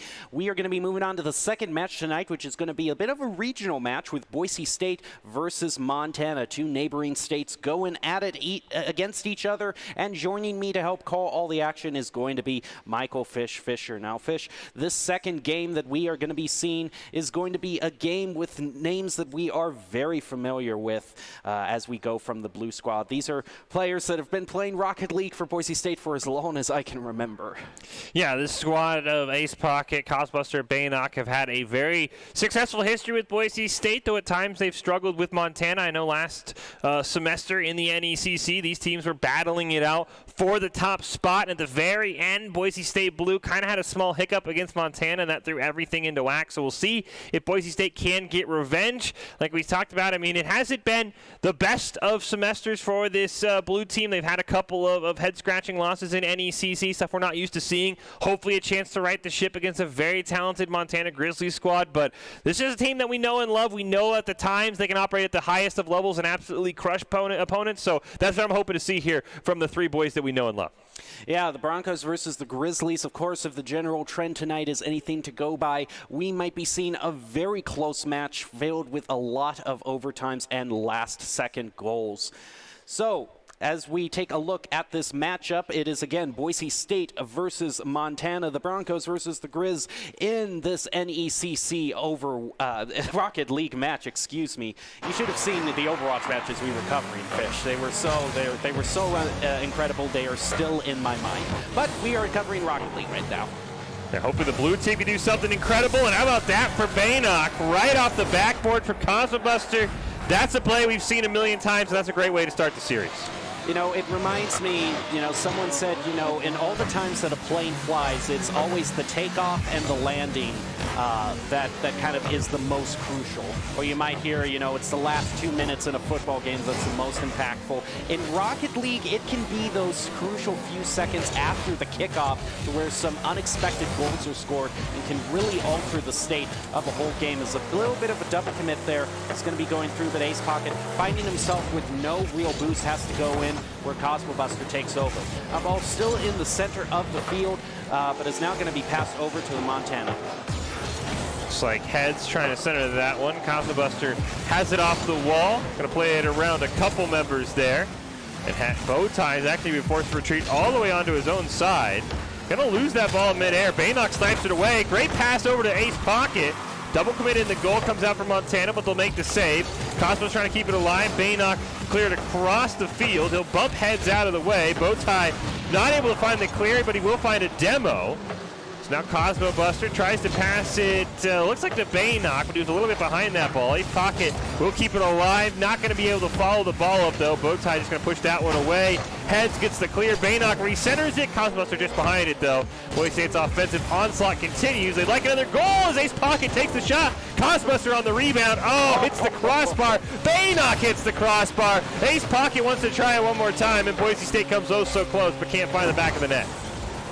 Yeah, that was a real good attempt there with some real great mid-air control. Unfortunately, just not quite accurate enough to find the goal. But another shot is going to come through here off the crossbar, but is not going to find it. And a demo is also going to come out there as the ball heads back over toward Boise State's goal. It's Bowtie now over to Ace. Is going to try to shoot it over. Cosmobuster takes it away and is now going to find the clear off toward the center. Bowtie comes in. The demo comes through in midfield there. And now a shot on goal is going to be found as Montana gets the equalizer. Yeah, great job there by Montana. Boise State feels like the slightly better team in terms of just quality of shots. I mean, you look at it, it's 8 shots to 2 right now, but they unfortunately hit the crossbar several times as Cosmobuster's going to bounce that one off the wall. Ace Pocket misses on it, so Baynock's forced to make a huge save in the net to keep this in a 1-1 game. Demolition's going to land on to Cosmobuster. He will respawn in time. No, Ace pocket now, dribbling it down. Heads will stop him, but the ball's still going to go around a charging A's. And Bowtie will be forced to retreat. Heads going to clear it down towards midfield. Baynock charging in, plays it up on the wall, going to play it over towards the ceiling. He's got Cosbuster right in front of the net. Nice pass over, but Cosbuster ended up backing away from that one. Looked like it was a great opportunity for Boise State. Just feels like the communication wasn't there. Now Boise State going to be clearing it up to where Ace Pocket says, pass it to Cosbuster on the ground. Great shot on goal. They're saved by Bowtie. Now the ball's back in the center, and Heads is going to get the better of that one in midair. He's going to clear it way back over toward Boise State's territory. Cosmo Buster with the flick now up and toward the center of the field. Baynock with a nice save there. Another shot on goal come through, and A's with a follow-up is going to find the second goal for Montana. Montana has definitely come alive after Boise State's strong start. Boise State's had a couple of opportunities, just not all on the same page. As Cosbuster's going to clear it down. Baynock can't re-corral it. Cosbuster's going to pass it back to Ace. That shot will go shooting wide of the net.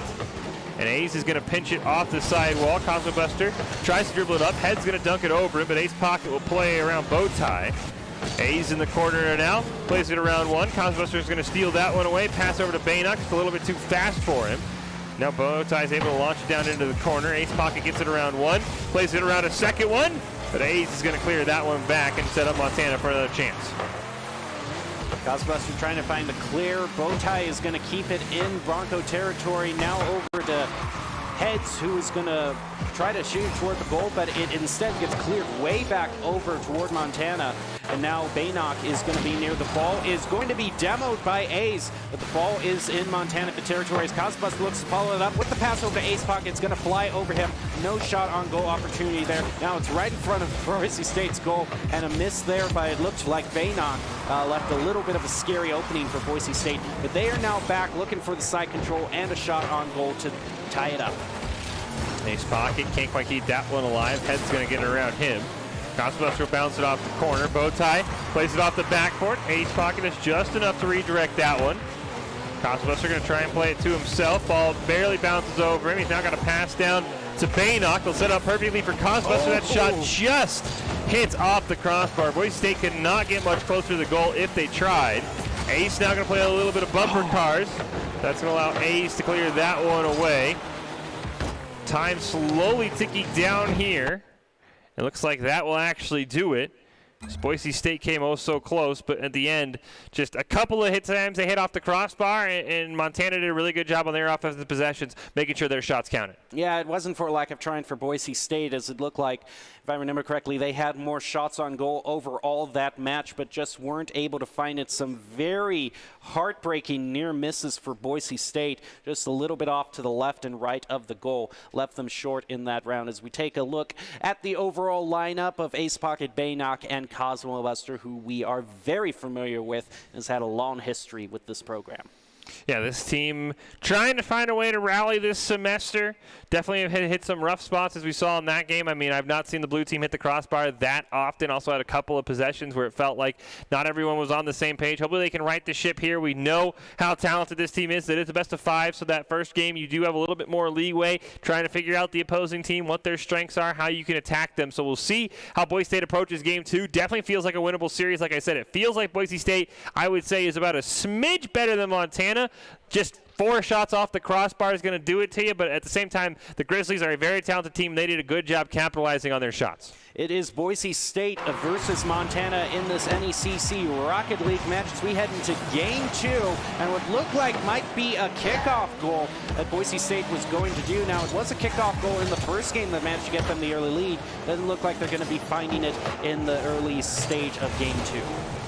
A nice clear down. Cosmobuster's going to be forced to make a save. Bowtie will play it to himself off the wall, tries to pass it to a teammate. Cosmobuster will challenge him. Baynock not able to get around Heads, who will clear it right back down into that corner. Ace Pocket's going to play it away from him. We'll get demoed, though, in the process.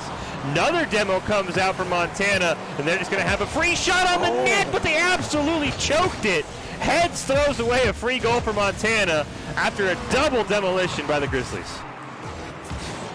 Boise State is going to be looking to recover from that as Cosmo Buster centers it up, but only Ace Pocket was there in the middle of the field to follow it up through, but he might be trying. Nope, doesn't manage to flick it over Ace, who instead puts it right over him and clears the ball back over to Bronco territory. In comes Cosmo Buster, though, who sends the ball back to the other side of the field. He's now going to be heading up to the ceiling here to ground the ball to where Heads is, and now it's going to contest with Ace Pocket. He gets the better of it. Baynard comes in for the shot on goal just off the crossbar and isn't going to find it, and yet another near miss for Boise State. It's been a very physical game. Tons of demolitions early. Boise State still with that side control. Baynock, oh, great play to himself. He's now going to go up off the ceiling, pinches it back right to Cosmo Buster. Just a little bit in front of him, though. That's not going to stop him from making a great shot as Ace Pocket's going to steal it away. Bowtie now in the corner. He's going to try and play it around Baynock. Can't find it off the backboard. Baynock going to play it to himself, but Heads will stop that one. Cosbuster will try the same thing, but A's able to clear that one all the way down. And once again, Boise State has several opportunities and just can't find the back of the net. Now Heads is going to find the clear over to Boise State toward an empty net there. Cosbuster and Baynock both double committing. They're rushing in. That might be a little bit concerning as both teams has kind of left open nets a number of times for this particular match here. Boise State's now going to be playing defense as Bowtie hits it right up toward the crossbar, and Ace Pocket coming in as Heads was looking for that follow-up there, and the demo is going to be going through. Bowtie going to have it in the corner. Baynock going to challenge it, sees his opportunity, centers it up. There's no one there for Boise State with Ace Pocket and Cosmo on that midfield line. Ace Pocket will take his attempt, hits it off the backboard. Cosmo's shot just wide. Follow up from Baynock, a little bit wide, tries to hit it in. Ace hits it back. And Boise State once again coming oh so close, but has to retreat. Baynock will have it in the corner, going to try and play it around a couple one. Runs it into himself, gives possession over to Heads. The follow-up shot there from Bowtie, playing it around Cosmo Buster. And Boise State now down 1-0. And the shots on goal have been even thus far throughout the match as the ball dies in the center 2 times. But now Cosbuster might have been able to cheat that out. He's going to be looking to pop it off pop it off the roof there, trying to get it in, but it didn't work out for him. Now Baynock is going to be looking for the clear. Ball goes over to the side where Heads comes in. Ace Pocket in the air, looking to clear it off with the pass to Cosmo Buster, who doesn't get it in mid-air. And it just kind of died in midair there. Bowtie now in the corner. He's going to lose his dribble. Ace came flying. Baynock came flying in. He's going to pass it back to Cosmo Buster. A little bit in front of him, though, and that's going to allow Ace to clear it down. Ace Pocket can't quite clear away from Bowtie, but his shot will go wide. Baynock going to play it around Heads. A's near midfield, able to keep this ball alive. Wants to play it to himself, but it takes an awkward roll right down the wall. Cosbuster loses the ball, gets the demo. Baynock going to try and keep it alive for his team. Nice challenge there by Heads. Ace Pocket gets the ball dunked over him by Ace. Baynock trying to pass it down. Huge demolition on a Cosmo Buster. Ace Pocket's got to make a great play, and he'll barely get that ball out of his own net.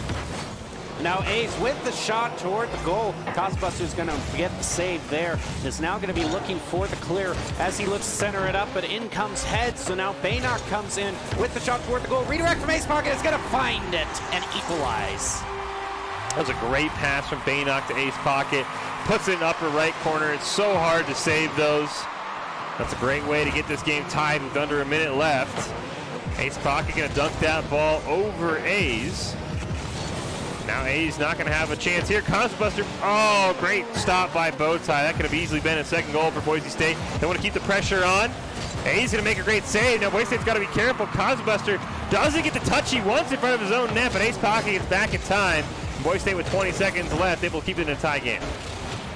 Now Ace Pocket with a great pass over to Baynock, who puts it right up into the right of the goal, and it's actually going to bounce right in there for the second goal. Baynock actually taping over in this game. 6 shots on goal. He's got more than he's got the same as the rest of the other 5 players combined right now. Absolutely insane performance from him. Huge goal there with time now ticking down. You can hear just a couple of seconds left. Ball just has to touch the ground. Boise State will let that happen. And Baynock, your MVP for Boise State there. Ace Pocket playing pretty well with 1 goal of his own, but 6 shots for Baynock and 6 for the other 5 players in the game combined. That is an unheard of statistic. Man, that was an unfortunate camera angle at the very end there, because I would have loved to see that ball dribble in. I thought that was going to be cleared out for sure, but finding just the right angle to get in there and give the Broncos the victory to tie it up 1-1 in this best of 5. Yeah, it's a great play by Boise State. Like I said, it feels like Boise State is getting more shots, especially early in the game. The first 2 minutes have felt both times Bronco favored. I mean, at one point, Boise State had 3 shots to Montana's 0. Then the Grizzlies get going. They find a way to right the ship. Boise State has come oh so close on several occasions. It's impressive how often Boise State has hit the exact same spot on the crossbar in these first 2 games. So Boise State could just move their shots just a little bit to the left. They can definitely run away with this series, but Montana has definitely proven that they're able to make great saves defensively, and they can turn it on you in a heartbeat. So Boise State's got to be ready, because even though they're the ones getting all the shots, as we talked about in this first series, if they're not quality shots, it really doesn't matter who has the shot lead. It matters who has the score differential in the end. Yeah, Boise State, if it was a game of hitting the crossbar and the post, we'd be seeing a much bigger lead. But for now, it is Boise State versus Montana in what have been very close games, always decided by just 1 goal. And I wouldn't expect that trend to be upended anytime soon. So now as we head into the next game, Boise State might be looking to try to find a goal right off the kickoff, but is not going to find it like they have in the past. Oh, we actually see Montana with all the pressure here. A's and Ace Pocket get to run into each other. Bowtie barely gets a touch on the ball. Probably not what he wanted. That's going to allow Ace Pocket to hit it down. Ball barely from heads, plays over Baynock. Cosmo able to make a great save. Oh, a little bit of a pinball there. Goes towards the Boise State net. Ace Pocket going to have this one in the corner. Plays it around heads perfectly. But a great job there by Bowtie to keep that one alive. And Baynock will launch it down into the corner. See if he's going to play his own shot. Wants to see what Ace is going to do with it. Reads that one perfectly. Pass back to Ace Pocket. Off the backboard. Is Cosbuster in rotation? Yes! But a great save there by Bowtie to keep us in a tie game. Now Baynock's going to be centering it up, but heads, there's a bit of disruption there. Ace Pocket comes in. I think it's a bit of an awkward angle, so it's going to be Cosmo Buster who puts it right onto the crossbar. It's going to be credited with a shot on goal. Only 1 shot on goal for either team right now. It's a demo. It's going to come through there, and another shot just off to the right for Boise State, who's managing to keep the side control going. But now Montana's going to try to get the clear. He's going to try to find a goal of their own. Head's going to take a shot. Not able to find it. Cosbuster demoed in that one, but that one's just going to roll in. Ace Pocket will take that. Montana just a little bit too aggressive in the rotation. Well, it's certainly not a goal that you might have planned, but definitely take it, putting Boise State into the lead there. Those open goals have definitely been proven to be bad for both teams thus far. Boise State has one of their own right here, so I guess turnabout is fair play. Now, it looks like there was a demo at midfield. That's why it was so open. Bowtie nearly hit the crossbar as well. So both teams' rotations a little bit of a breakdown. Boise State's was on the back of a demolition, though, so Montana definitely earned that one. As Ace Pocket, once again, just off the crossbar. Cosmobuster looking for the follow-up. He's going to hit it in, and just like that, Boise State answers right back to take the lead. Well, this has been a very energetic first 2 minutes for this game 3. It feels a lot more alive than the past 2 games. Boise State might have been trying to find another one. Baynock goes flying past the ball there. Now Ace is going to do a shot, and it just goes to the left post. So now in comes Cosmobuster looking for a clear here. Not before Bowtie comes in there. Tries to keep the shot alive. Boise State is going to find the clear to where Heads is waiting. Puts it back toward Boise State's corner near the 100 boost where Baynock is waiting. Is now on the ceiling. He's going to have to drop down. It looks like Ace Pocket's going to be the one to fight for the ball, but it's not going to be quick enough as the goal is going to go back over to Montana.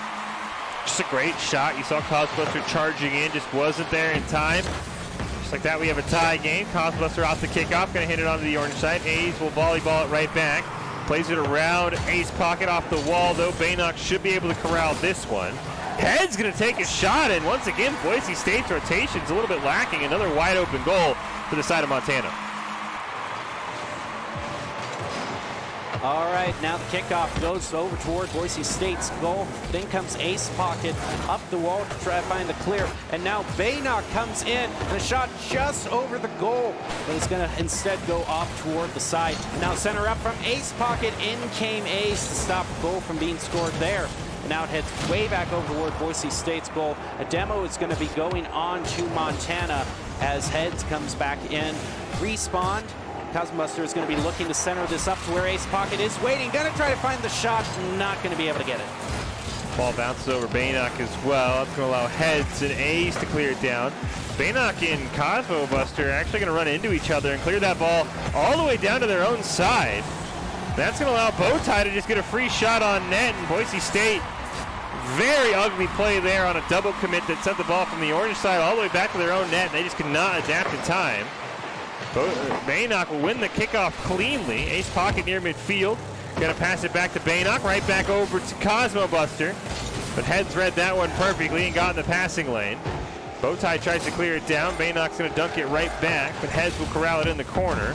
Waits to see what Ace Pocket will do. Cosmo will come charging in, able to play it around him. Baynock now in a 1v1, trying to break somebody's ankles, not able to do it, and now Boise State's got to retreat. A bit of communication breakdown for Boise State that allowed that last goal to be scored. And they found themselves 2 down the first time tonight that we've seen at least a 2-goal lead. Montana's got to be feeling good about that. Might try to make a 3-goal lead toward the goal. And Boise State just stumbling now as Montana has opened up a 3-goal lead. I really like that dunk there by Montana, opening things up for them. And now they're starting to pull away in the final minute here of game number 3, looking to put themselves on match point. Ace nearly misses the opportunity to really expand this lead. Baynock now in the corner, not able to clear around Bowtie. Ace Pocket tried to find it, now he gets a demolition onto the goalie. Head's going to pass it over to Bowtie, but it looks like he will fall off. 30 seconds left, Cosmo going to clear it down into the corner. Can't quite get it around Bowtie though. Now Baynock with an opportunity, plays it around Ace perfectly, but a great job by Bowtie to make that save. That looked like a double commit for that save, but a save nonetheless, and that allows Montana to get another goal. Going to 6-2, and Boise State is they're just going to have to chalk this game away and just regather themselves for game 3 where they can turn this match around. But for now, it's looking like a pretty convincing Montana win as the ball just needs to be grounded now for the match to stop. And Montana finding themselves at match point. Yeah, it's a really close game that kind of, off the back of a couple of mistakes for Boise State, just got blown wide open by Montana, and they did not miss when given the chance. So now Boise State's got to take this chance. They've got to rally. Like I said, I still think that this should favor Boise State, but I mean, we just had way too many mistakes, wide open nets for 3 of the goals, a couple of double commits that just put the ball in positions we weren't expecting. So Boise State's got to definitely take this time, regroup, figure out what's going wrong, because this has not been the blue team that we are used to seeing. Yeah, it's been a combination of both double commits and leaving some open goals. So it's just the communication and rotations that are coming in that are just breaking down at the wrong points for Boise State. And Montana is definitely the kind of team that can capitalize on those mistakes at the very moment. And also just for Boise State, we're continuing to just see just being just a little bit short in terms of accuracy and those goals, just missing it just a little bit too much on their when it comes down to their shots on goal, which overall, until, that last game where things went really wrong for them, it had been pretty even in terms of shots on goal. Yeah, Boise State, that time I think some of those shots were just a little bit too wide of the net to actually be counted as shots, so that could be a big reason why maybe Boise State lost the shot differential. But until the rotational breakdowns, Boise State was definitely in this game and at times in command. It was something of the best start we'd seen from Montana, so we'll kick off game number 4. Boise State's got to win this to get us to a game 5. Baynock's able to play it around a couple members, tries to pass it back for Ace Pocket. Once again off the crossbar. Boise State just kicking themselves right now. They probably lost 4 or 5 goals to that crossbar. Yeah, it has been heartbreaking the way some of these shots on goals have turned out. Fortunately for Boise State, they are not going to find the early lead, but they might try to find it again. Here is Baynock with an excellent shot there. And one of the members of Montana, the ball just kind of flew by them. So I wonder what was going on there. Baynock does a really good job of putting the ball at angles you would not expect. It's Cosmobuster off the kickoff. Baynock's going to use him as a tee. Nice demolition there from Cosmobuster, but the ball not able to go near the net. We get the respawn for Montana, and Head's able to clear it away. Cosmobuster will keep it alive. And Bowtie's going to try and clear it down over Baynock. Ball dunked by Heads, though, in the wrong direction. It's going to allow Ace Pocket to keep it up. Demolition onto the goalie from Baynock. Cosmobuster, wide open opportunity. He won't miss those. And Boise State out to a quick 2-0 lead. Boise State finding himself with a good lead, just a little bit under a minute into the match. A kickoff is going to go toward Montana. Now Boise State is going to be contesting it, but Ace Pocket misses it, and an open goal is going to be severely punished by Montana, bringing it back within 1-goal territory. Montana does a nice job answering that one quickly. Bowtie off the kickoff is going to win that one cleanly.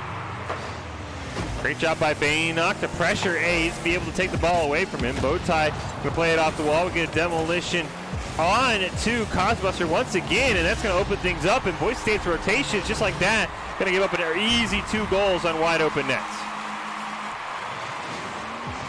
Now another kickoff is going to stay in the center, but Heads there gets the better of that second and is going to push it back over and score a goal very quickly against Boise State.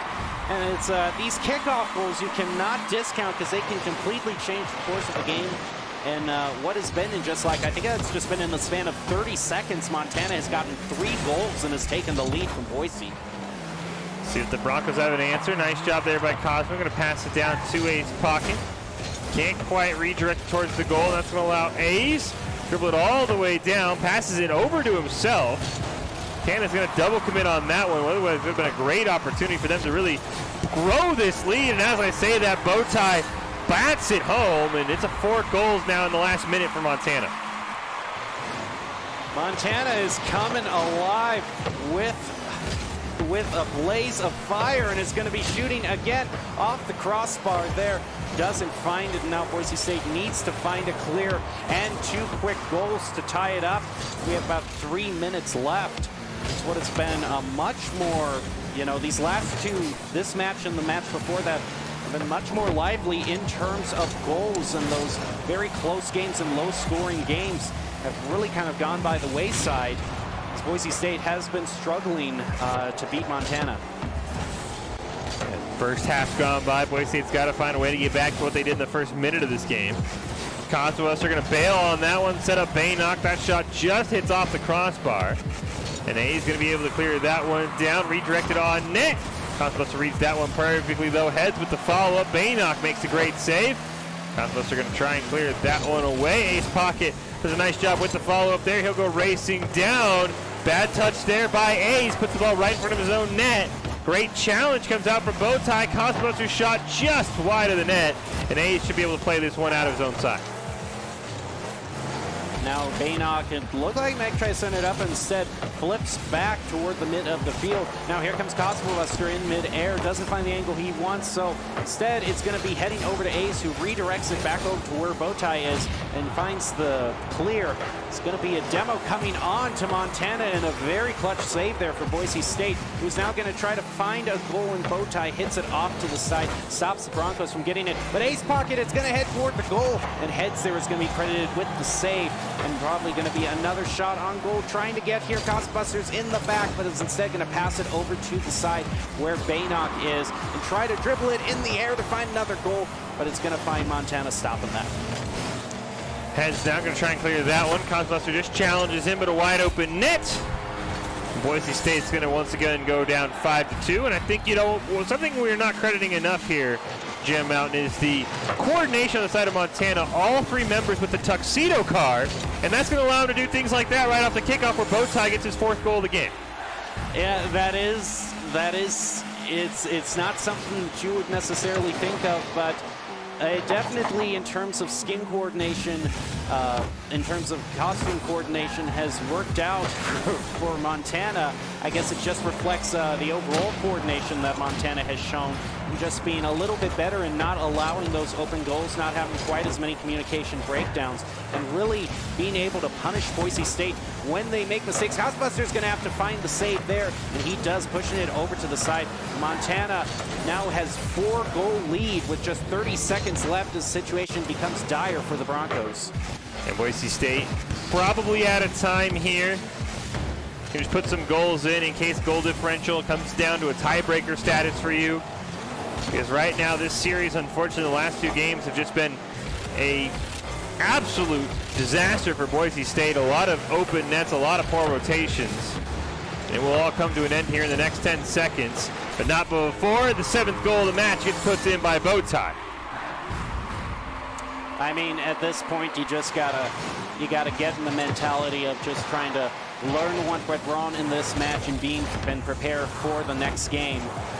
Because at this point, you're not going to be able to score 5 goals in 1 second. The ball just needs to hit the ground, and Montana will have taken the victory 3-1 in this match, and it's just going to pile it on a little bit more and make it 8-2. Just playing with their food a little bit there. The Grizz definitely having a feast tonight as they win it 3-1 in this NECC Collegiate Rocket League match. Boise State being competitive in the early time there, but just falling in those last 2 games.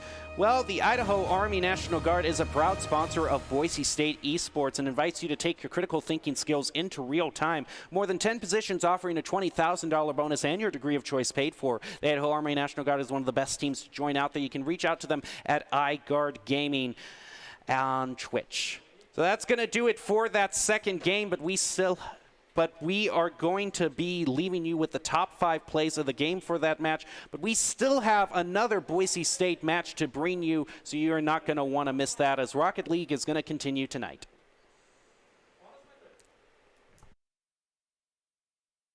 And the Broncos versus the Grizz in this NECC Rocket League match.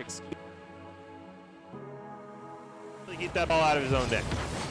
Now Ace with the shot toward the goal. Cosbuster's going to get the save there. Is now going to be looking for the clear as he looks to center it up, but in comes Head. So now Baynock comes in with the shot toward the goal. Redirect from Ace Pocket is going to find it and equalize.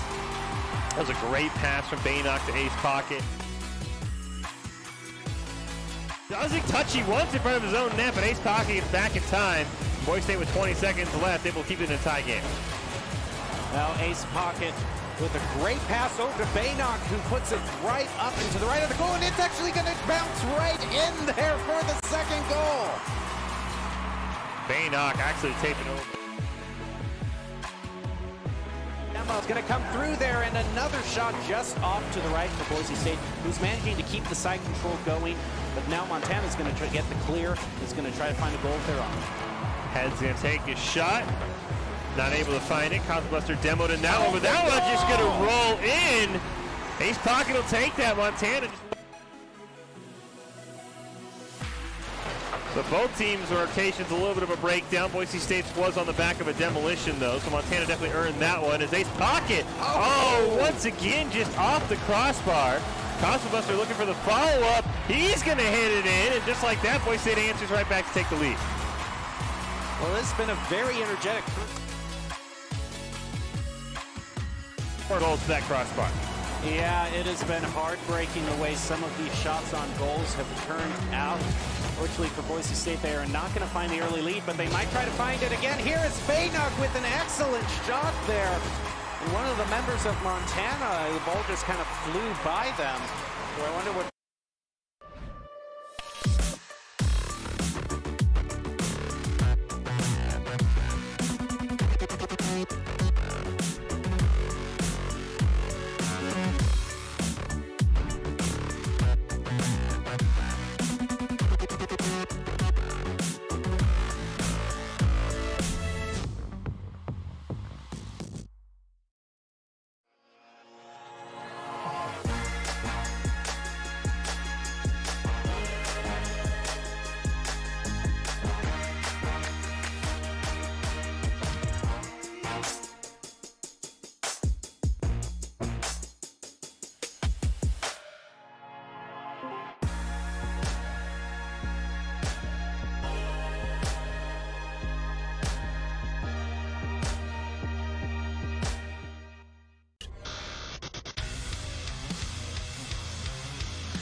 Visit NationalGuard.com to begin your guard adventure.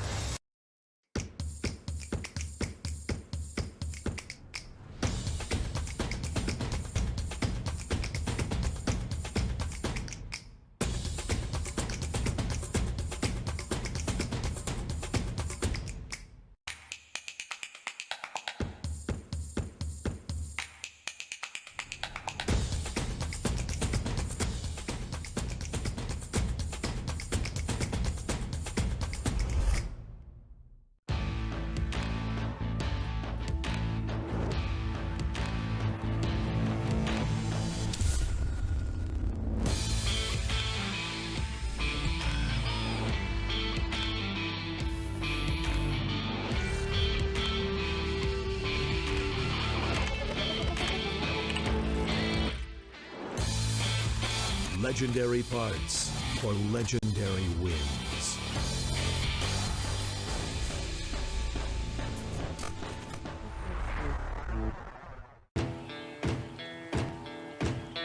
Here are a couple lessons I've learned over the years.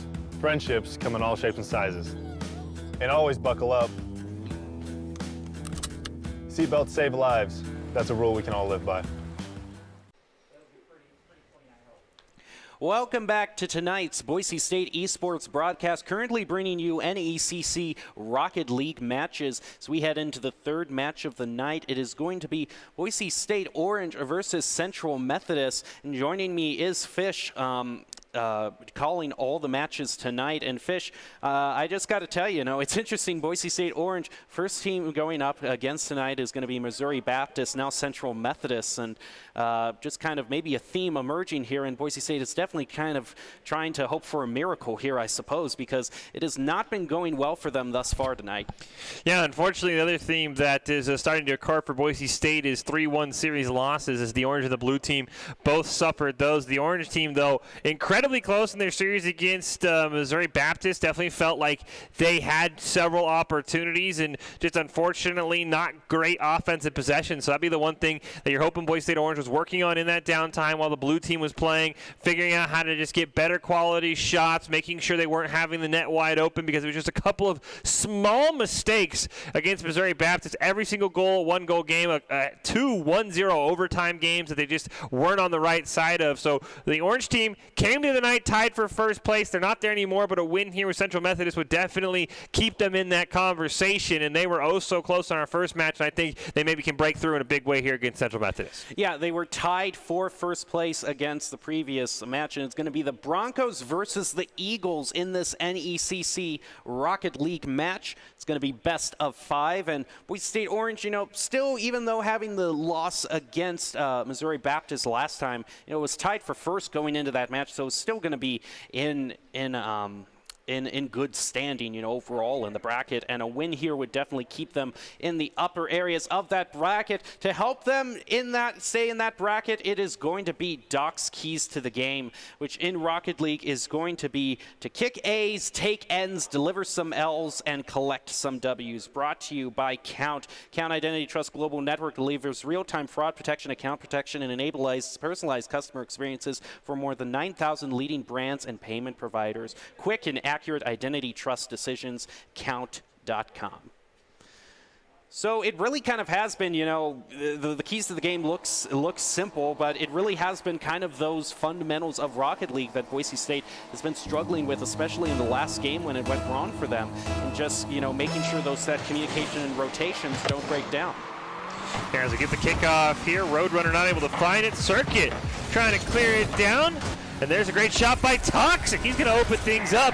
Great job by Circuit off that kickoff to set his team up, and Roadrunner with an unfortunate miss for his team. This has been a strong suit of Boise State in that the games that they have managed to take early leads and have been off of these kickoff goals and kind of get a little bit of a spring in their step. But also, if anything's to go by, these kickoff goals do not make the whole game. So Central Methodist still has a lot of time left to make their voices heard.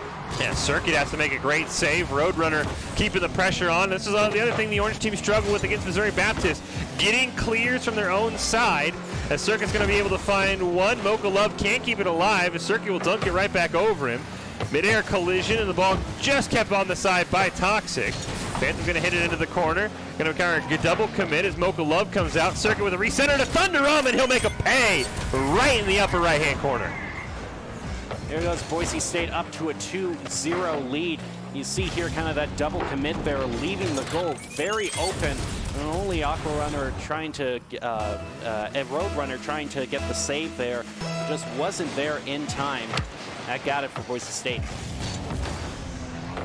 Roadrunner off the kickoff here, tries to play it off the backboard. Thunderama now with a great opportunity. Mocha Love gets hit out of the way by Toxic. Phantom in the corner, going to try and play it around Circuit. He'll do just that. Now dribbling towards midfield. He's got Roadrunner right in front of him. Great pass, but Thunderama reads it perfectly. And with a huge save, keeps Boise State with a clean sheet. Mocha Love going to try and redirect that one in. Phantom just bullying people around, and what a play from Phantom. He goes from bully to score just like that. Yeah, look at that right here. Just the perfect redirect there. A bit of a pop off his roof there into the goal. He's going to bring Central Methodist within 1 goal as we head into the next kickoff here. Only a little over a minute has passed despite all of the action. And now Boise State, Thunderama is going to have to meet the ball here and get the clear. It heads over to Phantom, who presses it back toward the blue goal, but Circuit comes in with a shot on goal. It's going to be saved by Mokalov. I got to say, I do really like that gamer tag, Mokalov. I have a lot of family members who that would apply to them as well. Well, hopefully your family's still a Boise State fan, despite the name advantage potentially for Central Methodist. As Phantom trying to clear that one into the corner and get a centering. Mokalov's now got a retreat, but it took Boise State a double commit. And Roadrunner's going to volleyball that one right back. Thunderama will clear that one just to the side. Now Phantom with a great opportunity. Toxic will just push that one out of the way. Mokalov will flip it round 1. Gets it around Thunder as well. Sets it up for Roadrunner, but that he just misses on the ball. Phantom looking for another goal. Can't quite find it. Toxic should be able to clear this one away. Now Boise State finding the ball in their territory. Thunderama is not going to be the one to get the clear there. Instead, Toxic is going to be credited with the save and tries to get the clear. But in comes Mokalov trying to play it over the Broncos. That is going to be a save coming through from Thunderama there, keeping the game from being tied. And now here comes Toxic. Actually, Toxic going to drive around Roadrunner. Comes in, is now going to center it up in for, it looked like Phantom who came in there but missed the ball, and now Toxic is going to try to capitalize on that, pushing it over toward Central Methodist goal. In comes a Roadrunner trying to get a clear, and in comes Circuit, who actually misses that, allowing the clear to go through for Central Methodist. Oh, Toxic just enough to redirect that ball to keep it out of the net and keep Boise State up 1, but the Broncos would love it insurance goals. Toxic will miss on that one this time, and Phantom gets his second of the game, a midfield snipe from him. We're tied at 2. Yeah, I don't know if that was really a snipe or really just kind of a fortunate angle there, but he certainly kind of traveled up the field to kind of chip it in at the last moment there. Boise State finding themselves now tied up again, and this has been kind of something that we've seen a lot tonight, as Boise State may be getting to an early lead off of a few kickoff goals, but then as the game continues, the other team making their presence known. Central Methodist, that was just unfortunate. Great goal there from Thunderama, but Central Methodist, they have 2 guys collide in the goal. They can't find a clear, and Boise State finally takes advantage. And Thunderama, I like the sniper goal scoring, because that's what he's done with 2 great shots that nobody can save. Yeah, great dunk there into the goal. You look at the shot on goals, though, for both teams. Boise State only really having 5 shots on goals, but they have made the majority of those count, whereas Central Methodist has had 8 shots on goals, and only 2 of them have gotten through so far. Now, you have to think that does favor Central Methodist. The more shots you can put in, eventually you're going to get someone out of rotation. For now, Toxic gets demoed. Circuit wants to keep it alive. Roadrunner going to pop it up. Thunderama trying to redirect it. Can't quite find it. Toxic got the respawn. Oh, the ball! How much more can it be in the goal before it counts? Boise State has to be asking themselves that question. You cannot get much closer than that. Now they've got to retreat as Roadrunner takes a shot and absolutely makes the Broncos pay. Well, it's tied up yet again. The equalizer found for Central Methodist. The Roadrunner comes right in here, just a little bit too late on that jump there for the Broncos. Now going to find themselves with 1 minute, 15 seconds left in a very competitive game, as the kickoff is going to go high and toward Broncos goal. In comes Mokalov for the shot on goal. It's going to find it. Unfortunately for Boise State, they went from basically having their 4th goal in the back of the net to allowing 2 instantly. Mokalov, great off the kickoff, right below the crossbar. And now all the pressure's on Boise State in this final minute and 11 seconds to tie up a game that at 2 points looked like they had clearly won. Kickoff, great play by Circuit. Thunderama off the backboard. Here comes Toxic charging in off the backboard as well. And Boise State, another great opportunity, can't quite find it. Phantom's going to be able to just keep it away from his own net. Thunderama backs that ball right into Roadrunner, and there's a minute left, and Circuit's now in the corner. Going to try and play it around Phantom. He'll do just that. Can't get it around Mokalov, though, and Toxic gets demoed off screen. That was so unfortunate because that was a wide open net for the Broncos, and it's just been that accuracy that's been lacking a little bit at the key moments to get those goals. Some dangerous situation for the Broncos there. A save by Circuit, and then a touch from Thunderama is going to keep that goal from going through. That would have been disastrous for the Broncos, and now they got 30 seconds left to try to tie this up. And they're going to have to find a clear first before they can do that. Phantom's going to try and hit into the corner. Toxic will clear it down. Roadrunner will play right over him, and Circuit gets demoed. So Boise State now with only 2 members. Circuit will respawn. 10 seconds left for Boise State. Mocha Love trying to put it away. He can't do it. Going to have Boise State with an opportunity. Roadrunner takes a shot. The Broncos going to have to go coast to coast here in overtime. Thunderama will pop it up. Phantom spikes it down, and unfortunately for Boise State, a theme starting to develop with early leads going quickly awry for the Broncos. And another theme of just a little bit of accuracy lacking at very key moments. If Boise State had managed to score a goal off of that late kickoff onto that completely open Central Methodist goal, they would have tied it up and it would have at least gone to overtime. So you just got to work on that a little bit. And they, but overall, you know, I have to say Central Methodist, one thing that, you know, I brought up midway through that ultimately worked out for Central Methodist was they did have more shots on goals. You know, Boise State for a while had less shots on goals, but was slightly a little bit more accurate with them. But overall, it was kind of the shots on goal that kind of caught up to Boise State with Central Methodist. Yeah, and unfortunately for Boise State, everything just seemed to collapse when they had the ball. That was half and almost like a 3/4 black of inside the net, but the game hadn't counted it quite yet. Central Methodist gets a great clear down, rushes, gets the game-tying goal, and then right off the kickoff, Mocha Love scores. So in about 30 seconds, it's a 3-goal swing that absolutely just Boise State could not recover from. So I'll be curious to see if they can defend their early lead, because, I mean, we saw this with the blue team as well. I mean, Boise State has gotten off to these great starts in the first minute, or even earlier. They've gotten 4 shots on goal in the first minute, and then everything's just crumbled apart. Boise State really has to figure out a way to extend how long they've been playing well, because it feels like after the first minute, the other team, this time Central Methodist, becomes in complete command. Well, game 2, they're going to try to turn it around here. We go on to the first kickoff of the night now. Boise State managing to score a lot of goals off of these early kickoffs. We're going to see if that comes true for them now. Instead, they're playing defense, and a shot on goal might be coming through from Phantom here. He's going to get a shot and saved by Circuit. Not how the Broncos wanted to start that one off, as the Roadrunner is going to keep the side control going and find the goal early for Central Methodist. Yeah, again, same problems we talked about in the Missouri Baptist series. Boise State just cannot find ways to get consistent clears. And when you're able to get 2 or 3 shots in a possession, things like that will happen. Great shot there by Roadrunner to be able to put it in the upper right corner. Nobody's going to stop that. It's an early lead for Central Methodist. Right off the kickoff, Thunderama has an opportunity. Looks like Mocha Love's going to be able to slow play that one and make a great save. Toxic will follow it up. His shot will go wide. A pass over to Thunderama. Tried to pass it back on the give and go. But the demolition changes things, and Circuit puts it home for his first goal, and Boise State's right back in it.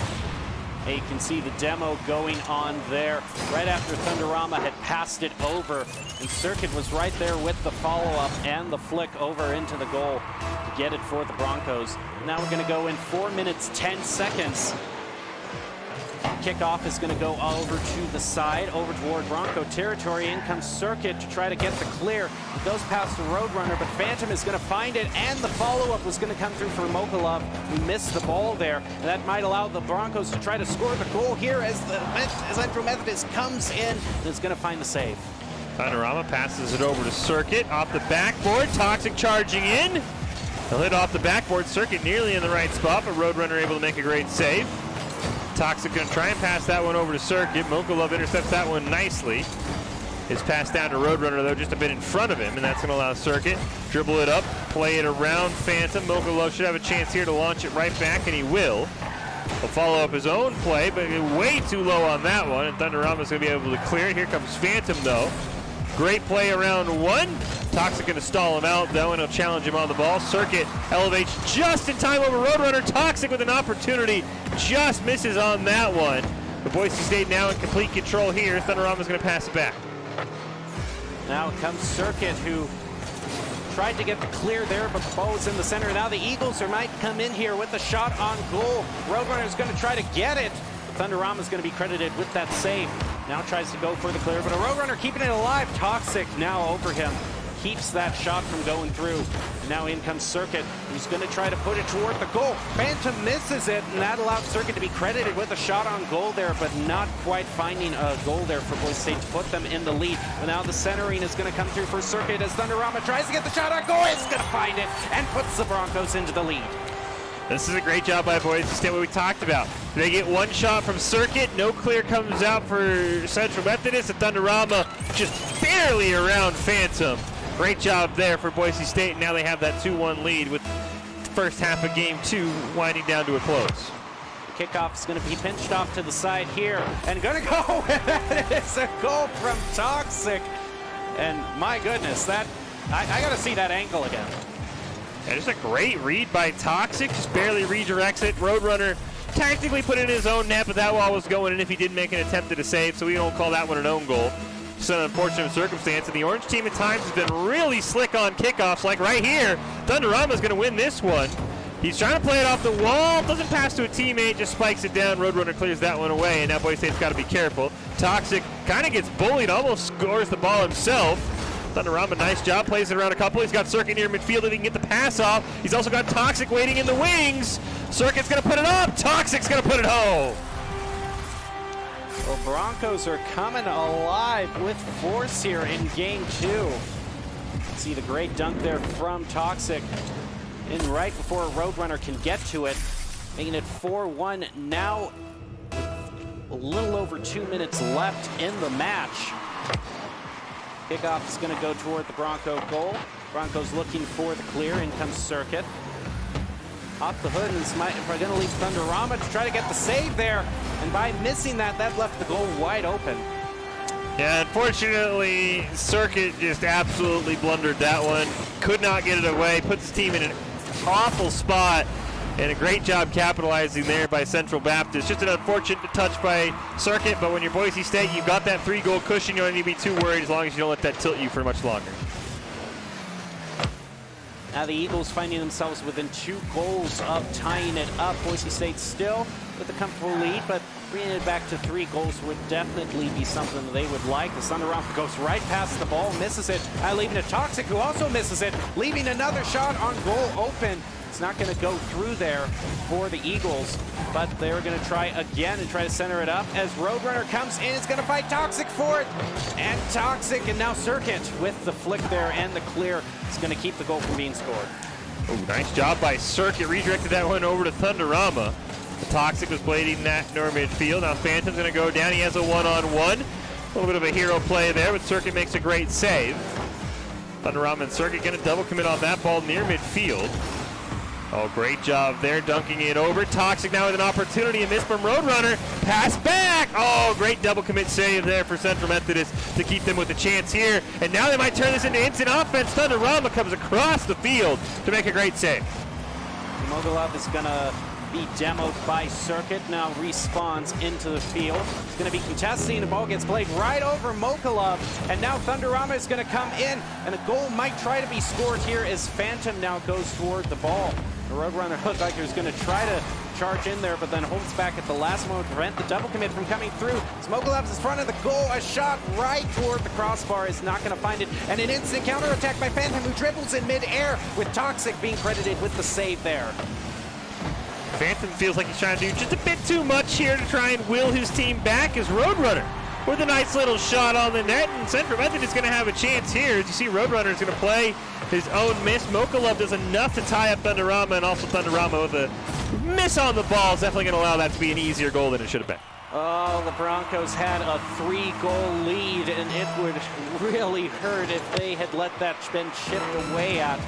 With only 30 seconds remaining, Broncos still find themselves in the lead, and a shot here is going to allow them to get back into a more comfortable lead. Yeah, great job by Circuit. Dunks this one over Roadrunner in the mid-air now. Tactically, Mokolov's going to hit it in on his own net, but that ball once again was going in regardless unless he made a play on it. So Boise State in the final 30 seconds probably does just enough here. We'll see what Central Methodist has. Roadrunner, if he could score there, would have been fantastic. The Eagles got to leave themselves enough time to score 2 goals, and they might do it as Phantom from a perfect angle is going to give them about 11 seconds left here to find the game tire. What is happening? These goals right after kickoff have been insane. Circuit missing their ball up in the top left corner. One of those places very hard to save from. And now it's going to be hardly any time left. It's about 10 seconds left, and can the Broncos, it looked like it was going towards the Eagles' goal there. But Eagles now have to try to score a goal here to keep the Broncos from winning it. Now the Broncos just need to ground the ball, and they will have the victory. And they find it, tying the whole match up 1-1. Yeah, that was a little bit closer than we probably wanted. And, I mean, once again, it feels like Boise State comes out so hot. I mean, we saw the 4-1 lead. Couple of misplays by Circuit and Thunderama allow Central Methodist to sneak right back in. And if it wasn't for Circuit's midair dunk, we could be still going here. So Boise State's got to be careful that they don't take the pedal off the gas too much there, because that 4-1 lead evaporated in a heartbeat. Yeah, the Eagles definitely proving that they can come back from a lot of adverse circumstances. But it was so many of those kickoff goals that were so decisive. And, you know, every 10 seconds after that kickoff happens, you know, you got to be on high alert, because anything can happen. You know, you can have the ball bounce off the opposing team in an odd angle to go to the goal, or, you know, other teammates might be off trying to get boosts, leaving an open goal. So a lot can happen. Yeah, and it is interesting with the stream environment. Of course, the replay for the goal can't be skipped. If you just solo queue, a lot of times players will just skip through the goal animation. Nobody except maybe the guy who scores it wants to see. So there is that extra time where if you just got scored on, you can kind of strategize for the kickoff that you might not have in solo Rocket League. So it kind of adds that different dynamic. I think that's why we see a lot of kickoff goals, is there's that extra 10 to 20 seconds that you mentioned where the teams can kind of plan out their strategy, as opposed to, all right, everybody hit X, let's just get to the next match, or let's just get to the next kickoff. Looks like we're going to be heading into the third game here. Both teams tied at 1-1, a best of 5.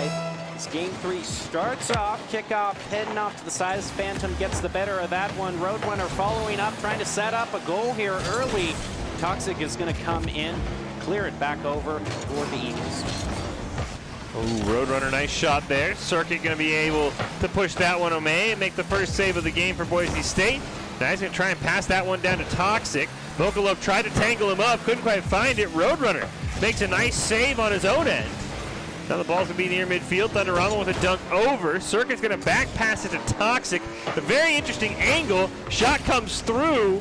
Wide open net after a double commit came out from Central Methodist. And Boise State not able to find the punish. Toxic will demo Phantom off screen. We'll see if Boise State can take advantage of the 2v3, and it appears to be the answer for that will be no. Now Thunderama plays it just off to the left of the goal, heads back toward midfield where Toxic meets it. Now here comes Mokolov, who has done a bit of a change now between cars in between the matches. Now doing a very interesting kind of combination with that van there, color combination. I'm not too sure about the taste of it, but in terms of goals, I'm not going to argue if it scores some goals. But right now, 2 shots on goal for the Eagles, 3 shots on goal for the Broncos, as Demo is going to come through there onto Thunderama. Toxic in the corner, gets played around by a Roadrunner. Nice pass over to Phantom on the wall. He tried to pass it over to Mokolov, but he couldn't quite find it. Boise State takes way too much time on that ball near midfield, and Phantom makes him pay. Thunderama now going to play that one off the back wall. Roadrunner going to dunk it over him. Can't play his own rebound. Phantom going to tee it off of Mokolov. Double commit there. Ruins a great possession for Central Methodist. Thunderama pass to Toxic, just a bit too far in front of him. Circuit going to get that ball dunked over. Boise State now got to be careful with Mokolov charging in. Demolition comes out, but the ball's nowhere in front of the net. Now we have 3 minutes left in this match. Ball gets grounded off towards the corner. Boise State trying to come in there to find the clear. Still no goals for either team. The Roadrunner is going to be credited with a shot on goal there. Circuit with the pass over to Thunderama in the corner. Phantom, another follow-up, but going to be saved by Circuit. Picks up a 100 boost himself, and now Toxic looking for the clear, but came right in there.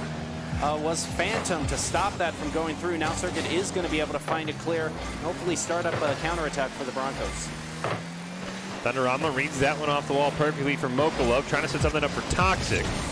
Phantom's going to clear that one down. Roadrunner now tries to play it around Toxic. It's an interesting touch on the ball, even though Toxic gets the save. Mokolov shot just wide. Circuit pitch it over to the corner.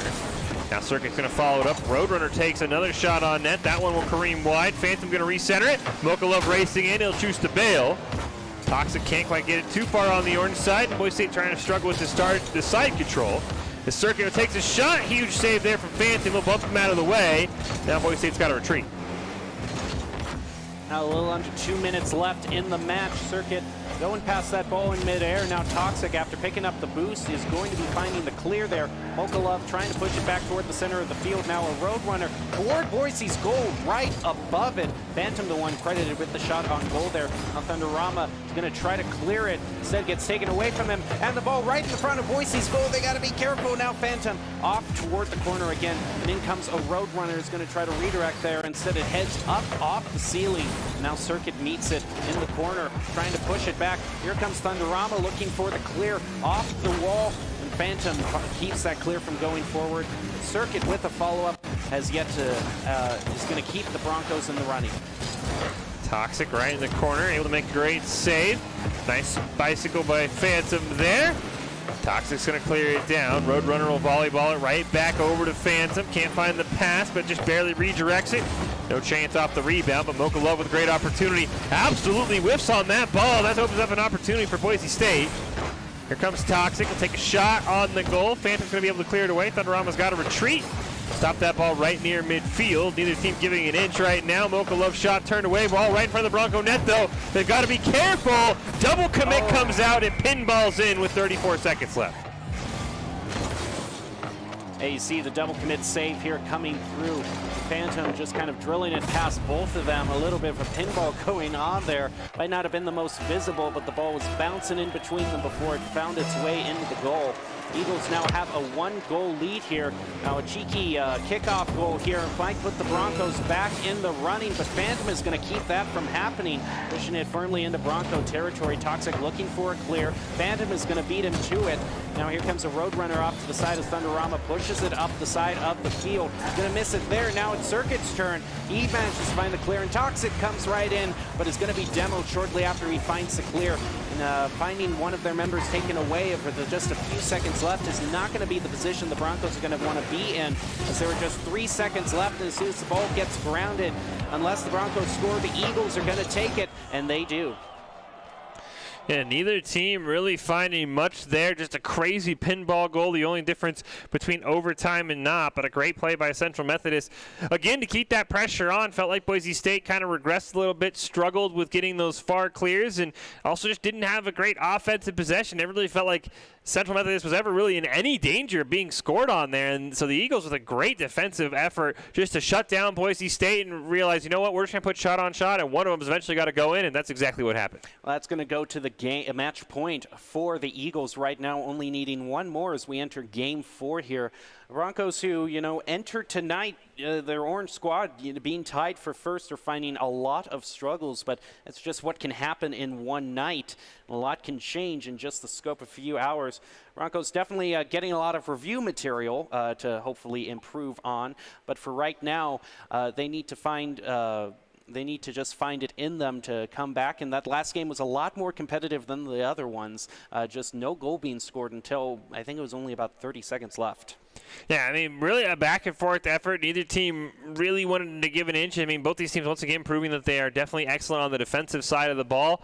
But, again, as you know, Boise State just couldn't find these clears. Couple of miscommunications that left wide-open nets. And, like I said, Central Methodist just kept the pressure on, kept applying shot after shot. And we'll see how Boise State does here, sitting on match point, or if we'll have another 3-1 series loss for Boise State on the night. Kickoff is going to go toward Bronco territory. Phantom centers it up.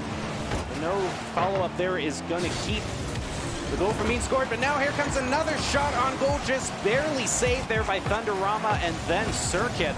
That was very dangerous for the Broncos. Yeah, that's not a promising sign. Boise State having to make a couple of insane saves just to keep this game tied, and they still haven't even found a clear. As now finally Circuit get one, dunking the ball over Phantom. Can he get a follow-up? Boise State would love that 1-goal lead just to alleviate some of the pressure.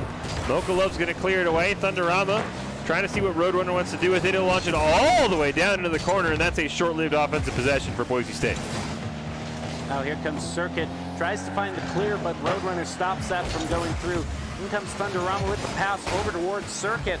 Mokolov's going to find the better of that one. Now in comes Toxic, going to play it right over Phantom off toward the orange field. In comes Thunderama trying to center it up for a shot on goal. Over to the corner. No, Phantom's going to be looking for the clear. Mokolov is going to fight Toxic for this. Toxic beats him to it, and oh, it looked like he might have tried to do an own assist, but in comes Thunderama with the goal to put the Broncos in the lead.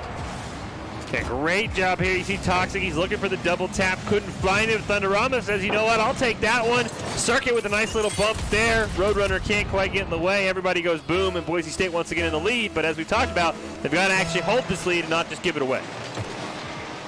Well, the Circuit right there looking to cheat it out from the kickoff is going to put the Broncos into a 2-0 lead. Yeah, great job here. Toxic just barely wins it. Circuit realizes there's a miscommunication by Central Methodist, and it absolutely sends that one home. Everybody padding their demolition stats with this new goal-scoring missiles. Very interesting that it actually counts as a demolition, but we'll see what Central Methodist can do here to try and come back from this explosive start for Boise State.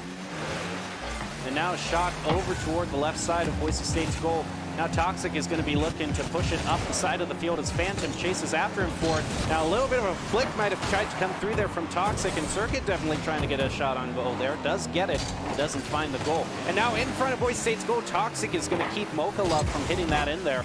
And now Circuit again is going to be with it in the center. Doesn't have any boost though, so can't give the most forceful of a clear. Now the ball heads back over toward Boise State. Toxic is now going to dribble it up the field. Pass over to Thunderama. Looked like he might have taken it, but Toxic might have just kept that to himself. Either way, the clear doesn't go through. And now Thunderama is going to try to get another clear there. Misses the ball. The Broncos having a hard time clearing it out of their territory. Circuit's going to be able to push that one just away from his own net. Phantom going to miss on it. That should open an opportunity for Thunderama to find a clear. Can't get the pass to Toxic, though. Roadrunner in the corner, can't stop that one. Shot from Toxic, barely wide. Now Roadrunner should be able to clear it away. Circuit though with a nice dunk on a pass attempt over to Phantom. Mokolov's gonna play it over into the corner. Plays it up to himself, recenters it over for Roadrunner who's charging in. Thunderama reads that one. Here comes Phantom though, and that's cleared away, and uh-oh, that's a problem for Central Methodist. That's an easy goal for Circuit. He'll get credit, but that's an over-aggressive rotation for the Eagles. Well, it might just be karma for the Broncos at this point, considering all the open goals that they've left. It's going to be nice to have one go in their favor thus far as they go on to a 3-0 lead. But remember, earlier in this match, they had a 3-0 lead, and that was chipped away by Central Methodist. So you cannot count the Eagles out of this at any point of the game.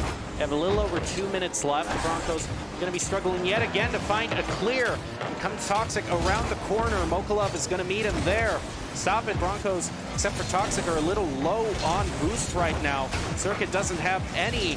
It's just now it's going to pick up a little, but I was a bit nervous there because he's playing goalie in front of the goal. Not having any boost is going to make his job a lot harder. Toxic now with an opportunity, takes a shot right over Roadrunner. And Boise State getting a little bit of a revenge for that lack of offense last game. They can put their fourth goal up, and great possession there. And now the Broncos have a little bit room for error here with the 4-goal lead with in the last minute and 44 seconds. It definitely is still time for Central Methodist. You know, you want to kind of give about 30 seconds for each goal to, you know, comfortably have an amount of time to make a play for a goal. So a little bit under that, but it's not out of the realm of possibility for them. Circuit finds himself demoed. Phantom's going to get bicycled there. Thunderama is going to center it up, try to get a pass, a shot on goal to come through. Neither of Boise's teammates are there. So in comes Thunderama again. He's going to try to find a clear. Phantom in the center of the field. Gets deflected by Toxic over to the side. Now here comes a Roadrunner. Phantom's waiting in the center to follow up with the play, but the angle doesn't work out. Boise State actually has a couple of misses on that ball. Unfortunately for Central Methodist, no one was in rotation to punish. 1 minute left. The Eagles probably got to score right here. Wow. And this time the pinball effect does not go in their favor as Phantom's ball hits off the crossbar several times before careening out of the net. Thunderama going to take a shot from midfield. Circuit waiting to see what Central Methodist wants to do with it. Toxic's going to steal that ball away from Thunder, trying to set up himself or a teammate. Great play there by Roadrunner. Now Circuit's going to center it back. Phantom will get the demo onto Toxic with 30 seconds left. And you have to think Central Methodist has just simply run out of time to find this 4 goals to make this up and send us to overtime. 20 seconds left, 4 goals. Unless you have the best luck on your kickoffs, which you need to score a goal to even get to a kickoff. I would think Boise State at least going to drive this to a game 5 as we have 10 seconds left in the match. Once that clock hits 0, the ball just needs to hit the ground and it will be over. Broncos tying up the match overall, and Toxic might just be trying to get yet another goal. Phantom wants to keep him from getting from it. At this point, I wouldn't try to get too cocky or cheeky. And there you go. Boise State finding the win there, pushing them to a game 5 and a tiebreaker for the match. Yeah, great response there by Boise State. I mean, we saw Central Methodist came really, really close a couple of times. Probably thought a couple of those maybe should have gone in or would go in if you played that game back. So Boise State not out of the woods just yet. I would not make that 4-0 scoreline indicative that the Broncos are just going to blow out Central Methodist.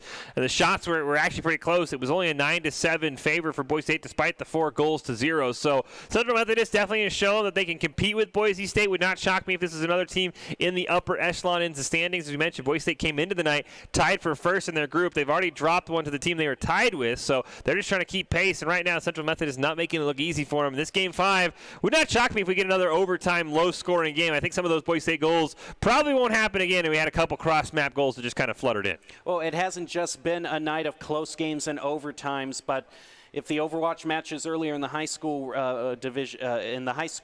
organization were anything to go by, it has been it's been a night for come from behind victories as well. And the Broncos, with all the adversity and slip-ups that they've had tonight, this would be a very sweet victory to keep them in a good overall standing within the bracket of this season. They're going to go up against the Eagles, Central Methodist Eagles versus the Boise State Broncos in Game 5. This is going to decide it.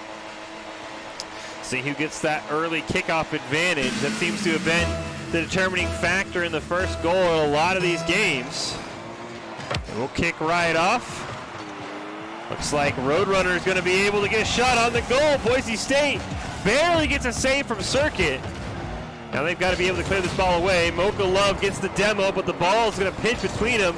And that's one way to get it clear early here. Now Thunderama with an opportunity. Going to try and set something up for a teammate. Phantom's going to whiff on it. And Toxic takes... Oh, no! A wide open net thrown away. Circuit won't miss. He's got the sniper lock, and Boise State gets the first goal in a crazy set of circumstances. Okay, I'm happy for that goal. I'm happy for Circuit being there, but please, Broncos, do not let this near miss phenomenon that has been plaguing you the entire night come up in this final match, because it is so crucial that you pull through here. 4 minutes, 30 seconds left to go. The Roadrunner is going to be trying to clear this. It's going to be going off to the corner. Phantom now centering it up where Mokolov's waiting, but Toxic is going to take control of the ball. And now Circuit comes in, pushes it toward the corner. Thunderama toward the goal, and a save with Mokolov coming through there. A good possible follow-up from Boise State as Phantom. Circuit is going to stop that clear from going through. Now Mokolov comes in, playing it over Thunderama. Circuit, the one keeping that clear from going through, keeping the side control going for Boise State. Circuit's going to try and pass that one over to Thunderama. He ended up bailing on it, so Phantom's able to maintain possession. Mokolov going to rattle that one around the corner. Thunderama going to try and recenter for a teammate. He'll actually end up passing it over to Phantom, who's looking for the double tap off the wall. He can't find it. Mokolov and Toxic going to run into each other. Boise State trying to find a clear. Last time it came off of a fluky demo. This time it's going to come in the set of a reset as Roadrunner finds that one from midfield. Here you look there. Just a completely open goal for the Broncos, overcommitting there. That's just been one of the things that's tripped him up. Now here comes the kickoff. Circuit, though, might try to cheat it out for a kickoff goal, and he's going to find it, putting the Broncos back into the lead. Yeah, Circuit's now the second time he's done this in this series where Toxic wins and Circuit realizes both members of Central Methodist are over getting boosts, not paying attention, and Boise State has started off hot here. They've gotten the lead back. We'll see if they can do it again off the kickoff. All right, here comes another kickoff. It's pinched off to the side of the field. In comes Circuit, pushing it toward the Eagles' goal.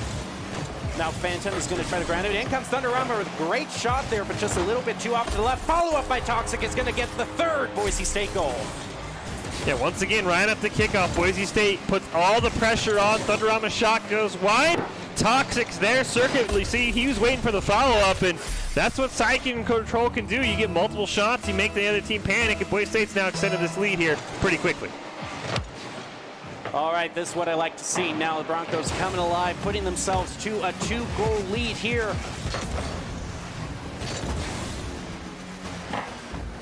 Thunderama gonna pass that one back to Toxic. That one nearly just rolls in. Circuit's gonna get the follow-up. That'll go high. Thunderama redirects it.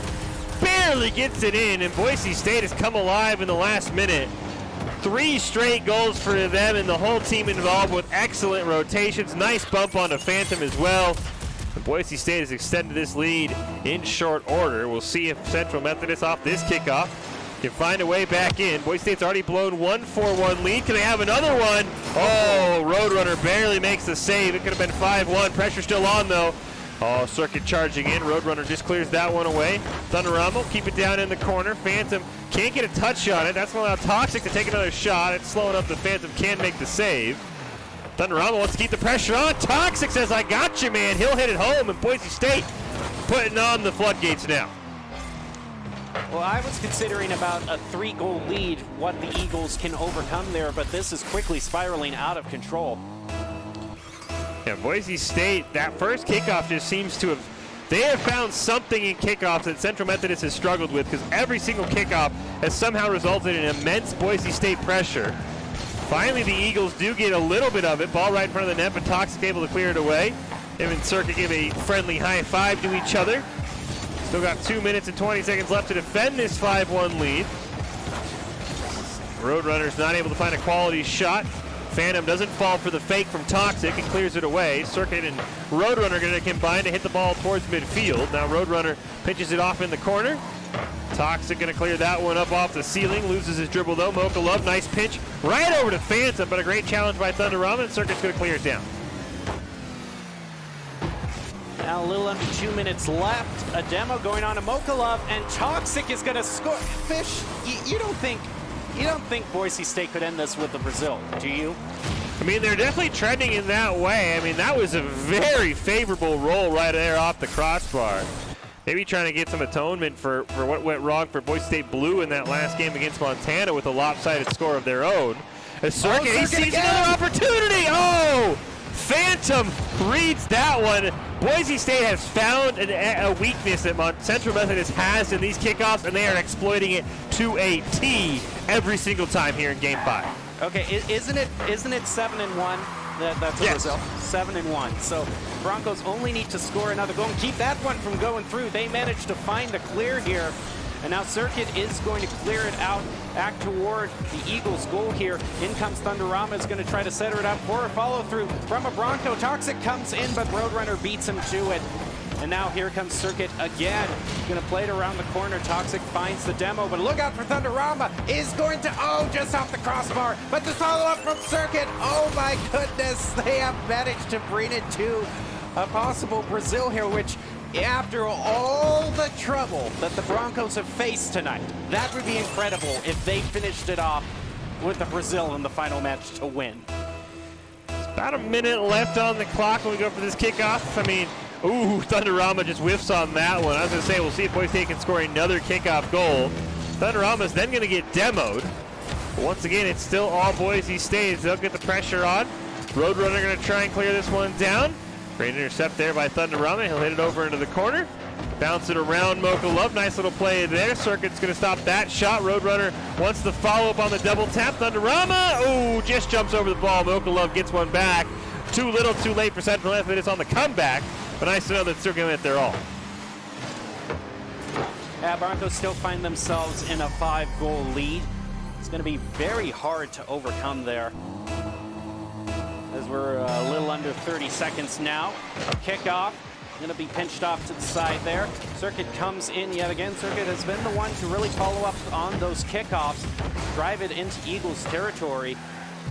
Now in comes yet again. It's going to find another goal to make it 8-2.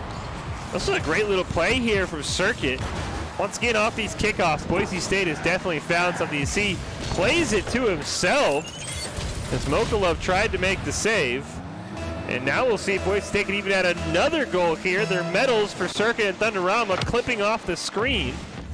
That's how dominant this game has been for Boise State. Anytime Roadrunner doesn't make it's a great play to stop that ball from going onto his side off the kickoff. Phantom shot will go in. And now we're just pouring on the goals. But once again, Boise State's pretty much wrapped this one up. Yeah, just the last little minute goal there. Toxic trying to rush in. Not going to find his way there.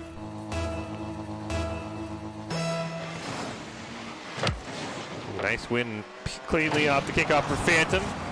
If you're a Central Methodist fan, you have to wonder where that was about 4 minutes ago when we first saw a kickoff, and you have to wonder where all these goals were coming from. As Central Methodist is going to do their best to make this scoreline look respectable, but in the end, this comeback is going to come nowhere close for them actually coming anywhere close to winning. I mean, they need 4 more goals, essentially kickoff goals, but even kickoff goals, I doubt there's enough time left, even though the clock is at 0. It is going to reset shortly here. Yeah, 10 seconds left on the clock here.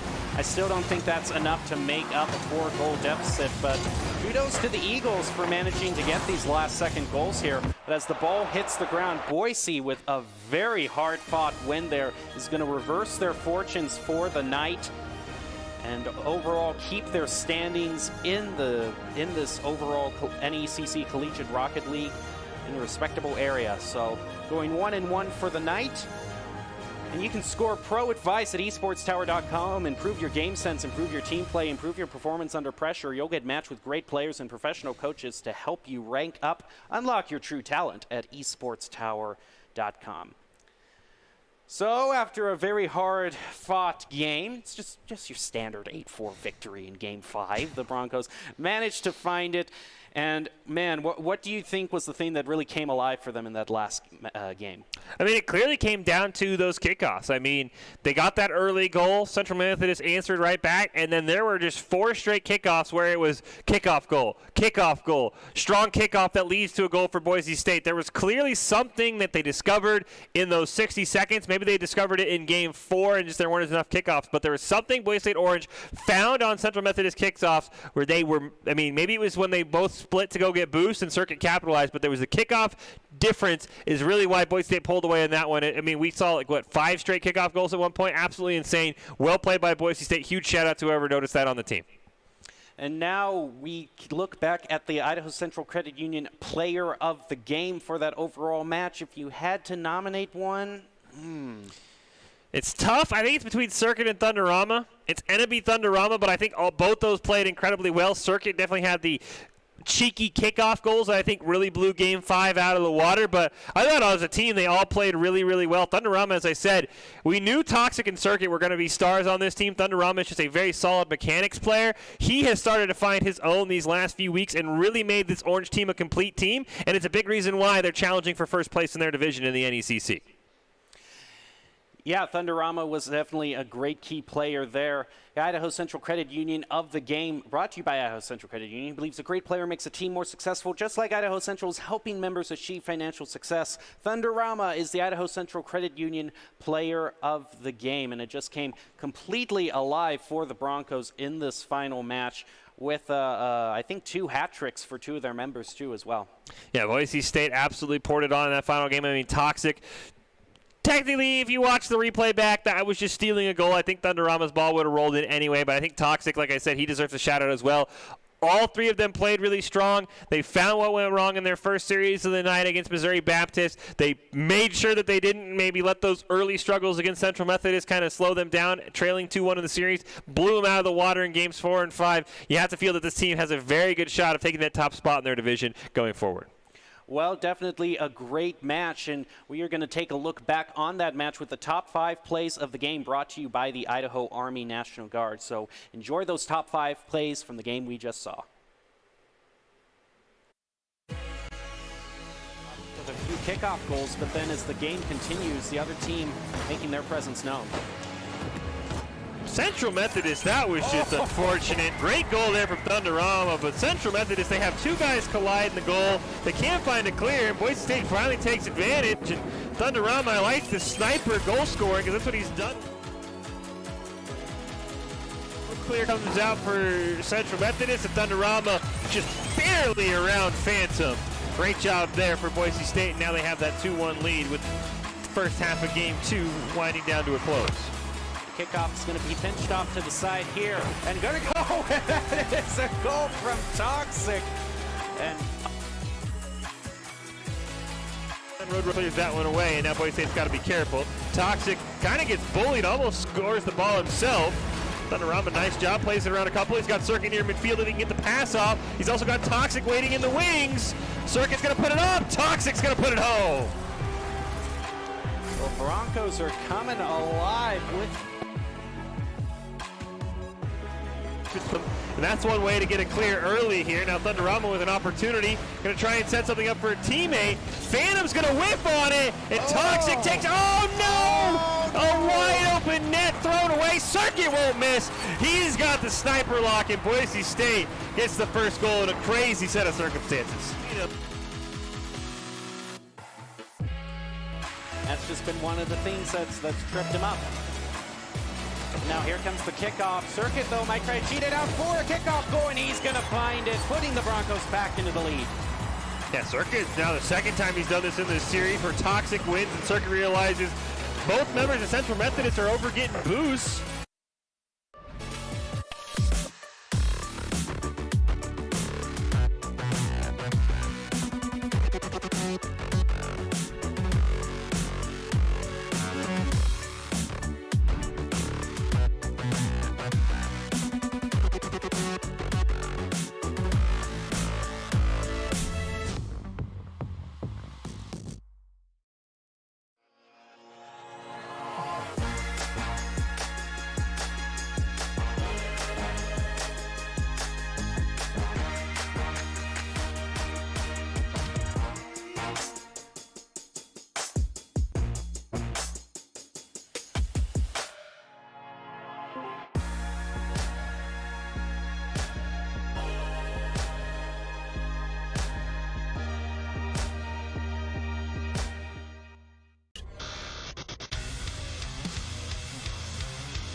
Visit NationalGuard.com to begin your guard adventure.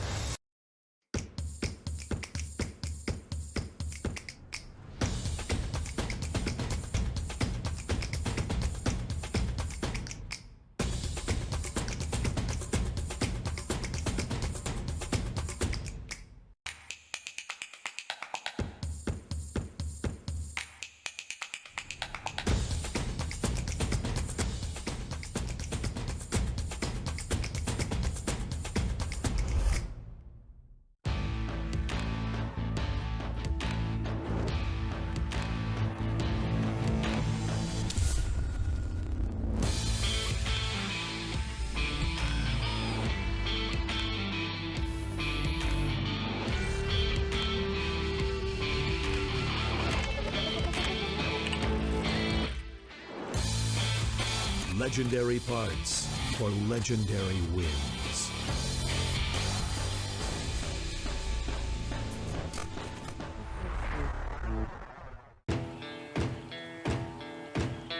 Here are a couple lessons I've learned over the years. Friendships come in all shapes and sizes. And always buckle up. Seatbelts save lives. That's a rule we can all live by. Welcome back to tonight's Boise State esports broadcast. We have been bringing you a whole lot of Rocket League, and we still have more to bring to you. I'm still your host, Jacob Jen Palmer, joined by Michael Fish Fisher. And Fish, if you remember all the way back to when we started this broadcast, I said that one of the trends that we had seen from the Overwatch matches earlier this evening at the high school level, that we saw here, that this was a night of overtime, this was a night of comebacks, and also it's a night where we see new faces. We saw new teams coming in on the high school level, a new team come in to battle it for Overwatch, and tonight in Rocket League we have a brand new player that we have not seen before for Boise State, who is going to be fighting for the Broncos in this final match. It's going to be Boise State versus Lincoln Land Community College. Yeah, unfortunately, like we talked about, the blue team hasn't had the semester that I think they were hoping for, and no matter how good you are in the past, if you're not getting it done, you've got to find a way to change things up. We saw in their one series against Montana tonight that just kind of came off the rails, and I mean, it's a sign of a good team knowing, hey, we've got to get a fresh face in here, new communication. Maybe it'll spike, somebody, maybe it'll challenge the players that, have to sit on the sidelines and say, you know what, I got to get better if I want to make sure my team is successful and we're able to get done what we have our goals set out to be. So every good team at every single level at times will bench someone. I mean, just look at Alabama in the national championship game, benching their quarterback for a backup. You know what it needs to be done. It's a great play by Boise State if it works out. Let's see what they do here. I don't know if you want to use the example of benching a quarterback for a backup. They won with the Philadelphia Eagles game so fresh in my mind right now. So sometimes let's hope for the doesn't. Positive instance of that rather than the negative instance. Yes, but I mean, at a high level, we've seen it done before by some of the best in their sport saying, you know what, I need to change. The guy who got us here is not good enough anymore. He needs to take a break. He needs to maybe just recenter. And that's what Boise State Blues is going to try and pull off. Like we said, it has not been the season they wanted in the NECC, and that's what we'll see here tonight against Lincoln Land Community College with a new face. And I hope this energizes the team, and I hope all four of the players now on the blue team are going to say, you know what, how can we come together, how we can put the best three of us on the field at all times. And also, the best part is, Jim Mountain, this is a college. They're students first. Somebody has a class. It's nice to have a sub. Yeah, it is nice, and we can see the new player right there, Instinct. See how well he meshes with Ace Pocket and Baynock as we start this match. Kickoff is going to head over toward Lincoln Land's goal. Baynock now is going to try to find the clear here. Pass back over toward where Ace Pocket is waiting. Here comes Instinct off the corner. Not going to find the clear there. Instead, over to where Baynock is. Boise State still looking for their clear. Instinct going to get the ball dunked over him by Get Over. As we see here, Becky trying to center that one over for Sloth, and they're going to put it home. Great possession there by Lincoln Land, take the early lead. Well, we were told before the match that Lincoln Land was a very formidable team. All of their players very skilled, so a tall order for the Broncos and a little bit of jumping into the deep end, I suppose, if you're a new player, but you got to learn by going up against the best, and Lincoln Land definitely proven that as they get the first goal of the game, and right in front of their goal. That might have been a little bit of a danger for them right there, but they managed to find the clear. Now it's up to Boise State to clear this up. Instinct in midair. It's going to get a nice double tap there. Clear it out over. Set it up for Ace Pocket. It comes in, but it's going to be Get Over who beats them to it. And Bay not going to retreat. He'll play it around Get Over. Becky going to keep it alive for Lincoln Land. And then a clear down all the way to the other end as Get Over will go racing down. Instinct going to get a demo onto Becky. Baynock able to take his shot. Instinct follows it up. Neither of them able to get home. A nice pinch on the double commit there from Lincoln Land. The pass over to Get Over, and he's able to at least clear it away. Now here comes Instinct up the side, is going to be able to dribble it up the field. That's the second clear Instinct has gotten. Doing a good job in that regard. And here comes Ace Pocket now with a dunk, and now it's just going to be right in front of the goal. Not quite the right angle, but a good try nonetheless. But here comes Becky, and it's going to be a nice play there by Baynock that's going to keep that from going through. Instinct now in the corner, going to lose possession. Sloth will take a shot on net. Ace Pocket with a great save there. Instinct now going to try and clear it down. Get Over, going to dunk it over them. Ace Pocket going to miss on it. Baynock going to have to try and redirect it. Does just enough, and then Becky's going to come in. Great shot, and Lincoln Land goes up 2-0. You know, I got to say, I'm really digging this simple gamer tag right here. You know, we've got Ace Pocket, Instinct, Get Over, all of these all of these great gamer tags, and then you got a simple, hey, it's Becky.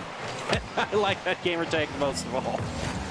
Well, hopefully they don't draw your rooting interest away. Entered the matrix there for a brief moment, but now Boise State's recovered. Hopefully they're able to clear it away. Oh, great job by Baynock. Oh, Ace Pocket just couldn't get there in time. Instinct now going to play it off the sidewall. Double tap it down into the corner. Get over, going to corral it. Baynock waiting to see exactly what he wants to do. So now we see Baynock going to clear that one. Can't quite get it. Becky able to corral it near midfield. Instinct trying to push it away from two. Will do that. Great pass over to Ace Pocket. Is there a follow-up up the wall? Signs point towards no. Now Boise State still trying to find some sort of goal, and they've only been able to get one shot on goal this whole match, so short of clearing it, they really haven't been able to mount as much of a good offense, and Lincoln Land has definitely been disrupting a lot of their plays. They've been beating them to the ball, so it's definitely been a great feather in their cap. Get over now, going to clear that one towards midfield. Oh, Boise State, Ace Pocket and Baynock running into each other, but no punishment comes out. There's a demolition from Becky onto Ace Pocket. Baynock's going to be able to clear that one away, and Boise State has Instinct racing down. He's trying to recenter it. Oh, great save by Get Over. And Boise State's best opportunity so far goes awry. Now Instinct's got to retreat, and he'll make a nice little save there, but the Broncos still down 2 with only a minute and a half left. Oh, Becky's got to make the save, and they'll do it perfectly. Yeah, Becky came running in there, and there's another good save from Get Over from Ace Pocket. Now in comes Baynock, who's going to try to play it around the corner. In comes Instinct to center it up, but it stays in the corner. Now it's over the goal. Becky plays it over to the other side. It's going to fight there to keep the ball from being cleared. And now with 1 minute remaining, Lincoln Land has a 2-0 lead. Broncos need to make something come alive here. Well, yeah, as you said, this is a very talented team for Lincoln Land, and they are just absolutely swarming around that ball. As I say it, I'll cast or curse the right team this time as Instinct hits that one home. Otherwise, the defense for Lincoln Land had been impenetrable. That was a great turnaround there by Instinct. Becky rushing in, not able to make it. And the new player getting the goal there, putting Broncos with S in one, tying this up. Ball goes over toward the side. Baynock goes right over it. Now here comes Sloth, is going to redirect it right into the goal and take away that momentum Boise State had. Yeah, Baynock's not able to find it off the ceiling. Ace Pocket thought he was in a good position. Sloth just gets a perfect touch on it. And for Boise State, that 2-goal deficit in the final 36 seconds might be just a bit too hard to overcome. They're going to need something great off the kickoff here. Instinct and Becky going to run into each other. Shot from Ace Pocket will be redirected wide, but it takes a funny hop. Boise State will take those, and Baynock has the Broncos a chance. Well, they might just be able to do it there. Like you said, that was a very odd angle. It took off the corner, but worked out for the Broncos. Yeah, I was expecting that ball to just kind of roll around in the corner. I think so was everybody in the game except for maybe Baynock, or at least he reacted the fastest. So now Boise State has a chance. Got to make sure they defend this kickoff well, as Ace Pocket's going to sandwich it off the back wall. Becky's going to take a shot, clear it over to Sloth in the corner, who will bail out on it. Baynock going to pop it over a couple. He's now in a one-on-one. Plays it over Sloth perfectly. Becky to last line of defense. Ace Pocket went for the fake out, couldn't quite find it. Now Boise State's going to have to go length of the field here in the final 5 seconds. Instinct's going to pass it down to Baynock in the corner. Baynock plays it off back wall. Demolition comes out. And that demolition is the reason why Lincoln Log's not going to have to withstand a final shot. And they'll be the winners of game number 1. Yeah, that was a very clutch demo to come out there. Just left Boise State one down, and in those final few seconds, that's when they needed to score the goal there. So great play by Lincoln Land. And Broncos really, it seemed for like the entire first half of that match, they struggled to get any shot on goal. If I remember correctly, it was just like one shot on goal they managed to get through in the entire first 2 minutes, 30 seconds. Yeah, side control has definitely been plaguing Boise State here tonight. And I think the other thing that we maybe seen some issues with is just, unfortunately, they get one shot and then it gets cleared away. So that was the other thing that was plaguing them. They take a shot and immediately cleared back. And so they got to just have better offensive possessions, have somebody in that midfield rotation who can keep the ball alive, because right now Lincoln Land was just taking shot after shot. And I guess that shot disparity, big reason why Lincoln Land had a lead, that they were able to sort of have more room to play with in the final seconds. Well, now Boise State is going to find themselves down 1, but it is a best of 5, so plenty of time for them to come back. And the main thing other than side control that you think they could tidy up to help them get back in the running here? I just think keeping consistent offensive pressure, the biggest way to alleviate side control is to have your own dominant side control. So having someone who can be near that midfield stripe, who can stop the clears away, getting those aerial dunks, I think that's going to be the big difference for Boise State, because if they can keep the ball on the side of Lincoln Land, they don't have to worry about clearing the ball away from their own net. Alrighty. Here comes 3 seconds left into the match as the countdown goes off. 3 seconds till the match starts. Now the match has started with the kickoff staying in the center of the field. Ace Pocket here might try to get a shot on goal, plays it under Becky, but the ball not quite there where they wanted it, so Boise State is going to have to hang back as Lincoln Land gets the clear. Yeah, unfortunately, we saw a double commit come out. You have to wonder with Instinct in the rotation how often these guys have been practicing together. We've seen a couple of rough double commits so far with his new teammates. Hopefully something that he'll be able to work out is, unfortunately, Becky's going to get credit, but I think that's going to be an own goal off a bad touch from Instinct. Yeah, that was a bad touch you see there. So you definitely had the chance there, but just hit the jump button a little too late. Nice attempt. I mean, again, you can call it an own goal, but Becky's shot was going in if he didn't make a play on it. So he at least made a shot. Yeah, you got to make a play for it. Exactly. Right off the kickoff, though, Boise State, there's one of those double commits. And now with Get Over making a great save, they have no one else in rotation. And Boise State, fresh face, different communication, a little bit of an issue here in our first 45 seconds of game 2. Yeah, we are seeing some rough misplays there for Boise State. Just not having that extra member there, like we saw, different situation, but same principle, that demo last round, not having that extra person. When you waste that on the double commit, it can make all the difference. And now looked like a little bit of an open goal left there by Lincoln Land, but no member of the Broncos there to really capitalize on it, as Baynock is going to get demoed here. In comes Sloth to find the clear over to Becky in midair. The ball's going to go off to the left of the goal. Nice bump out of the way by Instinct. Going to dribble it over, Get Over. Oh, whip on the ball! Boise State will take those. We have an own goal, and we have an absolute whip here by Sloth. Instinct gets credit, but that should have been an easy stop there, and you can see Becky had bailed out to prevent a double commit. Boise State will take advantage of that. Yeah, but despite the whiff, that was just a good pop off the roof there. Instinct contesting with Lincoln Land for that, and the kickoff is going to go off to the side there.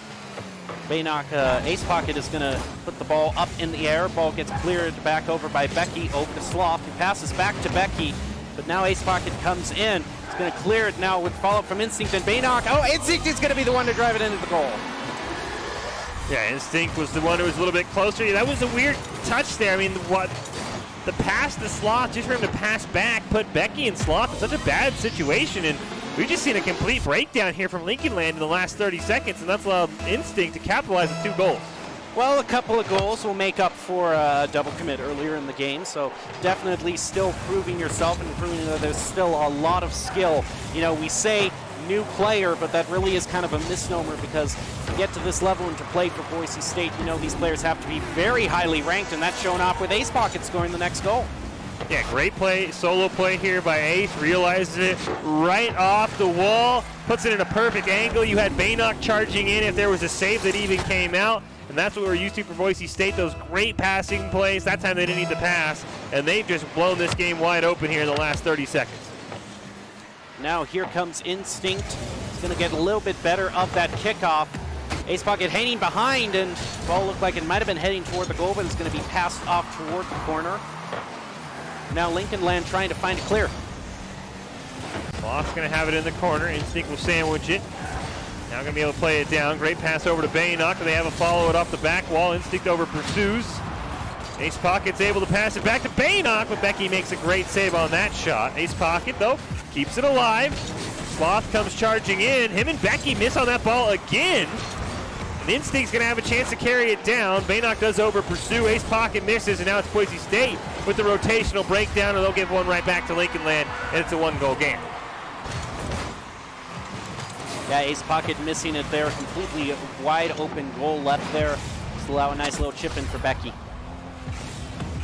And now we have 2 minutes, 19 seconds left in this particular match.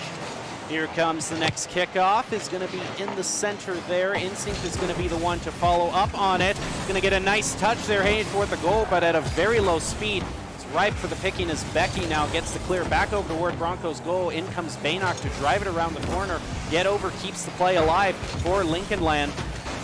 Now he's going to try to center. Becky is going to try to push this into the goal, but it goes off to the side instead. Double commit came out there from Lincoln Land. No punish from Boise State, though, on a wide open net. Sloth will send that one flying back to the Bronco goal. Great touch there by Ace to make the save. Oh, nice shot on a wide open net. I don't think the ball's fast enough, and it's not. Sloth will make the save.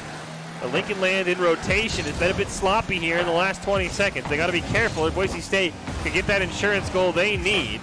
Try to pass it over to Baynock. Nice intercept there. Ace pocket now will pass it down to Baynock. Looks like instead he'll play it himself.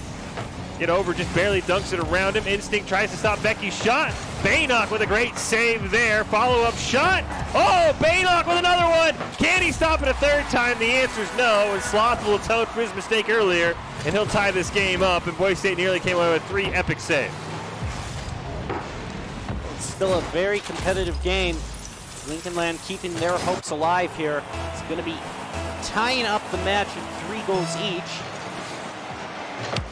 Next kickoff is going to come through in favor of Instinct, but the ball takes a weird bounce back over toward Boise State's goal. Now the ball finds itself right over the goal.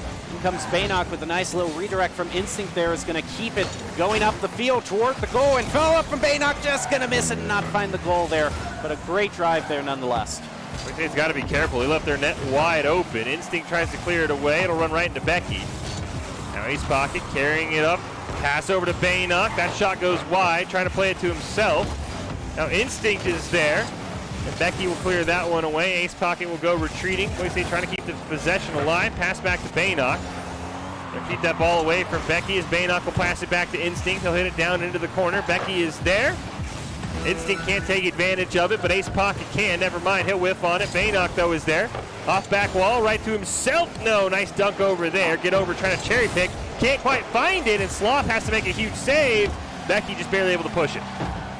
Now 15 seconds left. This might very well be heading into overtime. Lincoln Land is going to try to stop that from happening, but some nice play from Instinct is going to keep the ball away from them. Becky is going to miss there on that ball. It's going to allow Baynock to keep the ball in the air. Boise State might try to drive it for a last-minute goal. Baynock's going to try to make it happen, but Becky comes right in there. Ball still stays in the goal, and Baynock is going to do it at the last moment to put the Broncos to victory.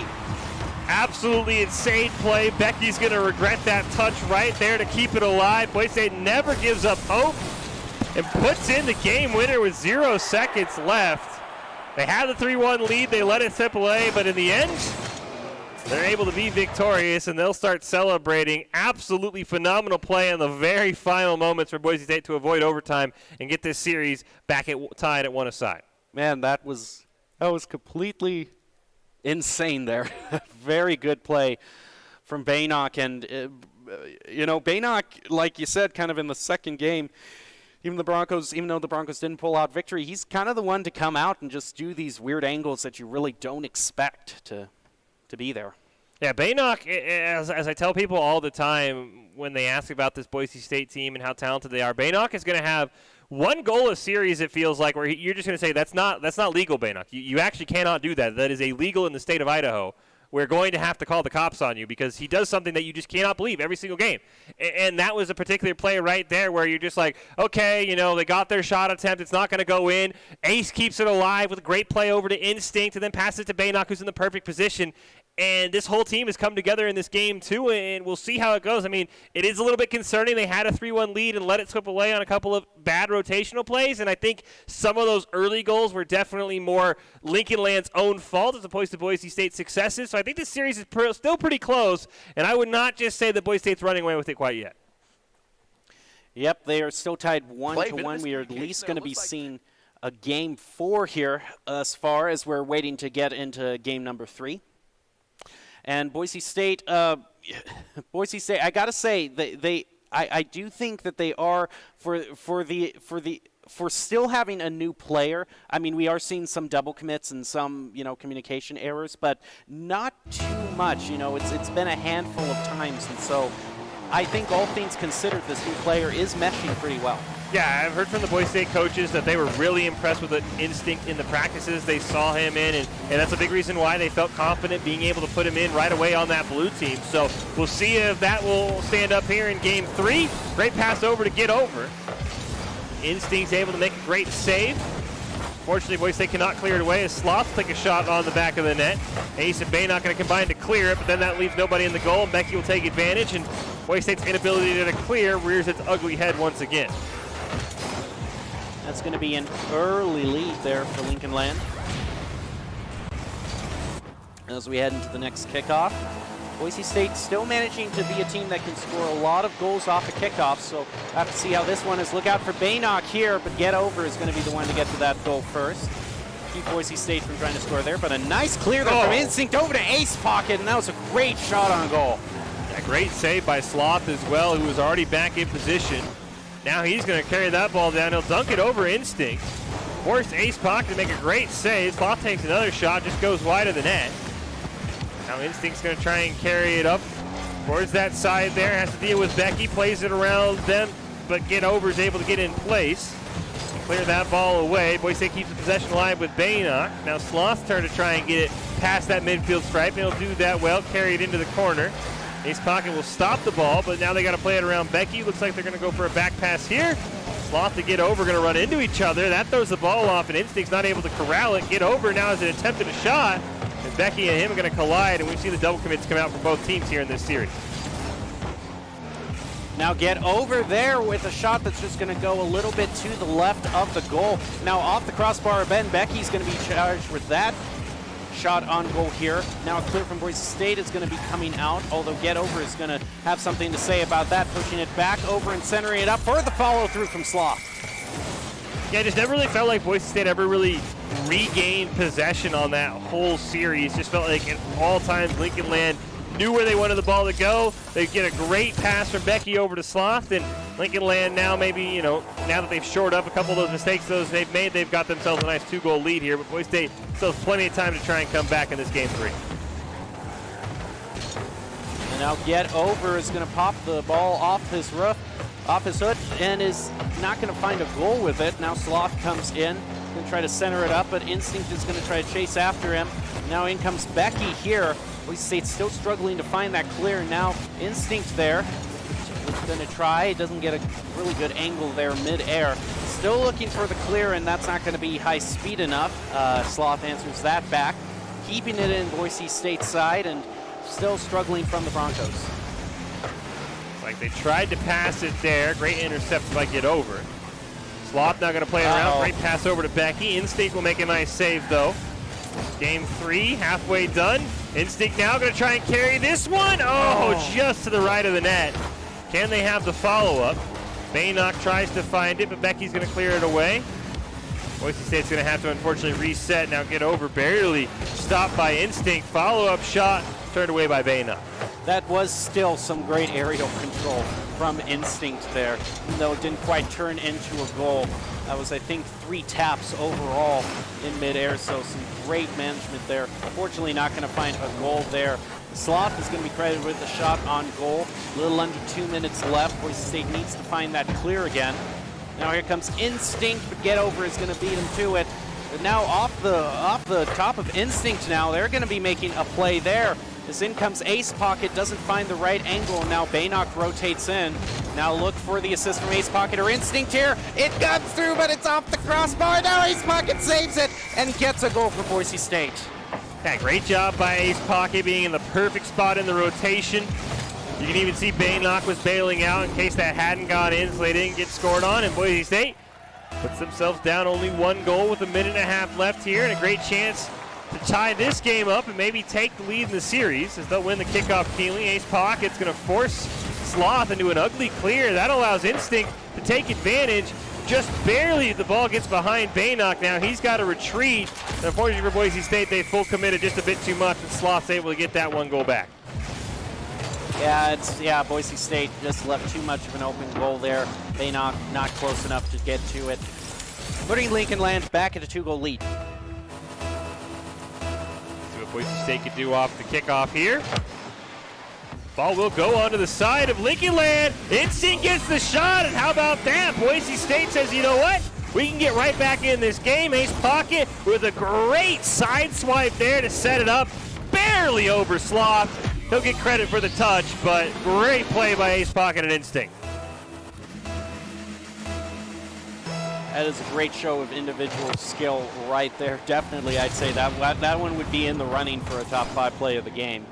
As for how well that was played there by Instinct, and definitely you want to, highlight all the talent that the new player can bring. Here comes Ace Pocket, a shot on goal. Is going to find it and find the equalizer for Boise State. I mean, you have this weird double commit from Baynock and Instinct, and the ball takes a funky hop off of Baynock as he's falling to the ground. And Ace Pocket just on the other side of the play. Lincoln Land was all caught up. And Boise State has tied this game. Minute and 4 seconds left. These kickoffs have been explosive. We'll see if this one's any different. Baynock's going to over pursue that ball. Get over's going to try and play it around Ace Pocket. Becky with a nice intercept there. But Instinct's going to play it around a couple. Get over at the midfield stripe. Passes it down to Sloth. Sloth with 4 shots and 2 goals. Someone you have to watch out for if you're Boise State when it comes to looking for the game-winning goal in the next 40 seconds. Right now, Baynock in the corner. Doesn't have anyone in front of him. Will take it himself. Finally, Becky's going to challenge. He'll get demoed. Instinct's going to see that. Play it off the back wall. Can he play it to himself? Oh, the waterfall threw him off. But Ace Pocket, the hero of Boise State, needs to hat trick, and they have the lead with 28 seconds. My goodness. Let the hats rain down because that is well earned for Ace Pocket there. Boise State from Dow. We already talked about Boise State blowing a 3-1 lead in Game 2. Lincoln Land has outdone them. They've gone from up 3-1 to down 4-3 with 20 seconds left. Can Boise State find the insurance goal? Instinct shot turned away. Boise State has to be careful. Sloth gets a great play down in the corner. He's been the hero for Lincoln Land, but Instinct's going to clear that one away. Get over, takes a shot. Baynock makes the save when Boise State needs it. 10 seconds left, though. Can't let up if you're Boise State. Becky just misses on it. Last chance here. Get over, misplays it off the wall, and that's going to roll in. Instinct gets it at the buzzer, and Boise State has put themselves on match point with a very hectic last minute and a half of Game 3. That miss from Becky a few seconds ago was very crucial because if that had gone any other way, that was a very good chance that would have been the tying goal for Lincoln Land. But Boise State now is going to have the victory here. Woo! Oh. Wouldn't have mattered. Wouldn't have mattered. But wow.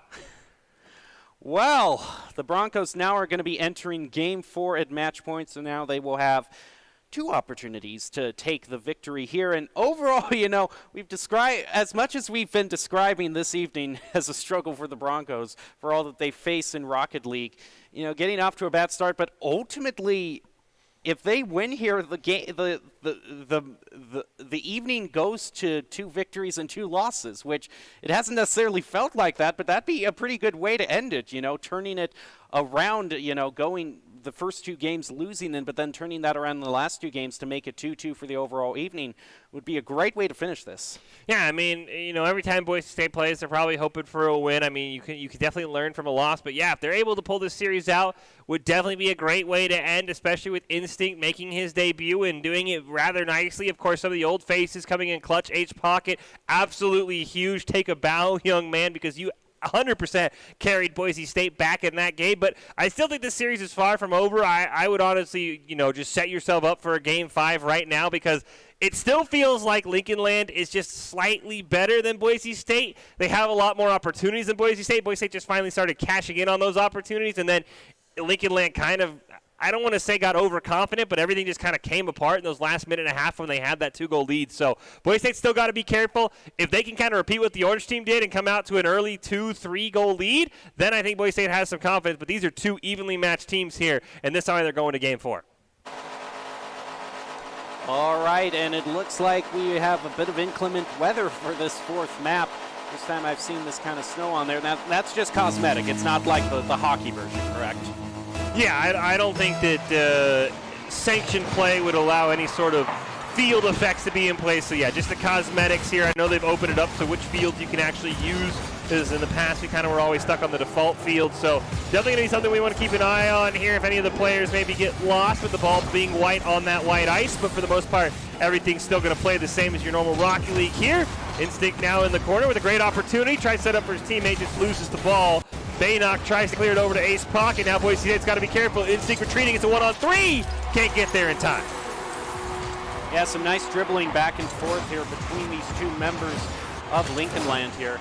See, it's over to Sloth, and Get Over comes in. Actually, no, Get Over rotated back. I guess it was just the angle there, but it looked like Get Over did kind of a final little pop off the roof there into the goal. But either way, Lincoln Land off to a good start. Kickoff is going to go off to the side here. Baynock goes after it, pushes it toward the center of the field. Sloth and Becky kind of bumping into each other a little bit there. Maybe a little bit of bad communication, which almost was going to be taken advantage of by Boise State. And another guy that looked like an open goal there, but Instinct coming in at the last moment, keeping that from being scored. Yeah, Boise State, like I said, still's got to try and find a way to apply pressure. Lincoln Land has definitely been the better team in side control to this series. Oh, nice job there by Baynock. Instinct comes charging in. Becky plays it over him. Now going to try and aerial it onto an empty net. Boise State will retreat. Get Over now in the corner. And try and center that shot off the crossbar. Boise State will luck out. Sloth are going to get tied up on that one. Instinct will spear it away. Nice pass over to Baynock. Get Over should be able to corral this one. Pass over to Becky. Tries to redirect it on net. Instinct makes a great save. Sloth not able to find the back of the net. Now Ace Pocket. Great opportunity. Aerials it around one. Get Over, redirects it at an awful angle. Huge bump by Ace Pocket. Instinct gets the goal, but Ace Pocket steals the show. If it's not for this bump right here, this ball is easily saved. Perfect by Ace Pocket. You could not have done that any better. Now it's all tied up. 3 minutes, 20 seconds left in this match. There we go, up into the air. Ace Pocket now going to be playing it, looking for the clear. It's going to be Becky playing a bit of defense there. Baynock looking for, would look like a dunk there, but isn't going to find it. Becky credited with the save there, now playing around. It's going to be put in the center for Baynock to follow up. Now it goes back to the corner. And the shot on goal there for Instinct is going to go through. That great play by Instinct. Sloth, not a good touch there. Baynock plays it perfectly to his teammate. You think these guys have been playing together forever. Great pass off that backboard, and Boise State has the lead, but leads have not been safe in this series, Jem. We've seen a couple of blown 3-1 leads. We'll see if Boise State can hold on and add a couple goals to this one. Now with a little under 3 minutes left, Baynock is going to be the one to get a save there. Now Ace Pocket is going to come in front of him. That looked like it might have been a double commit there, but Boise State still managing to maintain the side control there as Get Over is going to be credited with a save. In comes Ace Pocket for another shot. Is going to be just a little bit too high, but a follow-up from Instinct is going to go just off to the right there. Boise State still with a narrow lead. If they manage to win this, they will take the entire match. Sloth is going to get demoed there. Maybe Boise State can get a shot on goal here in the next few seconds. Becky is going to get a nice save there. Keep the pressure on. Baynock has a chance. Just barely stopped. Instinct wants to keep it alive. Reads that one perfectly. Ace Pocket's going to retreat. Sloth's going to play it down to the corner. Ace can't quite stop it. Becky's shot turned away. Demolition goes on to Instinct. But Boise will slow play this one out, waiting for the respawn. Ace Pocket in midair. Going to double tap it off the wall. Puts it away from Becky. They'll still corral it in the corner, but Instinct off the respawn's able to keep it.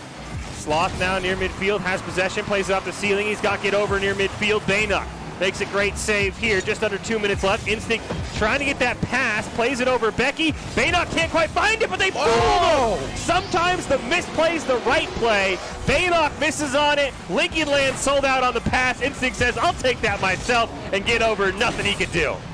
That is insane. Instinct proving himself in this match, getting a 2-goal lead for Boise State. It's a little under 2 minutes left. Ball's going to be pinched off to the side there.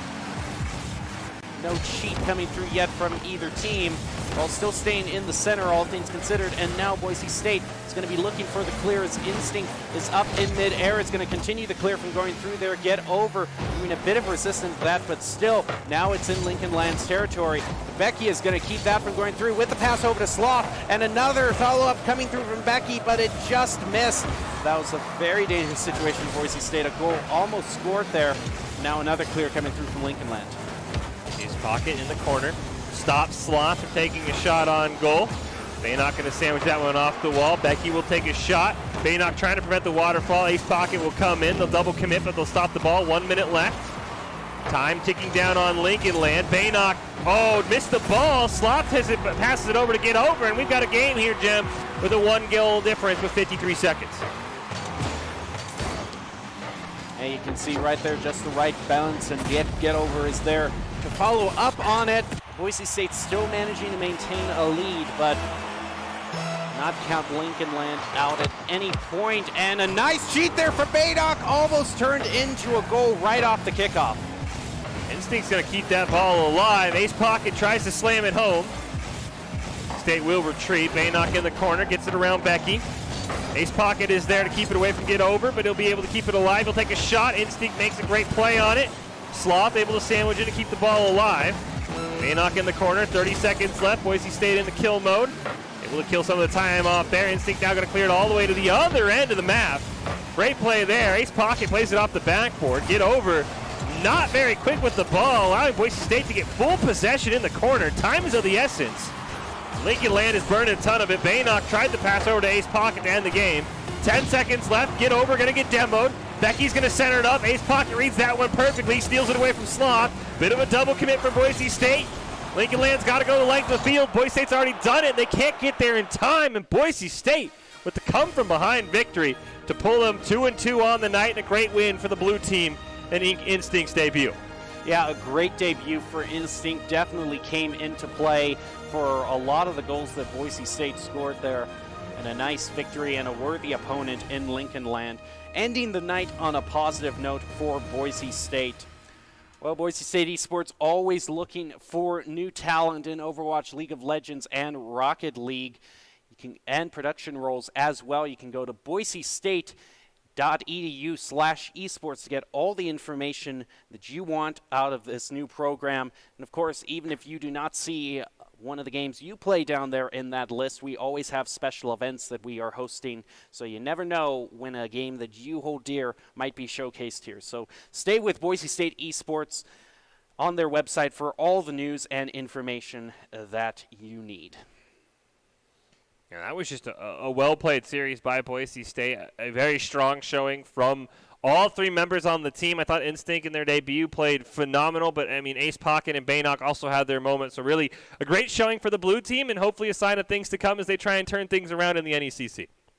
Yep, trying to, maybe this could be the overall pivot point for them as we go to the ICCU player of the game. But, you know, I don't know if you want to give to Instinct his first time around, but that would be a nice way to kind of thank Instinct for all the play. And Instinct definitely was someone to get a lot of good goals there. Yeah, I call out my fellow casters when they name two players. This should be a dual award. Instinct played phenomenal. Boise State does not win this series without the play of Ace Pocket, though. Ace Pocket popped off in Game 3. He set up that perfect goal that gave Boise State the lead for good in Game 4. This should 100% be a dual award between Instinct and Ace Pocket. I think Instinct probably gets it because it's his first game, but no one should realize that Ace Pocket was deserving of this award just as much as Instinct was. Instinct definitely came into play. And, you know, I think we saw a little bit of rustiness earlier in the game, a few double commits coming through. But overall, they got really polished toward the end of it. And Instinct really meshed well with Baynock and Ace Pocket. And I'll be really excited to see what sort of talent he brings in the future. The ICCU Player of the Game brought to you by Idaho Central Credit Union, who believes a great player makes a team more successful, just like Idaho Central's helping members achieve financial success. Instinct is your Idaho Central Credit Union player of the game. Well, that is going to be it for tonight. We have had a lot of great action to cover tonight, and overall ending on a positive note for the Broncos. So that is going to do it for tonight. I've been your host, Jacob Jem Mountain Palmer. A thank you to Nerdy and Fish for being with me for the Overwatch and Rocket League matches tonight, and thank you for production and all the viewers at home as well. That's going to be it for tonight, so stay safe and have a good night. Community college with a new face, and I hope this energizes the team, and I hope all four of the players now on the blue team are going to say, you know what, how can we come together Well, a couple of goals will make up for a double commit earlier in the game, so definitely still proving yourself and proving that there's still a lot of skill.